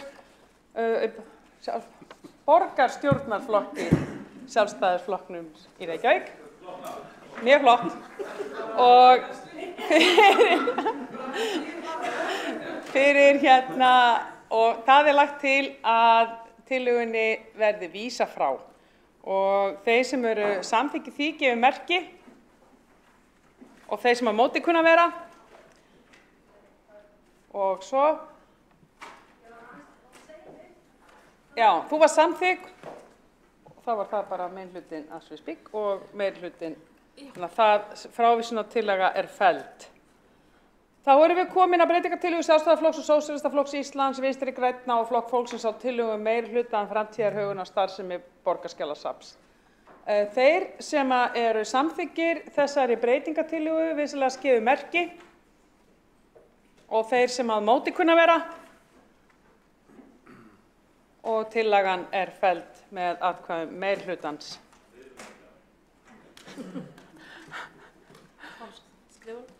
Þá komið að nafnakalli og ég þarf að fá hingað til mín skrifara og hér eru skrifarar Trausti og Árelía sem varamaður Aðalsteins sem skrifari. Á meðan þau koma hingað upp þá vil ég taka það fram fyrir þá sem eru nýja í borgarstjórn og þetta fer þannig fram að forseti mun draga hér númer. Skrifarar munu kíkja á, þið standið hér fyrir framann, ég mun sýna númer, ég er hér með fyrir framan mig lista af nöfnum sem eru númeruð, svo tala sem kemur upp er númerið á þeim fyrsta sem ég kalla upp. Ég mun síðan kalla upp nafn og spyrja hvort að tillagan sé samþykkt, þannig að svarið verður já eða nei og ég mun endurtaka það, sem sagt á að samþykkja tillöguna sem fyrir liggur eða á að synjunni. Og ég dreg núna allt í beinni forspárgildi og það er númer 4 staðfest og það er Einar Þorsteinsson sem er númer 4. Þá megið þið bara gjarnan fá okkur sæti og takk fyrir samstarfið.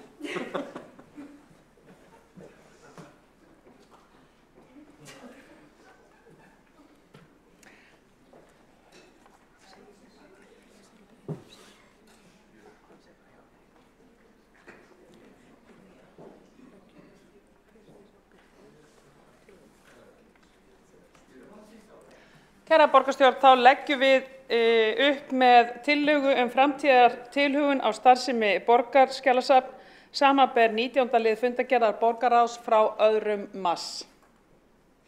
Þar tillagan. Einar Þorsteinsson. Ég samþykki þessa tillögu. Borgarfulltrúinn sagði já. Friðjón R. Friðjónsson. Nei. Borgarfulltrúinn sagði nei. Heiða Björk Hilmisdóttir. Já. Borgarfulltrúinn sagði já. Helgi Ás Gretarsson. Helgi Ás Gretarsson. Nei. Borgarfulltrúinn sagði nei. Hildur Björnsdóttir. Nei. Borgarfulltrúinn sagði nei. Hjálmar Sveinsson. Segi já. Borgarfulltrúinn segir já. Kjartan Magnússon. Nei. Borgarfulltrúinn segir nei. Kolbrún Baldursdóttir. Ég segi nei. Borgarfulltrúinn segir nei. Kristinn Jón Ólafsson. Já. Borgarfulltrúinn segir já. Magnea Gná Jóhannsdóttir. Já. Borgarfulltrúinn segir já. Magnús Davíð Nordal. Já. Borgarfulltrúinn segir já. Marta Guðjónsdóttir. Ég segi nei. Borgarfulltrúinn segir nei. Ragnhildur Alda María Vilhjálmsdóttir. Nei. Borgarfulltrúinn segir nei. Sanna Magdalena Mörtudóttir. Ég segi nei. Borgarfulltrúinn segir nei. Sara Björg Sigurðardóttir. Ég segi já. Borgarfulltrúinn segir já. Skúli Helgason. Ég segi já. Borgarfulltrúinn segir já. Stefán Pálsson. Nei. Borgarfulltrúinn segir nei. Trausti Breiðfjörð Magnússon. Nei. Borgarfulltrúinn segir nei. Þorvaldur Danielsson. Já. Borgarfulltrúinn segir já. Þórdís Lóa. Ég síðust. Alexandra Brím. Ég segi já. Borgarfulltrúinn segir já. Árelía Eydís Guðmundsdóttir. Já. Borgarfulltrúinn segir já. Dagur B. Eggertsson. Já. Borgarfulltrúinn segir já og Þórdís Lóa Þórasdóttir og borgarfulltrúinn segir já. Tillagan samþykkt og þá höldum við áfram með dagskrá fundarins. Komið að 4. lið á dagskrá borgarstjórnar umræðum verkefni Betri borg fyrir börn og skilvirkni þess að beiðni borgarfulltrúa Flokks fólksins. Lagt til að tillögunni sé frestað og ef enginn hefur mótmælum umræða, já, þetta umræða. Þetta umræða verkefni Betri borg og lagt til að málinu sé frestað og ef enginn hefur mótmælum þá það samþykkt. Hjá ykkur. Viljið það? Óskað hefur verið eftir atkvæðagreiðslu frestunartillöguna þá bæði í máli 4 og síðan seinna í máli 6. Nei, við ætlum ekki að gera það, Alessandra, frábær hugmynd, en nei. Góðar. Hér lagt til að umræðu verkefni Betri borg fyrir börn og skilvirkni þess sé frestað. Þeir sem samþykkja frestun gefi merki. Þeir sem á móti kunna vera. Takk fyrir það. Nú mál númer 5 á dagskrá umræðan hlutverk Borgarskjalasafns Reykjavíkur að beiðni borgarfulltrúa Sjálfstæðisflokks, Sósíalistaflokks Íslands og Flokks fólksins og Vinstri grænna. Sú umræða fór fram undir máli 3, þannig að því máli lokið. Þá eru komin að tillögu Sjálfstæðisflokksins uppfyllt biðskili og forseti leggur til að því máli verði frestað og það hefur óskað eftir atkvæðagreiðslu líka undir því. Þeir sem eru sammála því að málinu sé frestað gefi merki. Þeir sem á móti kunna vera. Takk fyrir. Eins og gjörðu svo vel. Já, við borgarfulltrúar Sjálfstæðisflokksins við mótmælum harðlega þessari ákvörðun að ryðja með þessum hætti 2 málum að dagskrá borgarstjórnarfundarins í krafti meirihluta atkvæða. Þetta sýnir að meirihlutin reiðubúinn að beita gerðarlegslegum vinnubrögðum til að takmarka lögverndaðan rétt okkar borgarfulltrúa til að setja mál á dagskrá borgarstjórnarfunda og fá þau þar tekin til umræðu atkvæðagreiðslu. Og við afskulum okkur rétt til bókunar. Takk fyrir það. Þá eins og kom fram í upphafi fundar, þá var óskað eftir því að mál númer 7 og 8 sem eru kosning í menningar, íþrótta og tómstundaráð og kosning í stafrænt ráð sé frestað og forseti hefur orðið við því. Einnig kom fram ósk að taka inn með afbrigðum kosningar í ráð og nefndir og ef enginn hefur mótmælum við því þá ætlar forseti að verða við því. Flott. Og þá skulum við, þið hefðu öll fengið þessar kosningar sendar, þá munum við fara í gegnum það. Það er kosning í skóla- og frístundaráð. Það er lagt til að Elísabet Guðrún Jónsdóttir taki sæti í skóla- og frístundaráði í stað Rannveigar Ernudóttur, og ef enginn hefur mótmælum þá lít ég svo á það sem samþykkt. Svo er kosningin í aðgengis- og samráðsnefnd í málefnum fatlaðs fólks. Lagt er til að Elísabet Guðrún Jónsdóttir taki sæti í aðgengisnefnd og samráðsnefnd í málefnum fatlaðs fólks í stað Rannveigar Ernudóttur, og að Rannveig taki sæti sem varamaður í nefndinni í stað Magnúsar Davíðs Nordal. Jafnframt er lagt til að Elísabet verði formaður nefndarinnar, og ef enginn hefur mótmælum þá er það samþykkt. Lagt er til, þá er að kosning í umhverfis- og skipulagsráð. Lagt er til að Elísabet Guðrún Jónsdóttir taki sæti sem varamaður í umhverfis- og skipulagsráði í stað Rannveigar Ernudóttir, og ef enginn hefur mótmælum þá er það samþykkt. Kosning í stafrænt ráð. Lagt er til að Elísabet Guðrún Jónsdóttir taki sæti í stafrænu ráði í stað Rannveigar Ernudóttir, og að Rannveig taki sæti sem varamaður í ráðinu í stað Magnúsar Davíðs Nordal, og ef enginn hefur mótmælum þá er það samþykkt. Kosning í innkauparáð, innkaupa- og framkvæmdaráð. Lagt er til að Elísabet Guðrún Jónsdóttir taki sæti í innkaupa- og framkvæmdaráði í stað Kristins Jóns Ólafssonar, og Kristín taki sæti sem varamaður í ráðinu í stað Rannveigar Ernudóttur, og ef enginn hefur mótmælum þá er það samþykkt. Þá er að kosning í íbúðaráð Breiðholts. Lagt er til að Elísabet Guðrún Jónsdóttir taki sæti sem varamaður í íbúðaráði Breiðholts í stað Alexöndru Brím, og ef enginn hefur mótmælum þá er það samþykkt. Og þá erum við komin að fundargerð borgarráðs frá 2. mars, og einn hefur óskað eftir að koma á mælendaskrá. Kjartan Magnússon, gjörðu svo vel. Þú þekkir þetta, þú segir okkur undir hvaða lið þú tekur til máls.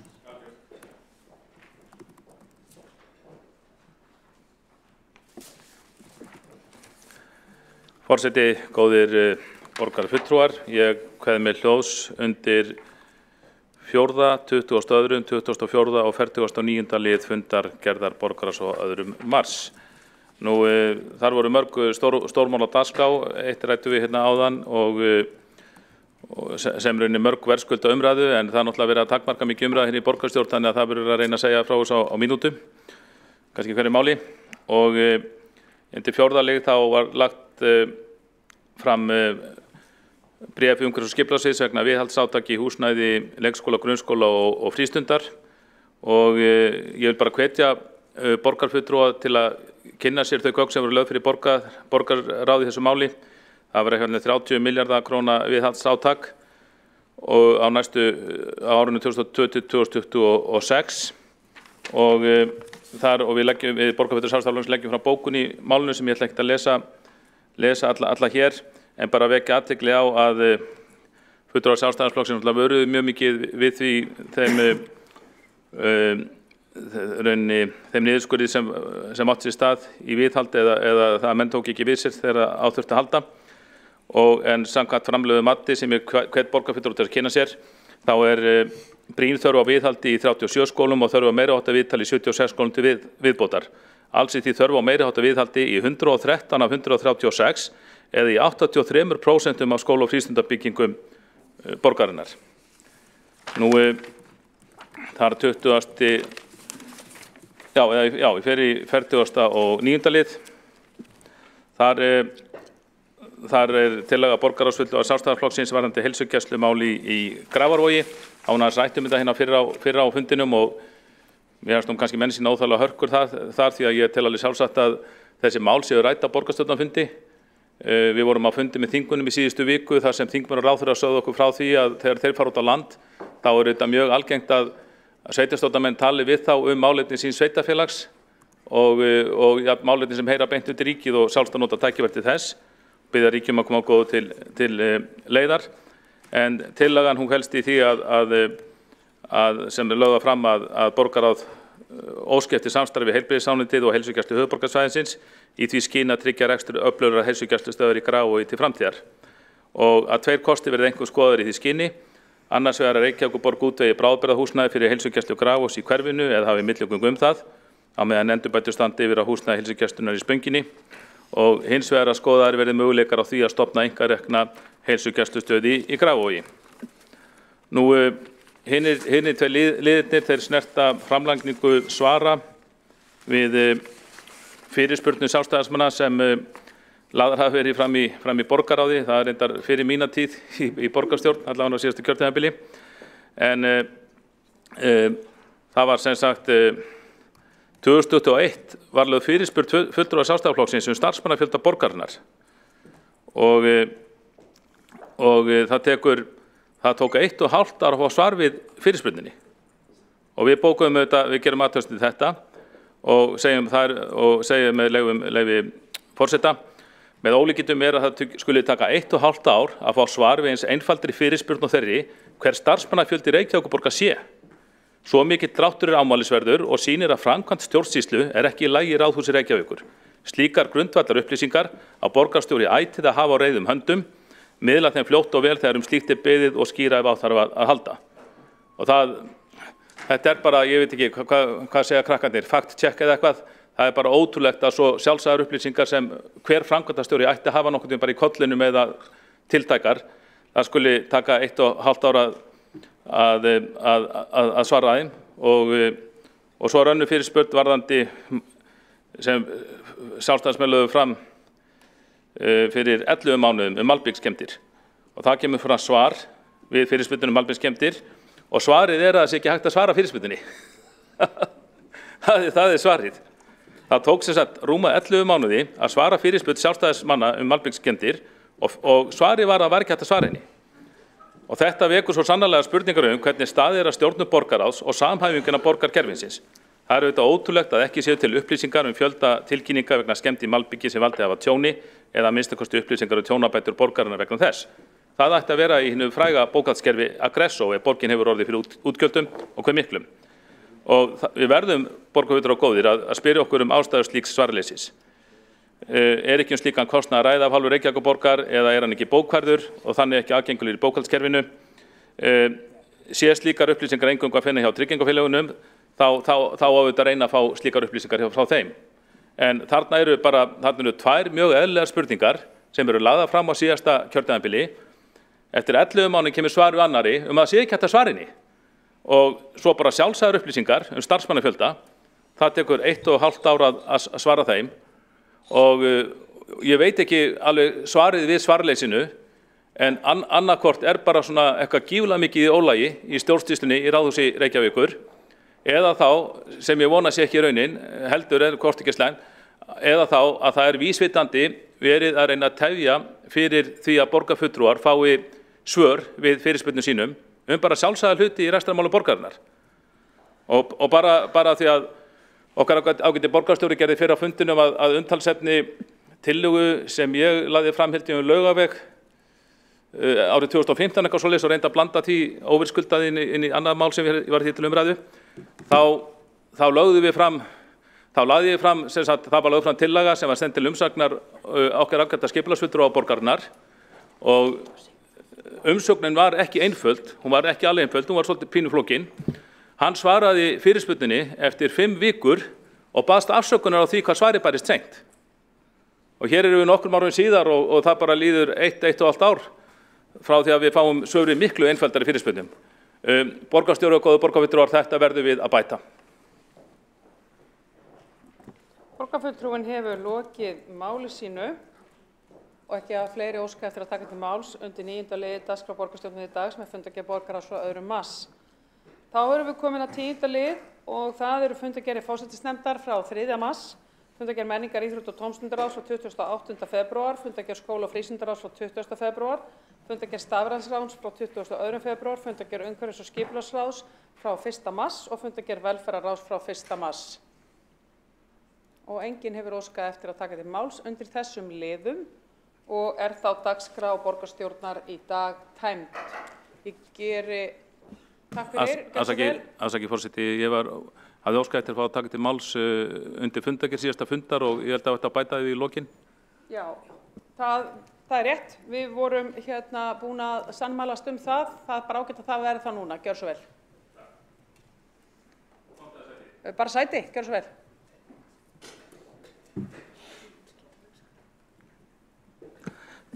Forseti, góðir borgarfulltrúar, á síðasta borgarstjórnarfundi 21. febrúar lögðu borgarfulltrúar Sjálfstæðisflokksins fram tillögu samráð við íbúa og rekstraraðila vegna breytinga við Brautarholt sem óskað var eftir að tekin á dagskrá með afbrigðum. Fulltrúar meirihluta Framsóknarflokks, Pírata og Viðreisnar höfnuðu því hins vegar að tillagan er tekin á dagskrá. Umrædd tillaga birtist ekki í fundargerð fundarins. Borgarfulltrúar Sjálfstæðisflokksins gera athugasemd við það og óska eftir því að tillagan sem ég er búinn að senda forseta verði birt í fundargerð þessa fundar. Og þetta gefur okkur bara kannski tilefni til þess að fara yfir það. Þetta er ekki í fyrsta, ég sést nokkrum sinnum hef ég rekið augun í að það vantar hluti í fundargerðir og ég bara hvet þá sem gangar á fundargerðum og forsætisnefnd til að fylgjast vel með þessum hlutum því að það er sjálfsögðu bagalegt að hér skuli vera lagðar fram tillögur hér á borgarstjórnarfundum og jafnvel bókanir í borgarráði og síðan birtist það ekki. Af því að við höfum maður getur ekki fylgst endilega vel með lesi allar fundargerðir til þrautar fundarna sem sittur. Þannig það er mjög mikilsvert að þetta atriði sé í lagi. Þannig að mér langar til að biðja fyrir hönd Sjálfstæðisflokksins að menn vaki yfir þessu og við óskum eftir þessi tillaga sem skilar sér ekki fundargerð, hún þá bókuð í staðinn inn í fundargerð þessa fundar. Takk fyrir þetta. Það er nú þannig þegar að tillögur berast og eru ekki teknar inn með afbrigðum, þá eru þær ekki partur af fundinum og koma þar að leiðandi ekki í fundargerð. Hins vegar er það bara ágætt að vaka vel yfir fundargerðum og það hefur gengið ágætlega ef að einhverjar villur hafa komið að fá bara þær villumeldingar strax, bara leið og fundargerðin kemur út eftir 1-2 daga, það er bara fínt. Við höfum orðið við þeim óskum og við urðum við þessari ósk borgarfulltrúa Kjartans Magnússonar að fá að taka til máls undir þessu og taka inn bókun því tengdu. En það breytir samt ekki þeirri staðreynd að það er tillögur sem koma inn á fund og eru óska eftir að taka með afbrigðum og eru ekki teknar inn með afbrigðum, eru þar leiðandi ekki partur af fundinum og eru ekki teknar orðrétt inn í fundargerð. Við skulum gjöra svo vel, ætlar að halda áfram, Kjartan? Nei, ég ætlaði bara að fara að klára þetta. Ok? Já, ég bara, þá langar við bara að spyrja hver er niðurstaðan og ég er bara ósammála mati að tillögur sem eru bornar upp á fundi og felt að taka á dagskrá. Ég er aðfarið mig við sérfræðingi í fundaritun og ég er bara ósammála, en kannski geta með mér ósammála þetta. En hver er niðurstaðan? Verður það bókuð inn í fundargerð þessa fundar? Já, við höfum orðið við því að þetta kemur inn í bókun þessa fundar. Takk fyrir það og ég veit ekki til þess að eigi neitt eftir að lesa bókanir, er það ekki rétt? Allir búnir að senda inn og allt klappa og klárt, takk fyrir það. Þá er fundi borgarstjórnar þriðjudaginn 7. mars og þá er honum lokið og klukkan er 19:14 og ég segi fundi slitið. Skrifarar vinsamlegast verið eftir og Árlega mín, þú ert skrifari.